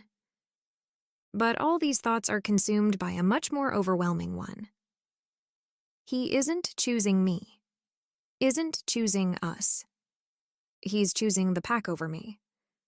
And while that would make him a great alpha in my eyes, ultimately, it means he doesn't love me enough. If he did, he'd have become alpha no matter what, for me, to be with me. But that kind of love doesn't exist, I suppose. It's what my mother's always said. Love fades. Ultimately, happiness and security all come down to one thing, and that's power. Who has it and who doesn't? Love will fade, but who you are to the pack, your value, will not. A flash of my father walking away with his new mate, days after celebrating his anniversary with our mother, with us, flashes before my eyes. She'd been right all along. Viv. Jake pleads, grabbing onto my shoulders. This doesn't have to change anything. I take a quick step back. I warned you. I reply in a quiet voice. I told you, many times. I want you to be my mate. Jake tells me solemnly. Honestly, most days it feels like you already are. Well, I'm not. I protest, the whirlwind of emotions going through me too complex to decipher. And I won't ever be. You're not an alpha. But I love you. Jake says fiercely. Isn't that enough? I can tell he is being sincere. Or he thinks he is. He does love me. But for how long? How long until he grows tired of me, or worse, meets his fated mate and forgets about me altogether? It could happen. And then what would become of me? Where would I belong? A normal shifter could leave a mate behind. But an alpha? They don't just mate with anybody. If he'd been alpha, Jake would have been tied to me. But now... I shake my head, ignoring Jake's devastated expression, and walk away. I tell myself his protests don't mean anything, and that neither does his love. 24. Present time. Inside a bedroom in a random hotel. I pace around the hotel room Jake has taken me to, one that isn't part of any of Kieran's establishments for obvious reasons. Jake watches my back and forth from the bed where he's lounging, hands behind his head. I'm too nervous to look at him there. You know, when I said I would take you up on your offer, I didn't necessarily mean right now. Really? Jake jokes. I roll my eyes as he slowly gets up to interrupt my pacing, his hands finding my shoulders. Look, we can go slow. He tells me, his eyes meeting mine. We don't even have to do anything at all. I just thought... The implications feel enormous. Is it somehow wrong to touch this man? Let him touch me in return when his double from my reality might not have wanted us to? Certainly wouldn't have, in fact. All I know is that I need help handling Kieran and this whole mess, but Jake takes my hand, bringing my wrist to his lips. His gaze never leaves mine. He plants a slow, delicate kiss against my pulse. My breath slightly hitches as Jake focuses on getting a whiff of my scent, which he seems to enjoy from the look on his face. You're very responsive. He observes. Kieran had said something similar. I'm not sure what it means, and I don't like that. I feel like I have no control over this specific situation either. Which isn't the point. I need to learn how to get that control back. From Kieran, especially. You said I had to impose things, be the one in charge? I tell Jake. How do I do that? I pinch my lips, my mind full of technical questions I don't dare voice out loud. Though Jake seems to somehow understand them because he chuckles. You're thinking too hard. You're not passing a test here. He's teasing me. He sounds like himself, but there's a warmth there. In the blue of his eyes, on the curve of his lips, that I thought I'd never see again. I want more of that warmth. But I'm also aware something is missing. A recognition, maybe. A shared understanding he and I do not have in this world. Then what is it about? Jake takes my hand in his. He looks like he wants to tease some more. Perhaps he is enjoying this. But in the end, his response is straightforward and sincere, without a hint of mockery. It's about confidence, Vivian. You need to know you can get your husband to do whatever you want. I open my mouth to protest, but Jake interrupts, a smile stretching his lips. Yes, you can. You could probably get any man but one who's married you and loves you. Piece of cake. I scratch my throat, feeling a blush grazing my cheeks. Jake notices. He smiles indulgently at me, the warmth in his gaze only growing stronger. He pulls a little on my hand so that I'm standing closer to him. Let's start with something easy. I'm going to kiss you now. He says. If that's all right. I've kissed Jake before. It's been years, and we'd been young, and he'd been a different Jake. But I have kissed him before. I can do this. So I nod. Jake's palm presses against my back, warm and firm. The familiarity of his lips meeting mine is a little disorienting, though his touch is certainly more assured than the one I'd known when we'd been teens. I let him decide on the pacing, first because I'm worried my inexperience will show, then because memories of us flood my mind and tug at my heart. Soon, though, Jake's scent begins to change, and it's all I seem able to focus on.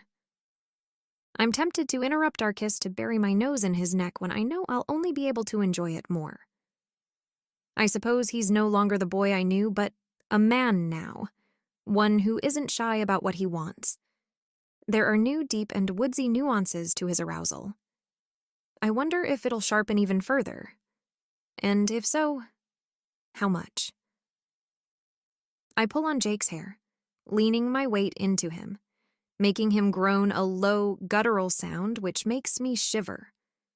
I feel him lick my lower lip, take it between his teeth, nibbling. Obviously, no one has ever put a clay mark on someone else's lip, but still, the hard pressure of his teeth on my sensitive skin and the implications of it make my knees feel slightly weak. I have the growing urge to bare my neck to him. My heart skips a beat as I become more conscious of the thought. God, what is wrong with me? That ship has sailed. It's too late for us, for that. I press my hands on Jake's chest, determined to push him off. Maybe we should focus on you, I tell him. His lips are slightly swollen. Because he's been kissing me, I realize. Me, Not one of the many random women he spends his nights with and that I have to cross paths with at breakfast. You don't want me touching you. Jake interprets somewhat accurately. I almost laugh at that. I do want. Too much, certainly. It's humiliating, because his voice is barely uneven, and he seems perfectly calm and in control. This doesn't mean the same thing to him as it does to me. I know him, but he doesn't know me. What do you think you'd be comfortable with? I'm sure he's just trying to be considerate, but his question makes me feel uncomfortably vulnerable. I don't precisely know what I'd be comfortable with. I don't know what I like or don't, what I want or don't. At home, before all of this started, it's like my body had been shut off ever since my Jake and I had broken up. It hadn't yearned for any type of physical touch or sensation, like that part of me had vanished. But ever since waking up here in this world, it's like I haven't been myself. I'm suddenly craving for things I don't even know how to picture, let alone voice out loud. How about we reenact what happened this morning? Jake suggests. You can show me exactly when you felt overwhelmed. Would that help?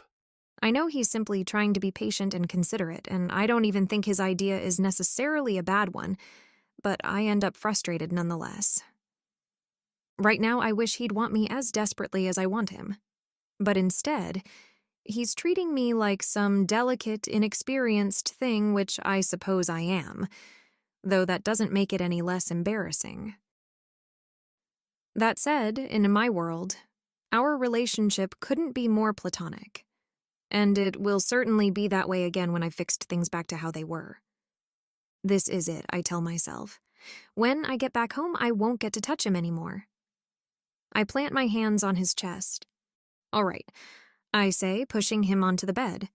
Jake's eyes widen briefly, which makes me nothing short of pleased as I lower my own body down to straddle his hips. Feeling somewhat empowered, my lips find his again. This new kiss slower than it had been, but somehow just as intense. Jake puts a hand in my hair, and I, one below his shirt to trace along the plane of his abdomen. My touch is exploratory and not particularly focused, but when my fingers graze the hem of his jeans, there's a definite spike in Jake's scent that goes straight to my head. He sits up to meet me, his mouth falling onto my neck, where he leaves slow trailing kisses along its curve.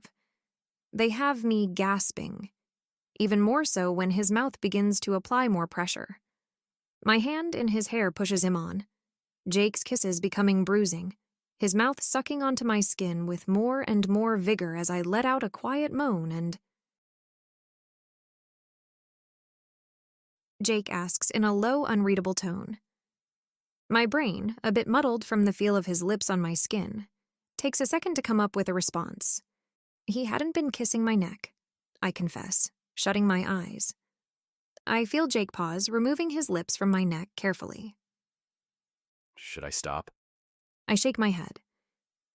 Jake's scent is enveloping me again, just like it used to. I don't understand how I ever went on without it. What else? Jake murmurs against my skin. He smells so good, my wolf is practically preening from the attention. Without thinking, I guide his hands from my hips to my thighs. Unlike this morning, with Kieran, my legs aren't bare but covered by loose-fitted pants. You'd been wearing less clothes, I presume. Jake asks as if he's read my mind. I nod when he slowly lifts my chin to meet his eyes. Did you not like it when he touched your bare skin? I shiver, remembering the feel of Kieran's warm hand against the inside of my thighs. Getting a fresh whiff of my scent, Jake's eyes darken. You did like it. He doesn't seem so unaffected now. His pupils have started to dilate. His grip is becoming firmer. The thought that he's enjoying this, me, if even a little bit, goes straight to my head. It wasn't unpleasant, I confess, emboldened by the way Jake's breath hitches. And then? I bite my lip. He moved. I explain, evasively, making Jake raise an eyebrow. Moved how, darling? He asks, removing a strand of my hair from my face. I'm feeling unsure again. God, I feel like such a child. Jake carefully cups my cheek. Did he hurt you? He asks, a dangerous edge to his voice. My eyes blink open. He seems tense now, like he's ready to pounce depending on my answer. No, it didn't hurt. Jake searches my expression, understanding dawning on his features. It felt good then. My heart begins to pound dangerously. Hey, it's nothing to feel embarrassed about. But if it isn't something you... It's not that. I interrupt, my voice small. I was just surprised, that's all. Jake's gaze catches mine. He looks so much like himself, like there's an understanding between us now, even though it's one I'm unaccustomed to. Do you want me to try it? He asks, carefully gauging my expression. Think about it. If you think it's too much, you should always say no. I'm half tempted to roll my eyes. I may be inexperienced, but I know what consent is. But I realize it would be foolish to mock him for being considerate and communicative.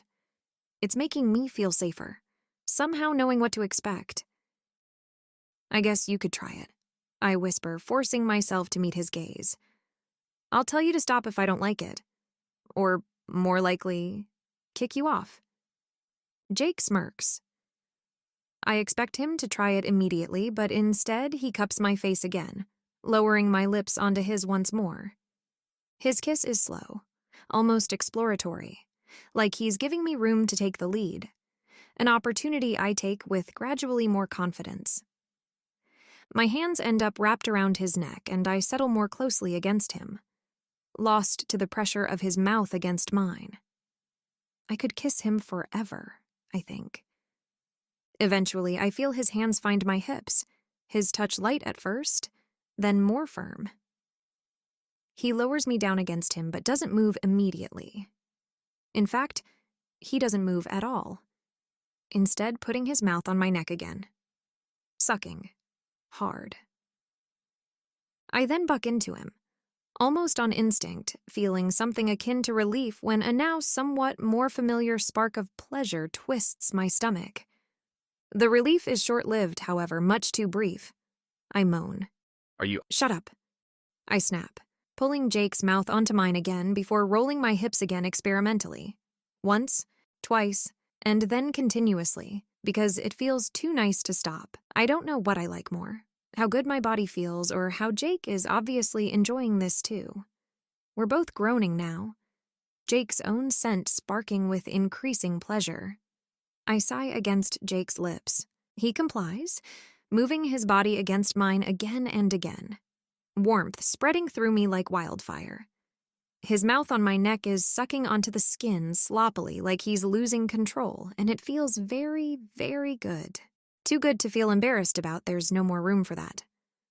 Soon, though, the warmth becomes burning, and the pleasure I feel is more tantalizing than satisfying. I whine without meaning to. Then Jake's teeth briefly graze my neck, barely a hint of them. Not even for a second, the man clearly aiming to move himself to another spot. I don't let him, grabbing onto his hair, forcing his mouth back down, almost shoving my shoulder back into his mouth with a desperate moan I didn't even think I could make. I don't want him to stop. I want him to mark me. Finally. I feel Jake tense against me, removing himself to search my gaze questioningly. Viv? He asks, somewhat breathlessly. He sounds questioning and he seems troubled. I don't immediately understand why. I just want his mouth on me again. But then I realize I'd all but beckoned him to give me a mating mark, to claim me. I think I feel all the more awful for it when my first reflex is to be offended by the fact that he hasn't yet. This is Jake, and I've been waiting long enough. Forever. Really. That particular thought only lasts a second before I remember this man isn't my Jake, and not only is he certainly not interested in mating with me, but his counterpart, my Jake, the one that does know me, certainly isn't interested either. Not anymore. We should head back, I tell Jake, moving away. He briefly reaches for me, his gaze searching and confused. Why did you do that? He asks, obviously flustered. I'm going to shower briefly. We can't have Kieran finding your scent on me. I interrupt, all but fleeing to the bathroom. You'll go next. Hold on. Jake protests as he seems to somewhat regain his bearings. You said you and I aren't together in your world, so why did you— I cannot bear hearing him say it. Thank you for your help, I tell him through the door frame to the bathroom. But I think I can handle Kieran from now on. I snap the door before Jake can reply. 25. 7 years ago, a few hours after I've rejected Jake, my mother is staring at me over a plate of barely eaten food, exuding calm though her eyes tell me she's thinking at 100 miles an hour. It's going to be all right, darling. She says to me, though I think she's talking to herself. Yes, we can fix this. She says it almost kindly, almost like a normal mother would sound genuinely trying to comfort her child. I hate that, despite knowing how disingenuous she is being. A part of me still wants to hold on to that semblance of comfort, reaching it for it like a deprived sunflower with the sun. She caresses my cheek. I can't remember the last time she's done so. I close my eyes and let myself enjoy it. Maybe she does love me, I dare think, in her own way. She does seem to feel sorry for me on some level. That must mean she cares, and she didn't leave me. She might not be Mother of the Year, but Genevieve stayed and gave us a future. You've been neglecting the other one, haven't you? My mother says. So you can't just throw yourself at him the minute he becomes alpha? That wouldn't seem very sincere. Go at it gradually. I think we should look at a couple months' timeline before you try anything. I open my eyes, releasing a sigh. Genevieve, I'm not going to try and pursue Harry. I protest. He's like a brother to me. But he isn't your brother, that's what matters. Genevieve says. And feelings change, his will too. And what about my feelings? I ask in a flat tone. Don't they matter? Genevieve sends me a pitying look. I warned you not to get too attached to either one of the boys growing up, but you were so certain Jake would be chosen. He has been chosen, I defend. He declined. What matters is he won't be alpha. He isn't an option anymore. Something blooms inside of me. A small, barely there rebellious thought I'm too emotionally drained to keep to myself despite knowing the risk. And why not? Why can't he be an option? He says he loves me. Genevieve's face becomes the picture of disdain. Love you, what good does that do? She sneers. If he really loved you, he wouldn't have declined becoming alpha. I clench my fists. It's the very thing I thought earlier, and I hate how it perfectly echoes the toxic way my mother thinks. My fears taking form in her shape now. I'm confronted with the possibility that perhaps they hadn't been founded. He doesn't think he deserves to be alpha, I say. That has nothing to do with me. What matters is that he says he wants me to be his mate. Surely that must count for something. Vivian, how many times do I need to remind you? We're shifters. Mating with someone you aren't fated with means they can leave you one day to the next should they meet their true mate. But that rarely ever happens. How can you be so foolish? You know what you stand to lose if abandoned by a mate. We were packless, Vivian. Your father left us all alone. I know, but... Do you have any idea how much it hurts breaking a mating bond? My mother stares me down, remnants of her pain visible upon her features. I couldn't even get out of bed. I close my eyes like it's happening all over again. I know. But an alpha wouldn't be able to leave you on a whim, not if you're what's best for his pack. And you've trained hard, all of your life, to be the very picture of what's best. You essentially run the family company with great success. No other shifter will compare, no pack could ever hope for more. Vivian, an alpha will never leave you. He couldn't, because to an alpha, his pack comes first, and no one will be able to provide more than you. We've ensured it. I feel tears running down my cheeks. She's right, of course. I know she's right. But I can't do it, Mom. I whisper. I love Jake. I don't want anybody else. The impact of Genevieve's hand against my cheek doesn't come as a shock exactly, but it still hurts. Not so much physically. Yes, there's a sting. But it's what comes with it that hurts the most. Her disdain. My shame. You listen to me. We work too hard to fail now. Genevieve mutters, grabbing onto my wrist. You will mate with an alpha, preferably Harry, and that's final. You don't get to decide. I growl, snapping my arm away. I've had enough of this. Of her. Yes, a part of me wonders, fears she may be right still. But I don't want to listen to it for once. You're going to regret this, Genevieve tells me, watching me rise from our table. You don't know that, I reply. No one can. I'm going to find Jake, I tell myself, heart already feeling lighter at the prospect. I'll tell him I was an idiot, and that, of course, it doesn't matter if he becomes alpha or not. I only hope he forgives me. 26. Present time, back at Kieran's hotel. My emotions are all over the place. After Jake drops me off back home, our entire car ride together tense with a heavy silence. And I've given him the promised samples of serum for Harry. I lock myself up in my room, which I find blessedly empty. I don't think I could have dealt with Kieran right now, on top of everything. I try to untangle the mess of emotions I'm feeling, but everything is such a mess. I feel embarrassed first and foremost at how I'd acted with Jake. It's not so much about him as it is about me. Of course, I'd known I still harbored some feelings for him. Wouldn't anybody with their exes? But I think I'd carefully avoided analyzing how deep these feelings still ran. For what good would it have done me to accept them? It's not like they would amount to anything. Now faced with an alternate Jake with whom I didn't share a difficult past, it was like it was all bubbling up to the surface, and there was nothing I could do to stop it. I'd essentially encouraged him to claim me earlier, and it had seemed so right and natural to. Like part of me, bigger than I could have ever imagined, still considered him as my mate despite everything. Not only did that hurt, as I knew my Jake certainly didn't feel the same, and I loathed the fact that I did when it wasn't reciprocated, the rejection burning and unbearable. But this Jake, the one I was faced with these days, what must he be thinking?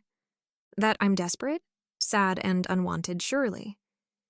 He's going to pity me, if not feel downright disgust after what I'd done. I'm ashamed, confused, and hurt. And on top of that, ridiculously pent up.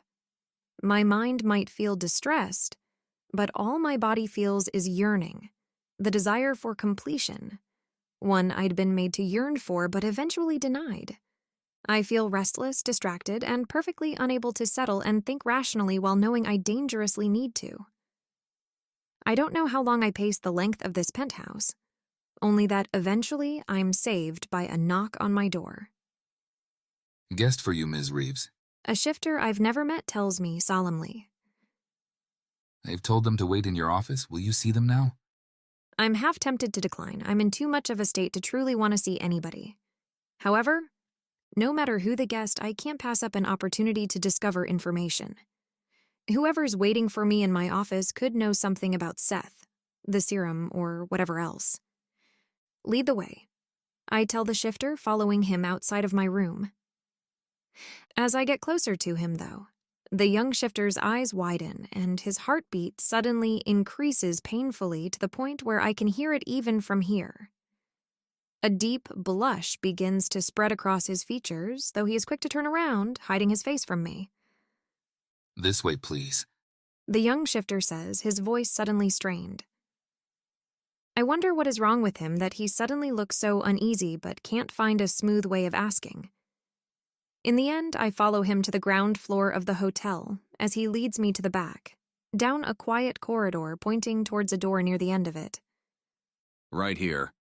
The shifter says, carefully avoiding my gaze.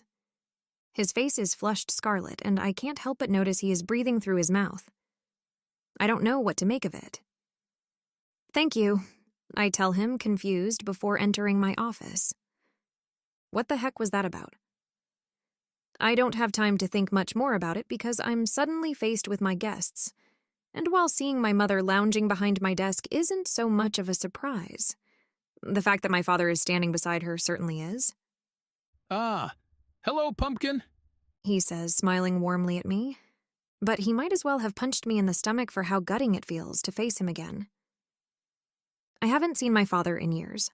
Not since the day he left, in fact. And he is barely changed. He's a shifter, and shifters age slowly. And much better than humans. But seeing his dark hair again, his kind eyes and loving smile, having him look at me like this, like he cares. I want to punch him in the face. I don't know how I managed not to. Are you all right, baby? My father asks. Insults are trying to escape my lips, but I hold them in. What is he doing here? I ask Genevieve in a tone that even has her furrowing her brows in confusion. We were supposed to have lunch like we do every month, but you never showed. She says with a hint of reproach, though. She holds that in as she takes in my pale complexion. Are you unwell, darling? She takes a step towards me, reaching out like she's thinking of feeling my forehead. Which is dumb because shifters do not get sick, but I guess there are traces of motherly instincts left in her, despite everything. I don't move, instead watching my father warily, feeling like I can't breathe. As my mother gets closer to me, her expression suddenly changes, turning from concerned to shocked to appalled. Goodness, Vivian, she exclaims like she cannot help herself. She is staring at me openly as if I've just done something so shocking she cannot believe her eyes. But I've been standing perfectly still, so I have no idea why she looks so uncomfortable. What is it? I ask, still staring my father down. My mother suddenly seems to remember him, and she snaps her gaze towards him, while pulling me behind her. Leave us, she tells him in a tone that leaves no room for discussion. My father furrows his brows. What? But Vivian... Doesn't need you here right now, my mother says. She isn't fit to have lunch at the moment. We'll come back next week. My father looks like he wants to protest. I can't believe I still remember what he looks like when he's about to protest. I can't believe my brain bothered remembering anything about him at all. I'll be behind you in a couple of minutes. I just need a word with her alone. Genevieve snaps before pointing towards the door in a clear sign of dismissal. My father nods slowly, almost regretfully, before walking towards the exit. As he gets closer to it, to us, Genevieve pulls me back, almost like she wants to keep me far away from him, which I find strange. See you soon, Pumpkin. I don't think so. I can't help but snap, throat awfully tight. I feel 9 again and desperately want to cry. But just like I hadn't then, I hold it in. I'm good at that. What the heck is going on, Vivian? My mother scolds, eyes almost comically wide as soon as my father has disappeared from the room. What are you doing with him? I snap back, clenching my fists. Genevieve looks confused, though no less unimpressed than before. What am I doing with my mate and husband? She asks. Certainly nothing you've been up to. Her mate and husband? I feel faint. I let myself sag onto a nearby chair. A sign of weakness I normally wouldn't let myself make in front of an audience, but it can't be helped. Not now. Her mate and husband. It can't be. My father left. He left us. What about Farah? I say, forcing the words out. Forcing her name to pass my lips, even though it's been forbidden. Banned for as long as I can remember. Farah, the fated mate. The one my father was destined for. The love that had been so big it was worth leaving his daughters behind for. But there's no recognition behind my mother's eyes as I speak it. No spike of hurt in her scent. Only blankness and confusion. Who? She asks. I close my eyes. What is going on? How is this happening? Darling, I hear Genevieve ask behind the blood pounding in my ears. I need to be alone, I tell her, keeping my eyes shut. Leave me. I'm not sure how long it takes for her to respond. It could have been a second or an hour. I can't even tell. I feel like I'm choking on air. My father was here. My father hadn't left my mother. I think that's probably for the best. My mother says tersely. Though please, darling, do not leave this room before you've dealt with your predicament. She adds, sounding somewhat nauseated. I have no idea what she means, and frankly, I couldn't care less. The poor kid who went to fetch you must be in quite the state, and I can't even imagine the uproar you'd cause if you ran into more shifters. For crying out loud, Vivian, you're a grown woman. Sort yourself out before you embarrass our family further. My father was here. I can't think. I don't listen to what my mother is saying. I cannot. The only sound that registers is the door snapping behind her. And then the tears begin to flood. I can't even remember the last time I cried.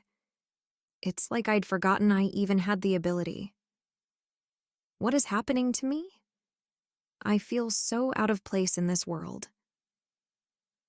I don't think I can take many more emotional surprises before I completely lose my mind. Is this a bad time? A voice echoes from across the room. I close my eyes, briefly letting out a breath before looking up to where the witch is standing. 27. 7 years ago, after I confront Genevieve and seek out Jake. Where is he? I demand, finding Harry absorbed in a book, seemingly oblivious to my presence. I've been searching for Jake for 2 hours now. Through the house, the forest, his contacts to no avail. My worry is escalating. Who? Harry responds nonchalantly as he leisurely turns a page. His indifference infuriates me. You know exactly who I'm talking about. He sighs, finally setting aside his book and giving me a frosty look. Why are you asking? The distance in his eyes tells me Jake has likely confided in him about our earlier conversation. I just want to talk to him. Don't you think you've done enough talking for today? Harry retorts, his stare piercing. I look away, my frustration mingling with regret. I made a mistake, all right? I admit. Though I feel these are words I should be saying to Jake, not Harry. Look, I don't know what he told you, but... He told me you rejected his proposal. Harry cuts in, his voice devoid of warmth. Hearing it from Harry, one of my closest friends, makes it even more painful. Yes, well, that was stupid of me. I manage, my voice cracking slightly. No shit. Harry mutters, his gaze now probing rather than icy. Harry, please, I just want to clear the air, all right? Look, Viv, if you really don't want to be with Jake, that's your right. But he's been in love with you for a long time. You can't just fix things in one night. He needs space to get over this. I don't want him to get over me. I blurt out, the thought alone horrifying me. You don't? Harry looks skeptical. I shake my head, desperation seeping into my voice. I shouldn't have rejected him. I don't want that. Please tell me where he is. Harry studies me for a long moment, his expression softening slightly. Finally, he sighs and gives me the address of a bar. A rough place known for its strong drinks and shifter clientele. That dive down by the river? What did you expect? Harry replies, returning to his book, signaling the end of our conversation. Determined, I drive to the bar, each minute stretching out as I replay my last encounter with Jake. Will he forgive me? If he does, and we try to be together, will it last? The bar's run-down exterior under the moonlight mirrors the turmoil in my heart. As I step inside, the thick scent of shifters and stale liquor assaults my senses. I scan the room for any sign of Jake, following the faint traces of his scent to a secluded corner with an empty stool. He's been here, but now he's gone. You're back. Slurs a man at the bar, squinting at me through a drunken haze. I'm looking for someone. Young man, blonde, blue eyes, about this tall. I describe, hoping for a clue. You mean Jake? My heart leaps. Yes. Was he here? He was, but he left. The man confirms, dashing my hopes. I nod in thanks, about to leave, when he adds, Didn't think I'd see you again so soon, though. Thought you left with him. Confused, I correct him. This is my first time here. I tell the man, searching his face for an explanation. I find none.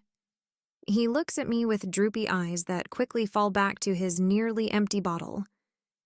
Have a good evening. I sigh, giving him a quick nod. Bye, Margot. He calls out as I walk away. I freeze. Margot? My sister? I whirl around and grab him by the collar. What did you just call me? He looks genuinely puzzled. Isn't that your name? Jake called you that earlier. I release him abruptly, my mind racing. Margot was here with Jake? That can't be a coincidence. A sick feeling twists in my stomach as I rush out, driving back home with a heavy heart. At home, everything is quiet. I go to Jake's room first. It's empty, but still smells like him. I linger, dreading that I might never come back here. Then I head to Margot's room, throat so tight it feels like I'm not getting enough air. They don't even notice me arrive, lost in each other as they are. I go perfectly unnoticed. I don't know how long I stand there watching the love of my life with my sister. Too long, probably. I keep thinking, watching them, this could have been me. This could have been me. Moaning against his lips. Me he'd make those sighs for. Me whose leg he'd wrap around his hips. But in the end, it isn't. 28. Present time, still in my office with the witch. I hadn't anticipated the witch's swift return after handing Jake the samples just a few hours ago. It appears Harry didn't delay in consulting her. A reminder of his unchanged reliability. Would you like a tissue? She inquires, her tone neutral. I'm all right. Good, because I don't have one. Her dry remark is followed by a probing gaze. So it's true then, I've granted your wish. Interesting. Her words prompt a surge of urgency. I stand abruptly, driven to resolve the chaos ensnared in her spell. Do you know what I've wished for? I ask anxiously. The witch shakes her head, causing my heart to sink. I don't, but it was no minor wish. My magic has enveloped every aspect of your reality, even affecting me. What does that mean? I press, eager for any clarity. It means everything you've touched, every interaction you've had, is now steeped in my magic, actively reshaping reality to fit your desires. I sigh, frustrated by the cryptic nature of her words. How come you cannot tell what it was? I'm not sure, but it resulted in a whole lot of unanticipated changes. She replies. Can you fix it? I ask, my heart pounding with hope and fear. The witch closes her eyes, seemingly deep in thought. Normally I wouldn't. I can only grant one wish per person, those are the rules. But in this new reality I seem to have created for you, you haven't made a wish yet. So, I guess I could grant you a new one. I flinch at the suggestion. I can't make such a wish. I protest. I'd have to pay the price. Yes, I would take what matters most to you. She confirms. The risk terrifies me. Whatever it is, it could make things worse. Not just for me, but for others. I can't do it, I insist, shaking my head. There must be another way. There is none. The witch states coldly. I clench my fists in frustration. Surely even you can't think it's okay to leave things like this. It isn't right. Either make a wish or leave reality as it is. The witch shrugs, seemingly indifferent to the choice. This isn't just about me. I continue, my voice rising with desperation. So many other lives have been affected. I've stolen my sister's mate. It won't affect either of them. The witch interrupts. They don't remember each other. They feel no pain. Even so, and it's not just them, my parents, Harry and his mate. I begin to pace the room. How could one wish affect so many people? The witch frowns, intrigued. Affected how? Well, in my world, my sister ended up with Kieran after I broke off our engagement. My father left my mother years ago, and my friend Harry is mated. It's a fated bond, like my father's with his new wife. But those bonds seem non-existent here. Perhaps I wished for fated bonds not to exist. I pause, pondering. Though my sister's bond wasn't fated. I don't think that's it. The witch replies. Fated bonds are caused by light magic, the very opposite of mine. And with so much of my magic permeating your world, everything that connects to you, I suppose it must have snuffed out the light. What? I ask, frowning, confused about the distinction between light and dark magic. I didn't think it could do that, to be honest. She admits. Even I'm surprised. But magic isn't static, it's an evolving entity. Whichever spell I've cast is evolving and constantly adapting to maintain things the way you wanted them to be. It is affecting other types of magic in the process, like the light magic behind fated pairs. So fated pairs don't exist in this reality? I seek confirmation. No, light magic still exists around the world, and so do fated pairs. The only ones broken up by the spell are those that have been part of your life, prior to your wish. But you don't think that's what I could have wished for? To get rid of fated bonds? I ask. I doubt it. If that had been the case, I probably wouldn't have been able to cast the spell. I'm not allowed to tamper with light magic directly, at least not on a scale that would eliminate all fated pairs. No, if anything, this is a consequence even I hadn't foreseen when granting your wish. My magic has evolved beyond what I instructed it to do. Like a virus, I summarize. Somewhat, yes. The witch looks contemplative. Though it could work out in our favor, well, in your favor. I don't really care either way. How? I ask, eager for any solution. My magic evolving means it must have been struggling to maintain itself. It's doing things it shouldn't be doing, namely affecting light magic. I believe if you were to force the white magic to awaken, it would force the dark to retract enough for reality to reset itself. You mean it would be like rebooting a computer to erase the virus? Not really. She rolls her eyes. But also kind of, yes. But you cannot use white magic? I clarify. I cannot. In fact, there isn't anyone on this plane of existence who can. It is an ancient form of magic, woven within the fabric of life itself. So how does that help me? I interrupt, frustrated. If you can't use it and no one else can, how am I supposed to learn how to use it to reset things? The witch gives me a disdainful look. I certainly didn't say you'd be learning how to use it, you mortal fool. She snaps. That's impossible. I open my mouth to protest, but she continues before I can speak. I said you should force it back awake and let it work itself out. Great, awesome plan. I reply sarcastically. And how do I do that? The witch sighs, checking her watch as if she's growing bored. I just told you. White magic essentially brings fated pairs together. The ones around you are currently being kept apart because of dark magic. Bring one back together, and the white magic should force itself back into your reality and counteract my entire spell. Should? I ask, feeling uneasy. Probably, it would make sense for it to do so. Though I must admit, your situation is unprecedented, at least for me. Is there no other way to fix things? I grimace, not liking the plan. Yes, there is. The witch says dryly. If you make a wish, it'll solve your problem right now. I sigh. If it comes down to it, and there is no other choice, I suppose I'll have to. Too many lives have been affected here for me not to make a wish and possibly ruin my own life. It doesn't seem fair to ruin everyone else's to preserve mine, especially when this entire mess is my fault. But because what I love most could very well be a person, and I'd rather die than harm that person in any way, I think I have no choice but to give this fated mate's reunion thing a try. The only problem is Chloe's fated mate was a violent abuser, and I have no idea where to find Emma. So that means I'm going to have to get my father back with the woman who ruined our lives. And the very idea has me grinding my teeth. 24 years ago, in my childhood home.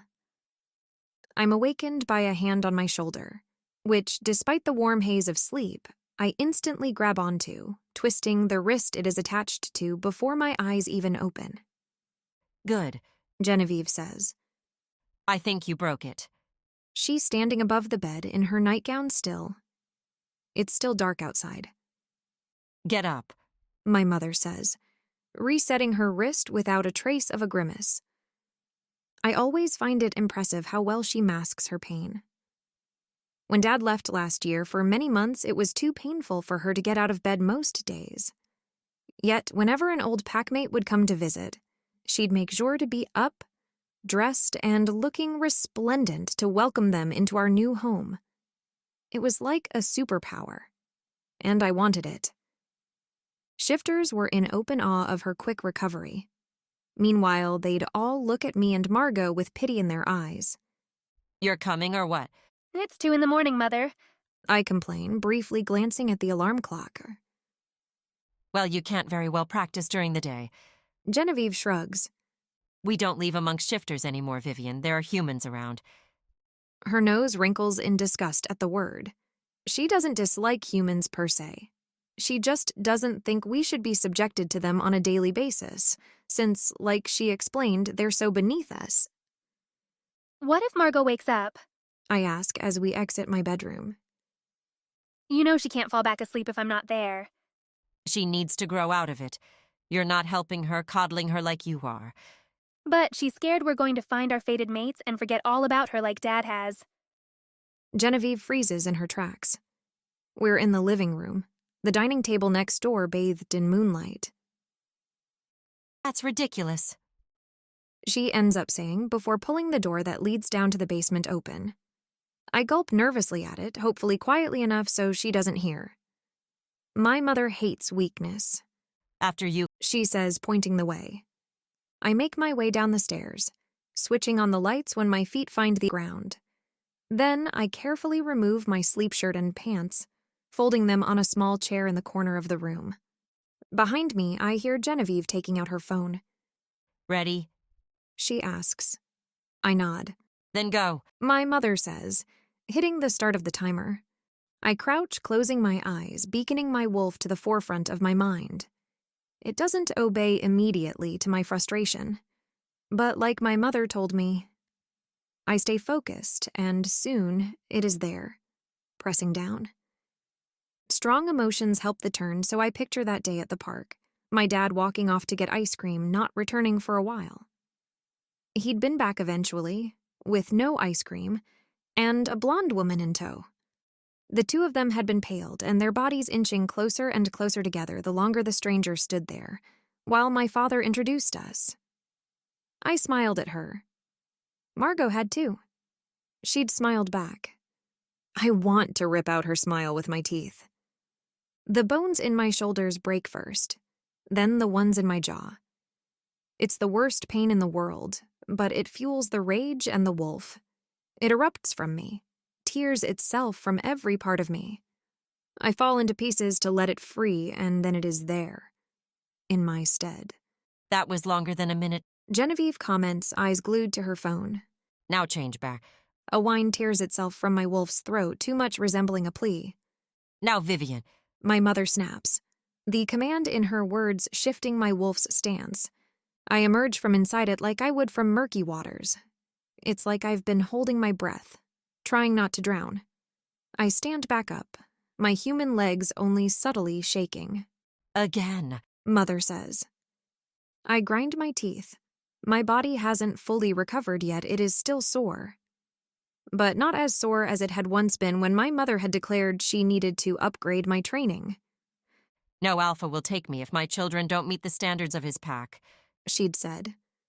And we're not settling for a low-grade pack, you mark my words. She'd gotten many proposals already from varied shifters, all from good families and pedigrees. But Genevieve wanted an alpha. She'd made the mistake of settling for a beta once before. And look where it had gotten her. You're too slow, she says, looking at my wolf form critically. Change back. My wolf holds back a howl. Again. I hold back a scream. Again. I think she's worried she isn't going to be able to find an alpha, and that she is past her prime. She's nearly 32 now. It is old to find a good mate. It's never too old for a mate, but a good one is secured young when the shifter is in his prime. Again. I gasp, my vision going blurry. I think I'm about to be sick. Come on, you've nearly broken your record. I hear Genevieve comment from above me. I can't see her very well. Stars are dancing in front of my eyes. Do you want me to bring Margot downstairs? I hear Genevieve ask. I clench my fists. No, Mother. Do you want us to be split because no mate will have us as a family?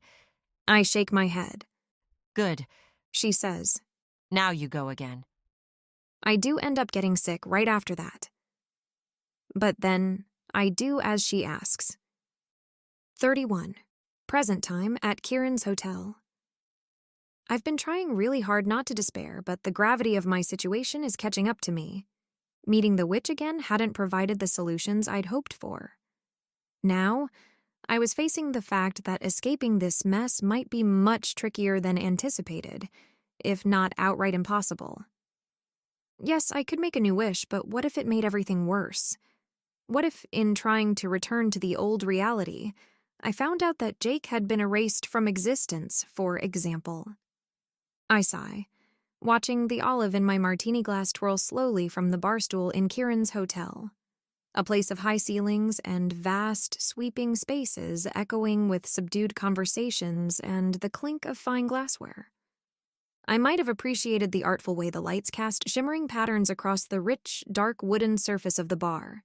But tonight, all this opulence feels oppressive. The normally soothing clinks and murmurs of other patrons morph into a cacophony tightening the knot of anxiety in my stomach. Adding to my discomfort, I catch the odd, intense glances thrown my way by various shifters at the bar. My mother's earlier comment about my scent being off echoes in my mind. You look like you need a real drink, Ms. Reeves. The barmaid tells me, pouring me a small glass of a dark, almost black substance that smells strong but not unpleasant. What is it? I ask, bringing it to my lips. The kind of stuff your husband and his men like to have when they're really looking to feel something. The girl replies, giving me a sheepish look. I down the drink in one gulp, enjoying the burning sensation down my throat. May I have another? Around me, the walls seem to inch closer. The air grows thicker, and the weight of unseen expectations presses down harder. Can I ask you a question? Of course, Ms. Reeves. The girl replies, blinking curiously. I scratch my throat more from awkwardness than the pleasant burn of the drink. Is there something wrong with my scent? The waitress's eyes widen briefly, confirming my suspicions. No, nothing wrong. She stammers, looking nervous. Just spill it out. I snap, pulling the bottle of inhumanly strong liquor from her hands and serving myself a new shot. Well, your scent seems to indicate you're... The girl grimaces. How do I say this? I wave my hands, encouraging her to continue. You smell very enticing. The girl replies with an awkward grimace. I have no idea what she means, but it looks like she isn't likely to tell me more, and I can't take all the intense staring anymore. Suddenly, all I want is to retire to my room. Can you have a bottle of whatever this is sent to me upstairs? I ask the girl, rising from my seat. I feel slightly better once I'm safely hidden within the confines of my room, but not by much. I have no idea where Kieran is, nor whether I'll be seeing him tonight or not. But suddenly, the idea of him joining me here is more than I can handle. I'm quick to serve myself a new drink when my bottle is delivered to my room, then another. The barmaid had warned this was stronger than regular human alcohol, but besides a slow-spreading warmth, I'm not feeling much of an effect. Perhaps I should just go to bed. I haven't eaten anything since this morning. But the idea of food doesn't sit well. My stomach feels in knots just like it did when I was younger and prone to anxiety spells. I shower quickly, change into my nightgown, and grab one last drink before settling in bed. Bathed in darkness, engulfed in silence, echoes of my conversations with the witch, with my father, with Jake come rushing back. Freed. My heart starts to pound harder against my chest. The lives of everyone around me are in shambles because of my wish. There's literal dark magic affecting everything as we speak, all because of what I did. I tiptoe across the room, dragging my bottle of liquor back to bed with me, taking a long gulp from its cap. With the lights off, my other senses sharpen, the taste of alcohol on my lips growing subtly more herbal, and the feel of my nightgown against my skin slightly tingling. And what is wrong with my scent exactly? I stubbornly close my eyes. ignoring the sinking sensation that comes with it. I try to conjure up relaxing thoughts, but the only thing I can think of is the image of Jake's eyes, darkened with obvious lust as he held me earlier. And it's almost like his hands are on me again, firm and warm. I really shouldn't go there. It's not like it'll ever happen again.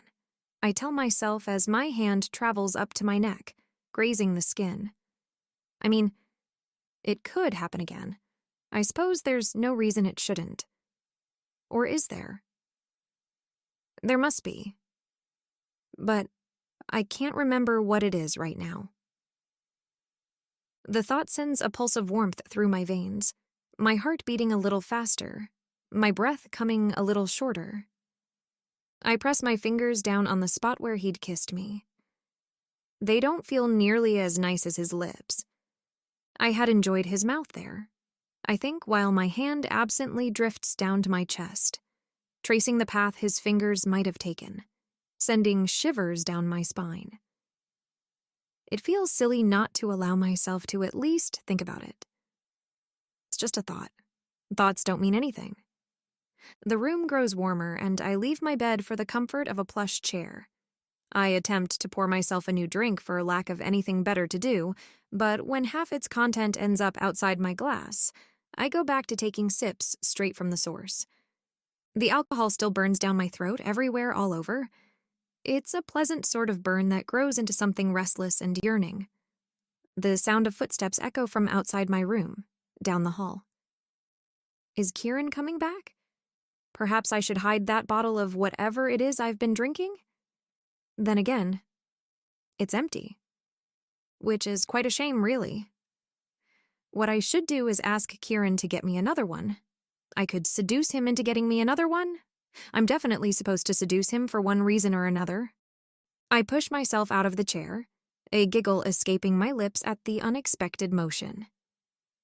I try to make out if the footsteps are getting nearer, but there's nothing but silence now. I guess Kieran isn't coming then? But how am I supposed to seduce him if he isn't here? I need a plan. I like to plan things, and I'm very good at it, I think. Though my mind is coming up blank right now, slow and fuzzy. I know. I'll ask Jake for a plan. He's an expert at seduction. He'll think of something. Perhaps help me prepare. That sounds like an excellent initiative. I really should prepare. And maybe kiss him. Yes, that sounds like a good idea as well. A very good idea.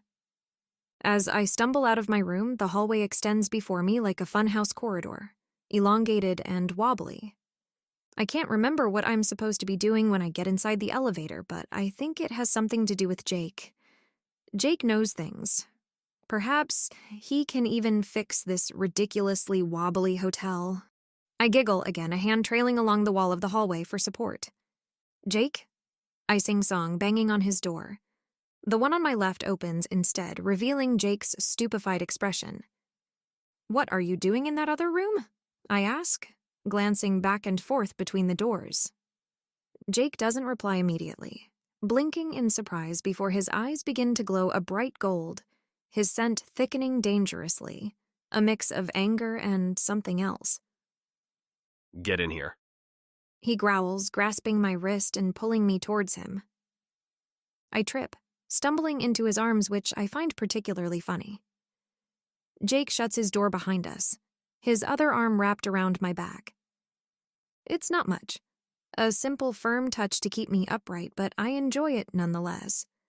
Warmth seeping from his fingers to my naked back. Slowly, he bends his head to bury his nose against my neck, inhaling me deeply. What were you thinking? I hear Jake ask, surprised to feel a shiver coursing through him. Going outside smelling like this? Are you insane? Why is he getting angry at me for? It's not my fault no one will tell me what's going on with my scent, and I need his help to prepare. I try to remind him as much, but he just looks at me like I've sputtered nonsense in an entirely different language. Jesus, you're drunk. He observes, looking comically startled. Jake's gaze is dark to the point of murderous. Did anybody see you? He asks, his voice low and menacing. I stretch out my neck to him in submission, but Jake just clenches his jaw, making no indication of nearing it. I pout, pulling his face towards mine. Why aren't you kissing me? I complain. His lips on mine feel as good as before. I want to feel them everywhere, all over me. His hands, too. For the briefest moment, he responds so beautifully, deepening our kiss with a low growl, his hand traveling down my back to my hips. The next, he pulls me away, squeezing my arms painfully. Stop. I laugh, going in for another kiss. Don't wanna. Jake moves his head, so I end up nuzzling his neck instead. He smells so good. God, it makes my head spin and my legs give up from under me. I press myself against him for support, hand roaming his chest. Jake's entire body becomes rigid against mine. Vivian, you have to go. He groans, sounding like he is in pain. I frown, confused. Are you hurt? I ask, searching his face. I can help. Jake closes his eyes, features twisting painfully. His face is gorgeous and perfect, and I love it down to every freckle. I don't think you understand what you're doing to me. He warns. You shouldn't have come here. His grip is so tight it's almost painful. I like it. I really can't understand why he isn't kissing me all over. But Kieran and practicing. Something in Jake seems to snap, and then he grabs me by the thighs, pulling me into his arms before swinging me down on his bed so quickly it gives me vertigo. Do not say his name right now. Jake growls, one hand encircling my neck as he hovers above me. He pushes my thighs open, settling himself between them on the bed. His eyes look crazed, and his scent is so thick it's making me wild. I need more. So much more. Jake, I cry out. Please, I need... He claims my mouth again, invading it with his tongue, pressing down against me for a moment too short before pulling away once more, though not without nibbling my lower lip before releasing it. I know you need it, darling. You smell like a goddamn meal. He seethes, pinning my arms back with one hand and stilling my hips down with another, making me whine. To think you'd let anyone else near you when you're like this. I close my eyes, dizzy with the way the room seems to swirl around us. I don't want anyone else. Only him. Can't he see that? It's only ever been him. Fuck, Vivian. Jake cups my face, sending me a torn look. Is this a trick? What are you doing to me? A trick? Why would I trick him? I just want him to want me. Well, not him. The other him. The one who's holding me now and who hasn't betrayed me. He's on edge, dangerously so, and in the back corner of my mind, something tells me I should be careful. Wary, even. But I only feel warmth and safety. Underneath me, the bed is like cotton, and it smells just like him. Perfect. I love you, I murmur sleepily, tracing the contours of his face with my fingers. So much. What? Jake's words are shaky. He goes still, like he's stopped breathing entirely. I should probably do something about that, but I think I may need to have a small rest first. I'm very sleepy for some reason. A quick little nap shouldn't hurt. Just 5 minutes or so. My eyelids are so heavy. Will you hold me? I don't know if Jake heard me. He doesn't move at first. But then he shifts us so my head is nestled against his chest, his fingers running through my hair. Sleep, Red. He murmurs, kissing my forehead. My eyes snap back open at the nickname. Jake, why did you have to go and... I drift into oblivion, holding onto his hand, hoping he doesn't let go. When I wake up next, the room around me is dark. The bed just as soft, though imbued with a different scent than before. I'm confused and groggy, my eyelids heavy with sleep. But my body is taut with a strange, pressing ache. There are big, strong hands roaming down my naked flank, a firm body pressed against mine. Lips kissing, sucking bruises on my neck. I sigh. Is this a dream? You've got to let me have you, my love. Kieran whispers against my ear. You're not leaving this room until you do. You'll cause a riot. I shift against him, making him groan. I'm drowsy, the warmth of the bed tempting me towards sleep. His scent is thick with cloying desire, and his body betrays it all the more. His fingers move lower. And my mind hesitates, but my body doesn't. Like it remembers echoes of things I may not have experienced myself, but that my alternate self certainly has. My alternate self knows just how to shift her hips to help Kieran's wandering hands feel good. I'm a moaning, panting mess in seconds, one who cannot remember why she hasn't been doing this sooner. It feels so good, I feel so good. This must be a dream, it feels like one. Everything is slow, strange, and dizzying. A truly fantastic dream. More. I gasp, bucking up. My lover stills, briefly though keeping close to me, holding me. Have you been drinking, sweetheart? He asks, amused. His words don't make sense. Only his touch does. My mind cannot comprehend anything but that in this dream, it seems. You have. Kieran gives me a considering look, one tinged with concern. He grazes his thumb over my lip, which I immediately suck into my mouth for reasons I can't explain. Maybe to see his gaze darken like it does? It makes me feel powerful. Kieran sighs, though there's laughter in his tone. You have no idea what you're doing, do you, love?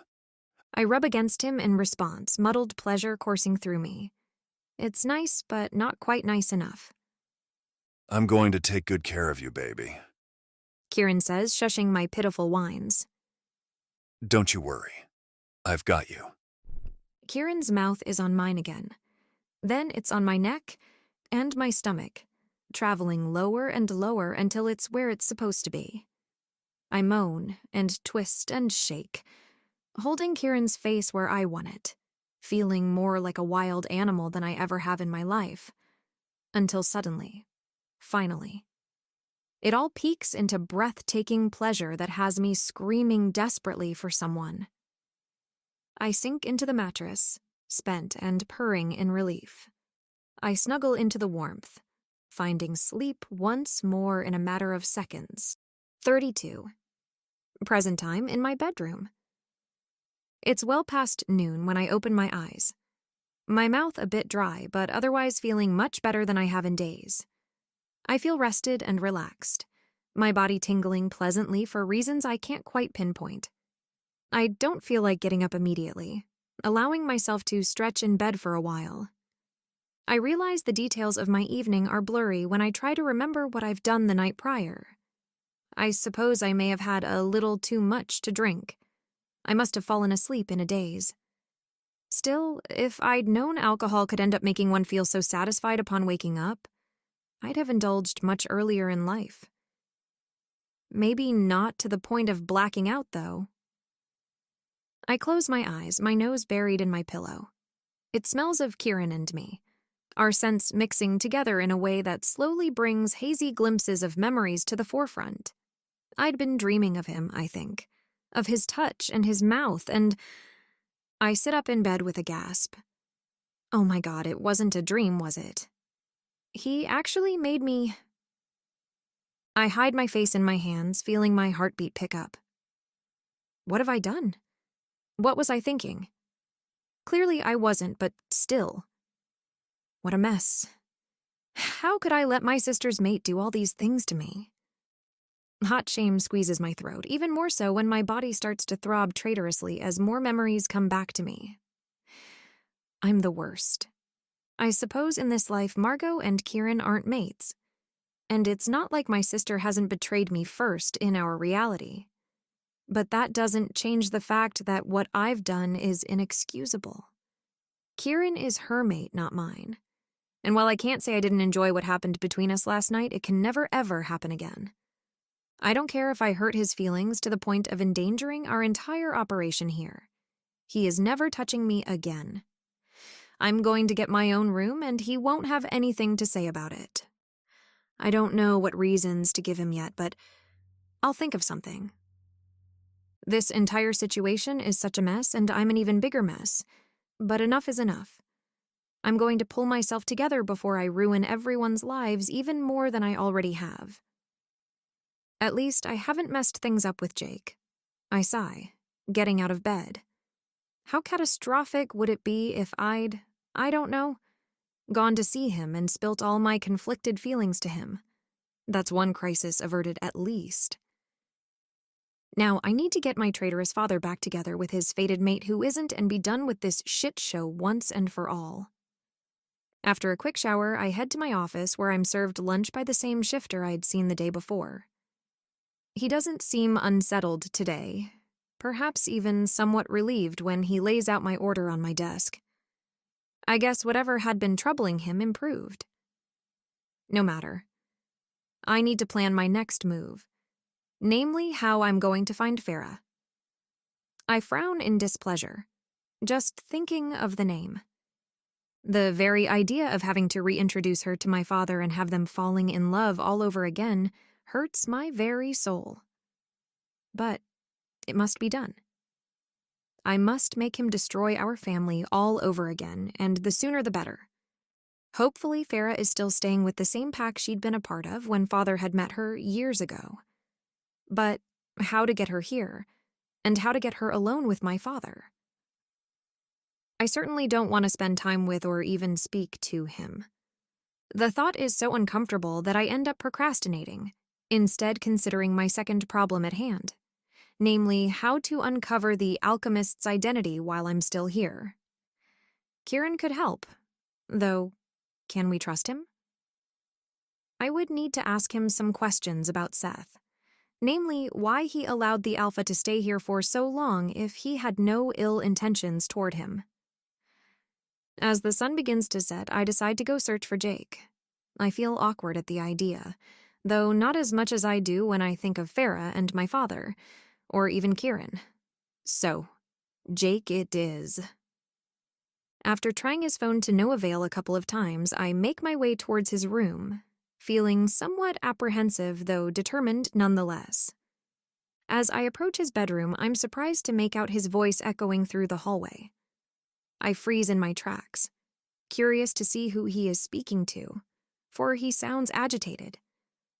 I have to be very careful moving closer to his room, so as to not alert him of my presence. We shifters have really good hearing. Taking off my shoes, I take slow, muted steps on the plush carpeting of the corridor, settling in a spot far enough away from Jake's room to go unnoticed, but close enough to hear what he is saying. Pull yourself together. Harry's voice booms from Jake's room, surprising me. I wasn't aware he'd be back so soon. Jake replies something, unfortunately too quietly for me to fully decipher. I catch the words, torture, and insane. But it's all I can make out. Jesus, you've only just met her. You don't know anything about this woman. Harry growls, sounding as unimpressed as I've ever heard him. This is his I'm tired of your bullshit voice. Again, Jake replies something, but their conversation tones down after that. I wait a few minutes more and then decide to make my presence known. Harry, who's the one to come greet me, looks like he's seriously considering slamming the door back in my face. Can I help you? He greets me rather tersely. He is a rather taciturn guy, so I try not to take it personally. You're back, I observe as if I'd only just realized this. Good. Can we talk? I aim to walk into the room, but to my surprise, Harry quickly blocks my path, forcing me out before quickly shutting the door behind me. Not here. He snaps, indicating for me to follow after him. I frown in confusion. Why not? Is Jake not around? I ask, knowing perfectly well that he is, and wondering what Harry is playing at. He doesn't reply, instead leading me down the hall. Don't worry about Jake, he says, leaving no room for discussion. His scent feels tense to the point of aggressive, which has me slightly concerned. He leads me up 2 floors, into one of the most luxurious suites of the hotel, right after Kieran and mine. Whose room is this? I ask, curious. Mine. Harry says. That should have been rather obvious, given he'd had the key for it, but I'm surprised nonetheless. You'll be staying here? Yes. Harry waves for me to take a seat by the window bay. It has a beautiful view of the city, though now's not the time to appreciate it. I've had the samples you gave me tested.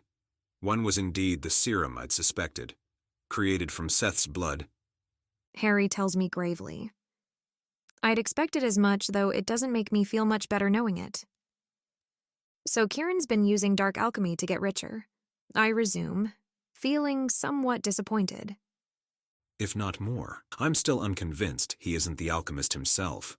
I meet his gaze confidently. If he is, then we'll stop him, I assure him. Harry purses his lips. To be honest, I'm still not sure how much I trust you, he says. But Jake does, and time is of the essence. Seth has been here too long. His pack needs him back, and I'm concerned about his well-being.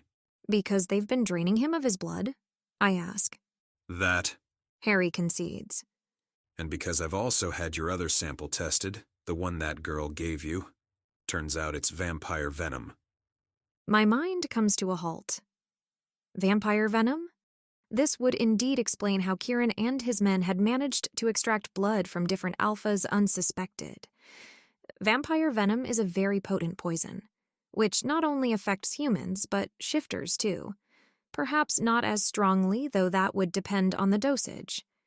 It is essentially how vampires make their prey compliant. The poison is usually released through a direct bite from them, making their victim dazed and highly suggestible. But how the heck did they get their hands on so much vampire venom? I ask out loud, as I consider the question. I don't much like the answer I come up with. You think they've got an alliance with vampires? Possibly. It would make more sense if vampires wanted to cause chaos in our community, don't you think? I suppose it would, though it would almost make matters more complex. We shifters have a careful truce with the vampires, based on a pact we refer to as the Accords.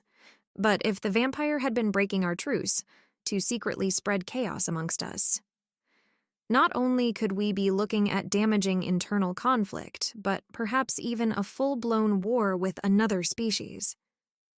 This is worse than I thought. We need to find this alchemist person pronto. I explain, rising to my feet. Hopefully, the vampires are mere accomplices. I would prefer to solve a shifter conflict rather than an interspecies one.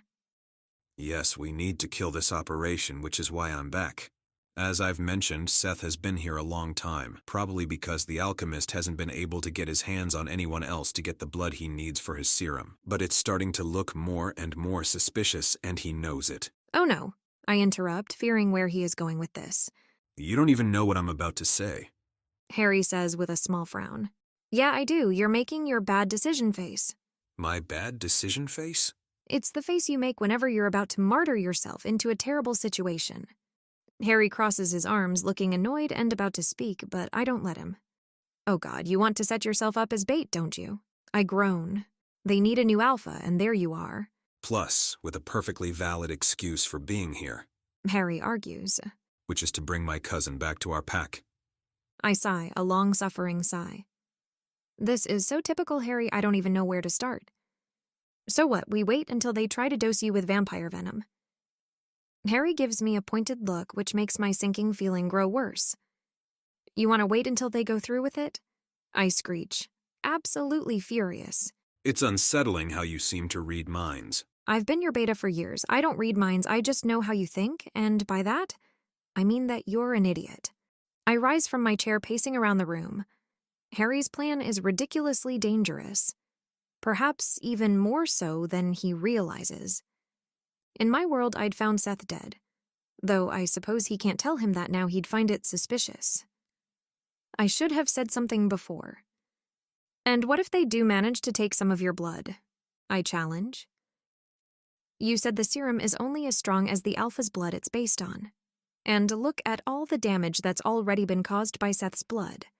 Think about what they could do with yours. Which is why you and Jake will stop the entire thing before they can take any of my blood. Harry says confidently. This sounds like a big gamble. But I suppose at least if it all goes to hell, we still have a chance to fix it by getting my father back together with that woman and resetting reality. I still don't like it, though. But if I oppose Harry's plan too much, he might start doubting me as an ally again. What do you want me to do? I ask, feeling somewhat resigned, or at least trying to buy time until I can come up with a better plan to deter Harry. It's how I usually operate at home. Go along with him until I can come up with a better plan for him to get behind. No one has ever straight up managed to oppose Harry when his mind is set on something. Apart from Emma, whom I miss more and more. You'll make sure Kieran and/or Cole take the bait. Harry says. Casually plant the seed in their mind in the next few days. Hopefully one of them is connected to, if not the alchemist himself. I sigh, reluctantly nodding, though still troubled over something. What does Jake think about this? I ask. Surely he isn't fully at ease with the idea? Harry, who'd seemed to relax more and more in my presence since we'd been discussing our course of action, suddenly looked tense again. Let me worry about Jake. Go find Cole and Kieran now, won't you? Harry says, indicating for me to leave rather imperiously. He's usually much more considerate when giving me an order. I frown, feeling compelled to take my leave as my wolf urges me to appease the potentially dangerous alpha in the room. I know for a fact Kieran is out in one of his clubs today to oversee renovations. I've been told as much earlier. I decided to try out Cole even though there's a good chance he'd have gone along. I've been told his office is situated near mine on the ground floor, so I opt to head there first. I don't need to announce myself. He may be the beta of this pack. But I'm the alpha's wife. That gives us equal footing. I'm in luck because as I approach his door, I hear his voice booming from behind the wall. How many times do I have to tell you you don't make the decisions? He's saying, disdain lacing his words. I'm in charge here, and you're just a low-grade, pathetic, sad excuse for a... I hear him groan like he just received some sort of hit. There's shuffling coming from the door, the signs of a struggle, and the muffled sounds of a woman's protests. I'm about to barge in when her voice booms more clearly behind the door. If I'm so pathetic, why waste your time bothering me? I know this voice, I realize, heart beating wildly in my chest. I'm sure of it. Cole has his back turned to me when I enter the room. He's bent over his desk, on which he's holding his victim down by the neck. Let her go, I snap, lacing as much command into my tone as I can. Now. Cole abruptly turns around and interrupts himself when he realizes who just walked in on him. Ms. Reeves. His face, which had been twisted in a sneer, relaxes into a polite expression. Can I help you? Don't make me repeat myself. I order, moving past Cole to help the girl up. As I'd suspected, I'm suddenly faced with Emma's clear blue gaze, feeling nothing short of elation. Emma, however, simply looks somewhat confused. Thank you, Ms. Reeves, she says with a caution that couldn't be more out of character. Get out. Cole spits in her direction, making her jump up and scram for the door. If someone had told me a few days ago I'd be overjoyed seeing Harry's mate, I wouldn't have believed them. I've never once enjoyed her company in my life. But now, thanks to her miraculous appearance, it looks like there'll be no need for me to approach Farah after all. To get myself and everybody else back home, all I'm going to have to do is introduce this Emma to Harry, and everything will sort itself out. 33. 6 months ago at home. The first time I hear of Emma, Harry is busy grading papers. He likes to pretend being a teacher is a tedious task he doesn't enjoy, but we both know he's lying. Before he became Alpha, thinking Jake would take on the role, he'd been working on his PhD and planning on moving abroad to focus on more academic pursuits. And while that wasn't in the cards for him anymore, when Chloe had requested to attend a nearby university and experience a more human life for a while, Harry had agreed, though on the condition that he'd attend with her as a teacher. I hadn't been able to argue against it. Chloe's powers were unstable, and her relationship with her mate was rocky and worrying, so it made sense for someone to watch over her. It didn't have to be Harry, though. In fact, it shouldn't have been. He was way too busy as it was. But Jake had argued that he was allowed to want things for himself, and so I hadn't argued against it. Though I was starting to regret it now, because there were at least 10 different meeting reports I needed him to review, and a business contract I'd worked hard on that needed his signature yesterday. All the man seemed intent on doing was grading some stupid archaeology papers. Didn't you say it wouldn't take you more than an hour? Jake mocks, moving his chess piece on the board that we've spread between us by the fire. It's a rather bad move on his part, obviously so. I try to spot the trap he's planning. I only have this one left. Harry replies distractedly. He's writing careful notes on whichever copy he's working on, his eyebrows furrowed in deep concentration. You said that an hour ago, I observe, trying to hide my irritation. Just fail them and be done with it. That wouldn't be fair. I thought all your students were lazy imbeciles who didn't deserve to pass. I never said that. Harry protests, turning back to his paper. Just that they weren't impressive, except for that one. That one's particularly clever. It's annoying. Jake and I exchange a surprised glance. Not only does Harry never compliments anybody's intellect ever, but he also doesn't admit to being annoyed. Remind me to come up with harder questions next time. Harry grinds between his teeth. I'm going to have to give her a near-perfect score. He looks so aggravated at the idea that I just know Jake is going to want to push the issue. Except I don't want him to, because we've wasted enough time on Harry's students as it is. I kick him under the table. He ignores me superbly. Her? Jake asks, tone neutral but wiggling his eyebrows at me while I continue kicking him in the shins. So, your smart student is a she? Yes. Harry replies, sounding like he's only half listening, absorbed by his read. What's her name? Emma. What is she like? She's an insufferable, obnoxious brat. Jake is practically beaming. What color are her eyes? Blue. And is Emma pretty? Yes. Harry replies before interrupting himself to send his cousin a dark look. I hate it when you do that. Harry's got a crush on his student. Jake gloats excitedly with all the maturity of an 8-year-old. I do not. Harry sighs, marks a quick grade on the paper, and turns towards me. So, what do you need me to sign? The second time I hear about Emma, Harry's ridiculously drunk. I've never seen him drink more than a glass of wine, so I don't attempt to slow him down nearly as fast as I should have. By the time he's done rumbling on about Emma and their situation in an increasingly slurred speech, I have no choice but to go and get Jake's help getting him to bed. What happened? His cousin exclaims, looking torn between curiosity and amusement. He does deflate when he realizes Harry's passed out cold, though. Shit. He then says, putting one of his arms around his shoulders. Should I be worried? I hesitate to tell him.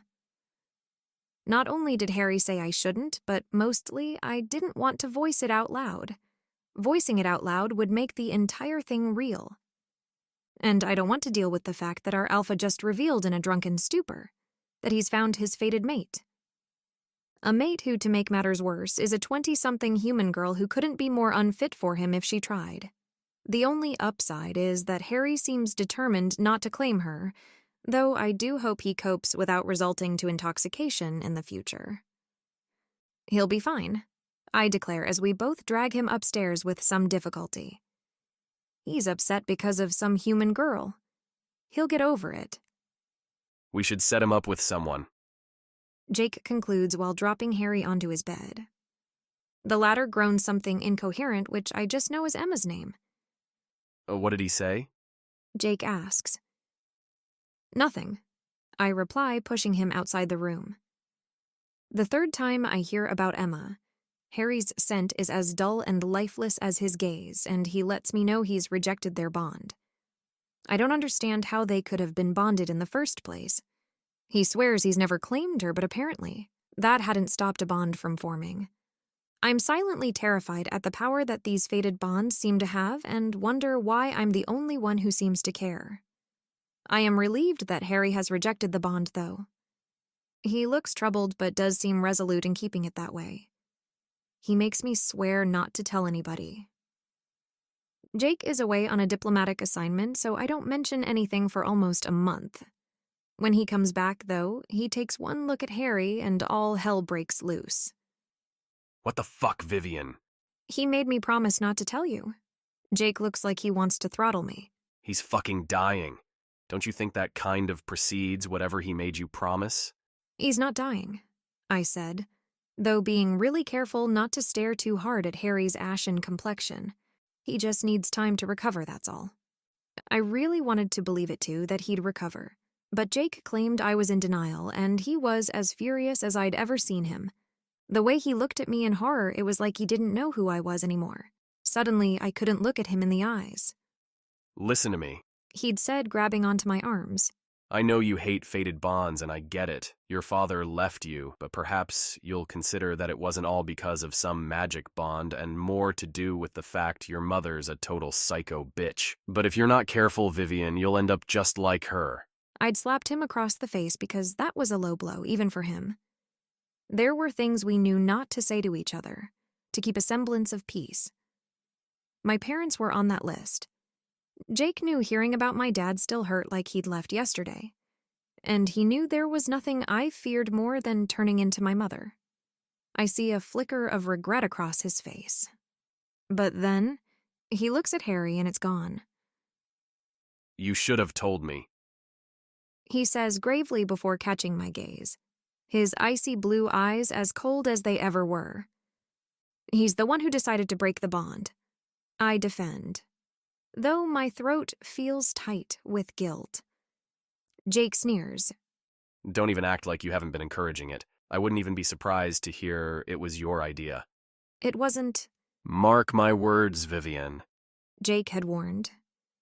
If something ever happens to Harry because of you, I swear, I'll never forgive you. The fourth time I hear about Emma, she and Harry are bonded. The latter fully recovered, and Emma miraculously turns into a shifter. Harry asks that we make her feel welcome, and I do as I'm told. I act like it doesn't bother me that she is here, that I'm happy for my alpha and our pack. All the while, all I can think about is how sick Harry'd been, how he'd essentially had to choose between death and a girl who had no business being here with us. Even Harry had thought so before the bond had taken effect. These bonds ruined lives, and the idea of them was making me sick. But I didn't have a choice, so I accepted the situation. I accepted her, and I ignored Jake's knowing looks whenever he came around to see me force a smile on my face. 34. Present time in Kieran's club below the hotel. Beneath the pulsing vibrance of Kieran's dimly lit club is an undertone of tension that seems to seep from the walls themselves. A sense of wrongness I could be projecting, but that makes my wolf tense nonetheless. The place is packed, and the air is thick with the combined sense of expensive perfumes and the sharp tang of alcohol, blending with the heady rush of pheromones from both humans and shifters alike. As I navigate through the sea of revelers, my eyes keep coming back to Harry's back across the room, standing near one of the bars. I can't stare at him too openly, but the fact that he is meant to play bait tonight can't be ignored, especially as Jake, who's supposed to be helping me guard him, is nowhere to be seen. Cole, however, I spot right away, lounging at a table with a couple of girls, amongst which Nadia, who's draped to his side. I don't know if I'm relieved or frustrated not to see Emma amongst his entourage. I'm looking forward to introducing her to Harry as quickly as possible. The sooner I can get reality to reset itself, the better. But that said, perhaps an evening where Cole's men might be on the prowl, looking for an opportunity to dose Harry with vampire venom and take his blood, might not be the best time for the two to reunite. Earlier, after I'd found her with Cole, I'd learned from the latter that Emma had been a member of my pack, Kieran's, for a couple of months. In this reality, she was already a shifter. Though just like in mine, that turn of events had happened recently. Emma having been born and raised human, she is very new to the entire shifter world. She's useless and weak, barely even a wolf. Not at all worth your time, Ms. Reeves. Cole had concluded, though, with a possessive gleam in his eyes I didn't like one bit. He was the one who had found Emma wondering after she'd just been turned and who'd arranged for her to join the pack. I suspected he saw her as his plaything, and while I didn't believe he was interested in mating her, he did seem intent on controlling her every move. He'd held back a snarl when I'd ordered him to keep away from her, but in the end, had promised to comply with my request, which had greatly relieved Emma when I'd let her know of the development a short while later, in the privacy of my office. Thank you, Ms. Reeves. She'd said somewhat cautiously, like she couldn't believe what I was telling her, before adding in a way that sounded much more like the Emma I knew. If I ever see this creep again, it will be too soon. She hadn't gone into detail, but confirmed Cole had been tormenting her ever since she'd joined the pack, rejoicing in Emma's low rank within it, and holding her lack of power over her head. All this to say, Emma's introduction to the shifter's world hadn't been pleasant, so I supposed it was for the best she wasn't around tonight. At least her experience had revealed Cole's true nature to me. He was a power-hungry, sadistic man and couldn't be trusted for a second. Did that make him the alchemist we were looking for? Perhaps not. But I was now convinced he was at least in on the operation we were trying to uncover, if not the mastermind behind the entire thing itself. Are you looking for someone? I snapped my eyes towards Kieran, who's managed to creep up beside me without me noticing, thanks to the throbbing sound of the music and the knot of worry in my stomach that won't let me focus on anything but Harry. For you, of course. I smile, placing a kiss on his cheek. Is that so? Kieran's face is impassive, but he sounds somewhat dubious. Music throbs through the club, a heavy beat that echoes the rapid drumming of my own heart. He offers me his hand, leading me towards the dance floor, people parting for us like they would for kings and queens. Kieran pulls me towards him and I let him, feigning a casual demeanor, though my eyes peel for signs of a potential threat from every shadowy corner of the room. I'm sure Harry is well aware Jake isn't here yet. I doubt he'll let himself be dosed with anything before he's certain he'll have enough reinforcement when it does happen. The air around me feels charged, each sudden movement around me catching my attention as my mind races with contingency plans. Are you feeling better today, darling? Kieran asks, making me blink in confusion before I realize he's probably referring to my previously inebriated state. Much better. I've spoken with Cole earlier. Have you found out anything? I'm tempted to tell him about Harry acting like bait right at his moment for Cole, but I hold the thought back, knowing I can't fully trust Kieran yet. No, though I've noticed him bullying a girl. Kieran frowns at that. Someone from our pack? Yes, Emma Pierce. I've told him to keep away from her. Kieran nods, seemingly deep in thought. I think perhaps now could be a good time to confront him about Seth. If I straight up ask him about it, he won't have time to— And what of Jake Hargrove? Kieran says, interrupting my thoughts. He says this casually, though. My wolf tenses, proverbially raising alarm bells in the back of my mind. What of him? I ask, keeping my tone blank. Kieran's hold on me tightens. You said you wanted to interview him further, that you weren't sure we could trust him. I stay silent, waiting to see where he's going with this. Have you? Somewhat, though I haven't made a proper opinion yet. I reply, neutrally. I haven't seen him much. Kieran bends his head towards me, his lips grazing my ear. Then care to explain why it's his name you scream when we're in bed together? My heart skips a beat. Several, in fact. My first instinct is to panic over this revelation, but I can't lose focus. I've done so enough already. Time to get my shit together. What do you mean? I ask, sending a glance towards Harry, who is still here, looking just fine. I mean exactly what I said. Kieran replies, an air of threat to his tone. Care to explain yourself? What's there to explain? I shrug. I'd had too much to drink. I don't remember screaming anything. How convenient. Kieran sneers. You know what else was convenient? I pull away to stare into his eyes. How you took advantage of the fact that I was too drunk to say no, despite knowing I wanted us to keep our distance these days. Uncertainty flashes behind Kieran's eyes briefly. You enjoyed it, did you not? That's not how consent works, I reply bitingly. If I'm too drunk to remember my husband's name, then I'm probably too drunk for everything else, wouldn't you say? Kieran looks taken aback, so I push on. You know, I couldn't even remember what happened this morning. It took a while for it to come back. Satisfaction courses through me as Kieran pales. What I'm saying is essentially true. I don't regret what happened between us exactly. I'd enjoyed it. But I wouldn't have let it get this far if I'd been sober. This isn't about what I want or enjoy. This is about Kieran being Margot's mate. Playing along is one thing, but letting him do something so intimate to me is another. Vivian. He says, somewhat more hesitantly. I had to do something. Your scent was so needy you would have caused a riot if I'd let you go on smelling like that. He says. Most shifters who work here may not dare, but some of the more dominant ones are shifters from other packs. You think I can't defend myself? I snap, realizing what he'd been implying. I was afraid you wouldn't want to. Kieran confesses, making my heart sink.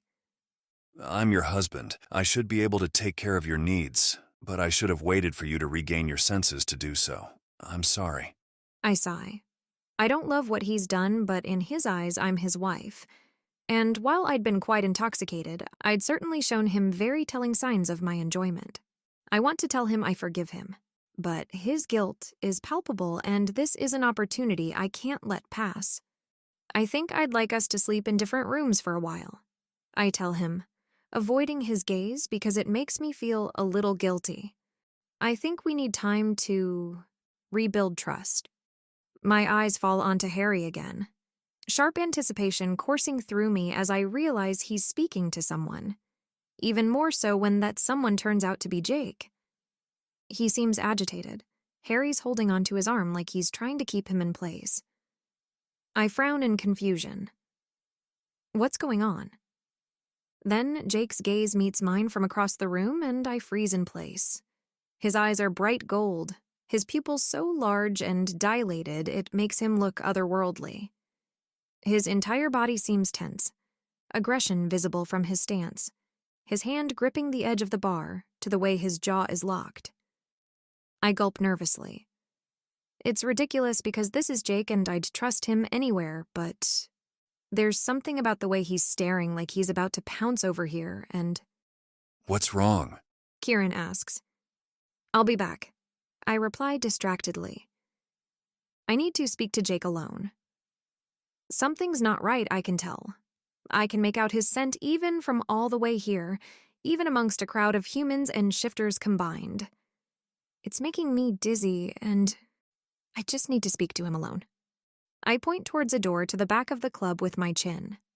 Luckily, Jake catches on immediately, making his way there and disappearing towards what I know are private stairs which connect to Cole's office upstairs. I wait a couple of minutes before following after Jake, making sure Kieran is busy speaking to Cole and not paying me any mind. This can't take long. In case someone attempts anything with Harry, it won't take long. But Jake looked so besides himself, I want to make sure his scent assails me the second I step into the office. The room is dimly lit, illumination mostly coming from the moonlight outside. I do make out Jake's form in a corner of the room, but freeze in place, unable to speak as thick, woodsy notes cloying with anger and frustration pin me in place. Jake, what happened? I manage to gasp out. He remains silent, watching me intently, though he begins to prowl around the office like a beast trapped in its cage. What's wrong? I choke, the sheer possessive lust in his scent making my heart pound. I'm not an idiot. I've known enough shifters in my time to recognize one who's becoming prey to his instincts. Jake may not have shifted yet, but I doubt he is thinking like his human self would. There's a predatory void in his eyes that would normally have me on high guard, tensed and preparing for combat. But instead, I feel my muscles become languid, my mind clouding heavily. Jake, I mumble, voice breaking as he stalks forward until he is close enough to touch. His body walks me backwards until I'm trapped against a wall and his mouth is on mine, harsh and demanding. It makes my head spin, even more so when Jake pulls away, lips red and twisted in a snarl. You smell like him. He accuses, burying his nose behind my ear. I realize dizzyingly that he is scenting me, and in the back of my mind, I know I should be stopping him. I can't go around smelling like a shifter who ultimately isn't my husband. But this is Jake, and he hasn't scented me in years. He'd scented Margot, though. When he'd spent the night with her, and for weeks, I caught whiffs of him on her skin, and it drove me insane. There's a wound inside me that won't heal, and it's urging me to lash out. To get back at him for destroying me like he had, even though it's been years, and it hadn't been him. Not really, but an alternate Jake this one cannot remember. How can I not? I share a bed with the man. I taunt, though it comes out more like a pleased gasp because Jake is lifting me in his arms, and my legs are wrapped around his waist and it feels right. You let him touch you. He growls, lowering me down on Cole's desk to stare me down and pressing his fingers around my throat. He looks enraged, and a small part of me wonders if perhaps he could be driven to hurt me in a fit of possessive rage. That small part feeds on the rage, the dominating stance and scent bordering on feral. I want it, I realize, to drive him insane, to see what he'll do. So what if I did? I challenge. Am I not allowed to enjoy myself? Jake's eyes are glowing gold. Oh, you're going to enjoy yourself, sweetheart. He murmurs, pushing my legs further apart. But from now on, at nobody else's hands but mine. A shiver runs through me. I need him closer. I want to reach out, but I deny myself. He used his tongue. I snap back, practically preening when I feel Jake's teeth pressing against the inside of my neck in response. He doesn't let them pierce the skin, but it's a near thing. And it has me seeing stars. All these years, drowning in my own hurt over what he'd done, and here I am, ready to beg for him to finally mark me after mere seconds of attention. I should have never carried you back to his bed. Jake seethes, in between bruising kisses against my throat. I suppose I'm to blame, but this ends now. I briefly wonder what he means because I don't remember him carrying me anywhere, and will probably feel embarrassed later about what all of this implies. But in that moment, I feel him lowering my underwear down my legs, and I can't think of anything else. You said you loved me. Jake says, unbuckling his belt. No, I didn't. I gasp, feeling him press against me. Even if you hadn't, it wouldn't matter. You said there was nothing between us in your world, but you lied, didn't you? You're my mate. You're mine. I try to edge him on, to pull him closer with my legs because I'm going to lose my mind if he doesn't. But he remains stubbornly still. Tell me I'm wrong. Please, Jake. I whine, feeling downright out of my mind. Go on, look at me and tell me I'm wrong. I can't. I whisper. And then I moan as our bodies become one and no more words are being exchanged. Only touches that burn so good there's no more room for anything else. It's easy to feel shameless like this, to expose my neck to beg. It's easy to lose myself in the moment and ignore the footsteps coming from down the hall, the sound of a door opening, and the light of the hallway pouring inside the room. However, Emma's widening eyes and dropping jaw are a little harder to miss. Oh my God, she exclaims, shutting her eyes. I mean, I'm so sorry. Pretend like I'm not even there. And with that, she rushes out of the office before either Jake or I can get a word in. 35. Present time. Emma, wait, I call out, rushing after her retreating figure in the hallway. I see her shoulders tense visibly, but to my relief, she interrupts her run, waiting for me to reach her with a look of pure consternation. Ms. Reeves, I'm so sorry about what I saw. She stammers, looking everywhere but at my face. I mean, not that I've seen much or anything. Haven't seen a thing, me. I roll my eyes, grasping onto her wrist and pulling her after me. May we speak in private? I ask without waiting for an answer. I push her inside my own office, shutting the door behind us. Besides me, Emma audibly gulps. I'd feel a little sorry for her if the situation wasn't so dire. Look, Emma, you mustn't tell a soul about this. Of course. She immediately affirms, her blue eyes widening comically. I mean it. Not a soul. Ever. I pinch the bridge of my nose.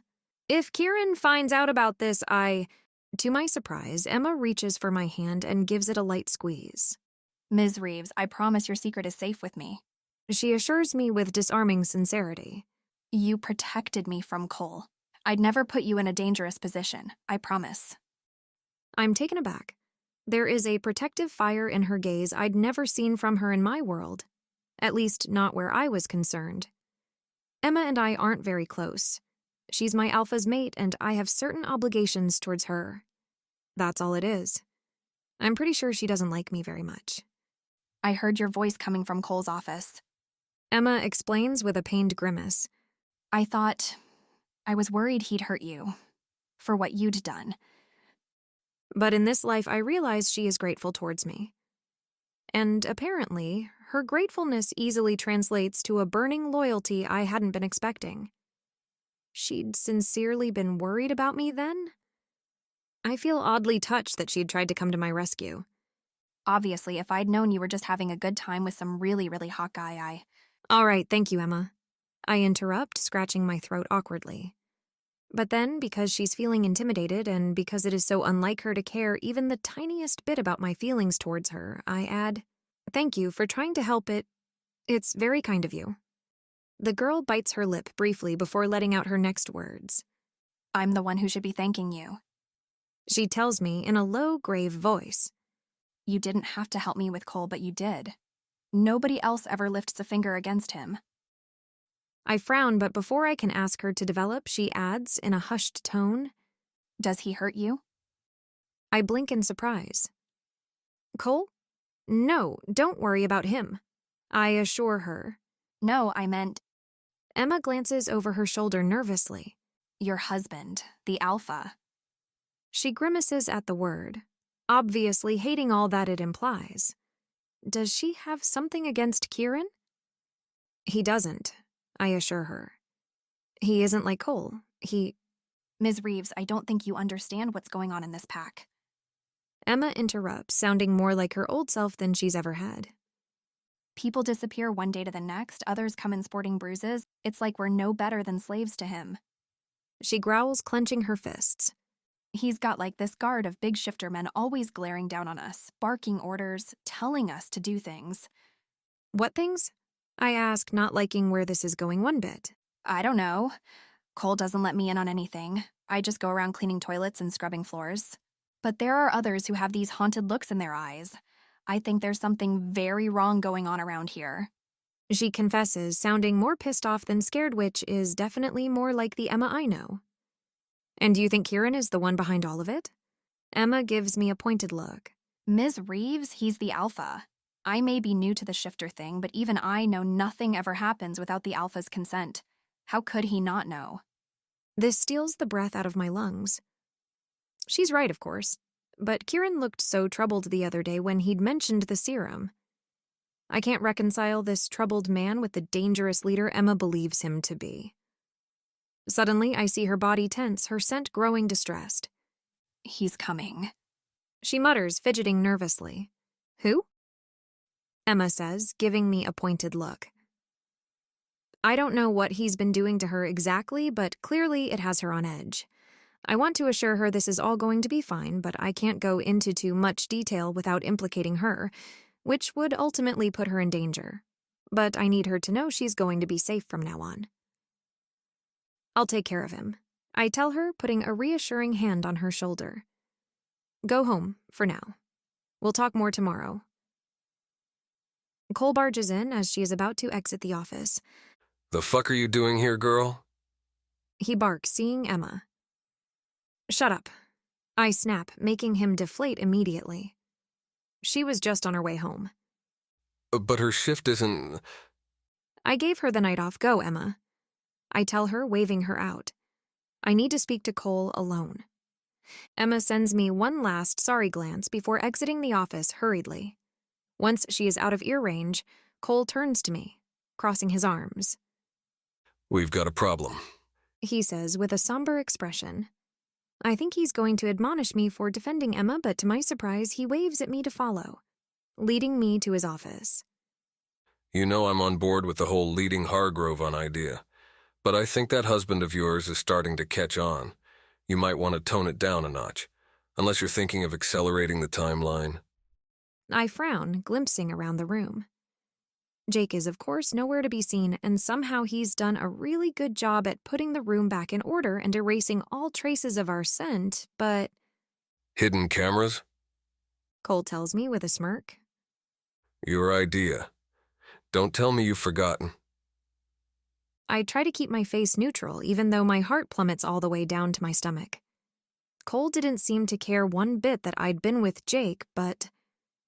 Cole presses down on a button inside one of his desk compartments, and the wall shifts to reveal a hidden door. Let's go, he says, pushing it open. Cole's brisk pace barely slows as we descend into the bowels of the hotel, his familiarity with the route evident in his confident stride. The passage is narrow and dimly lit, the walls rough and echoing our steps back at us. Cole is quiet now, as the air grows cooler, carrying a dampness that clings to my skin, the light from the flickering bulbs above us casting long, ominous shadows. How long is this corridor anyway? I ask myself with each new turn. It seems endless. And how can it exist in a bustling hotel without anyone knowing? Without Kieran knowing? Emma was right, he probably knows. What a fool I've been. Cole stops before a heavy steel door, its surface marked with scratches and a faint sheen of moisture. He punches in a code and the door grinds open, revealing a vast, almost barren space, illuminated by harsh, white artificial lights that cast no shadows but expose every stark detail of the clinical, morgue-like interior. Even more morgue-like, the operating table in the middle with a body on it. I take a careful step towards it, more incredulous than anything. My wolf hisses in warning against the back of my mind. Seth is unmoving and completely naked, his body already withholding a telling rigidity. Yeah, so he's dead. Cole says, sounding put out over the fact, though. Not because he cared much about the deceased, I'm sure. How? I ask, putting all of my energy into keeping my cool. His body was getting too used to vampire venom. We had to continuously up his dosage. Guess he couldn't handle it. Cole replies with a shrug. I'd failed. The one good thing my wish had accomplished, giving me a second chance to save Seth, and failed to seize it. I get you want to use Hargrove's alpha cousin as the replacement, and I like the idea. He's got a perfect pedigree. That said, he's constantly in the spotlight, and I'm worried it would raise too many questions if he were to go missing. So, I have a suggestion. Go on, I encourage, even though I have trouble focusing on his words. Why is he telling me this? I ask myself. Why is he acting like I have anything to say about whatever's going on here? I think we finally put your husband to use and make him the replacement. He's growing suspicious anyway.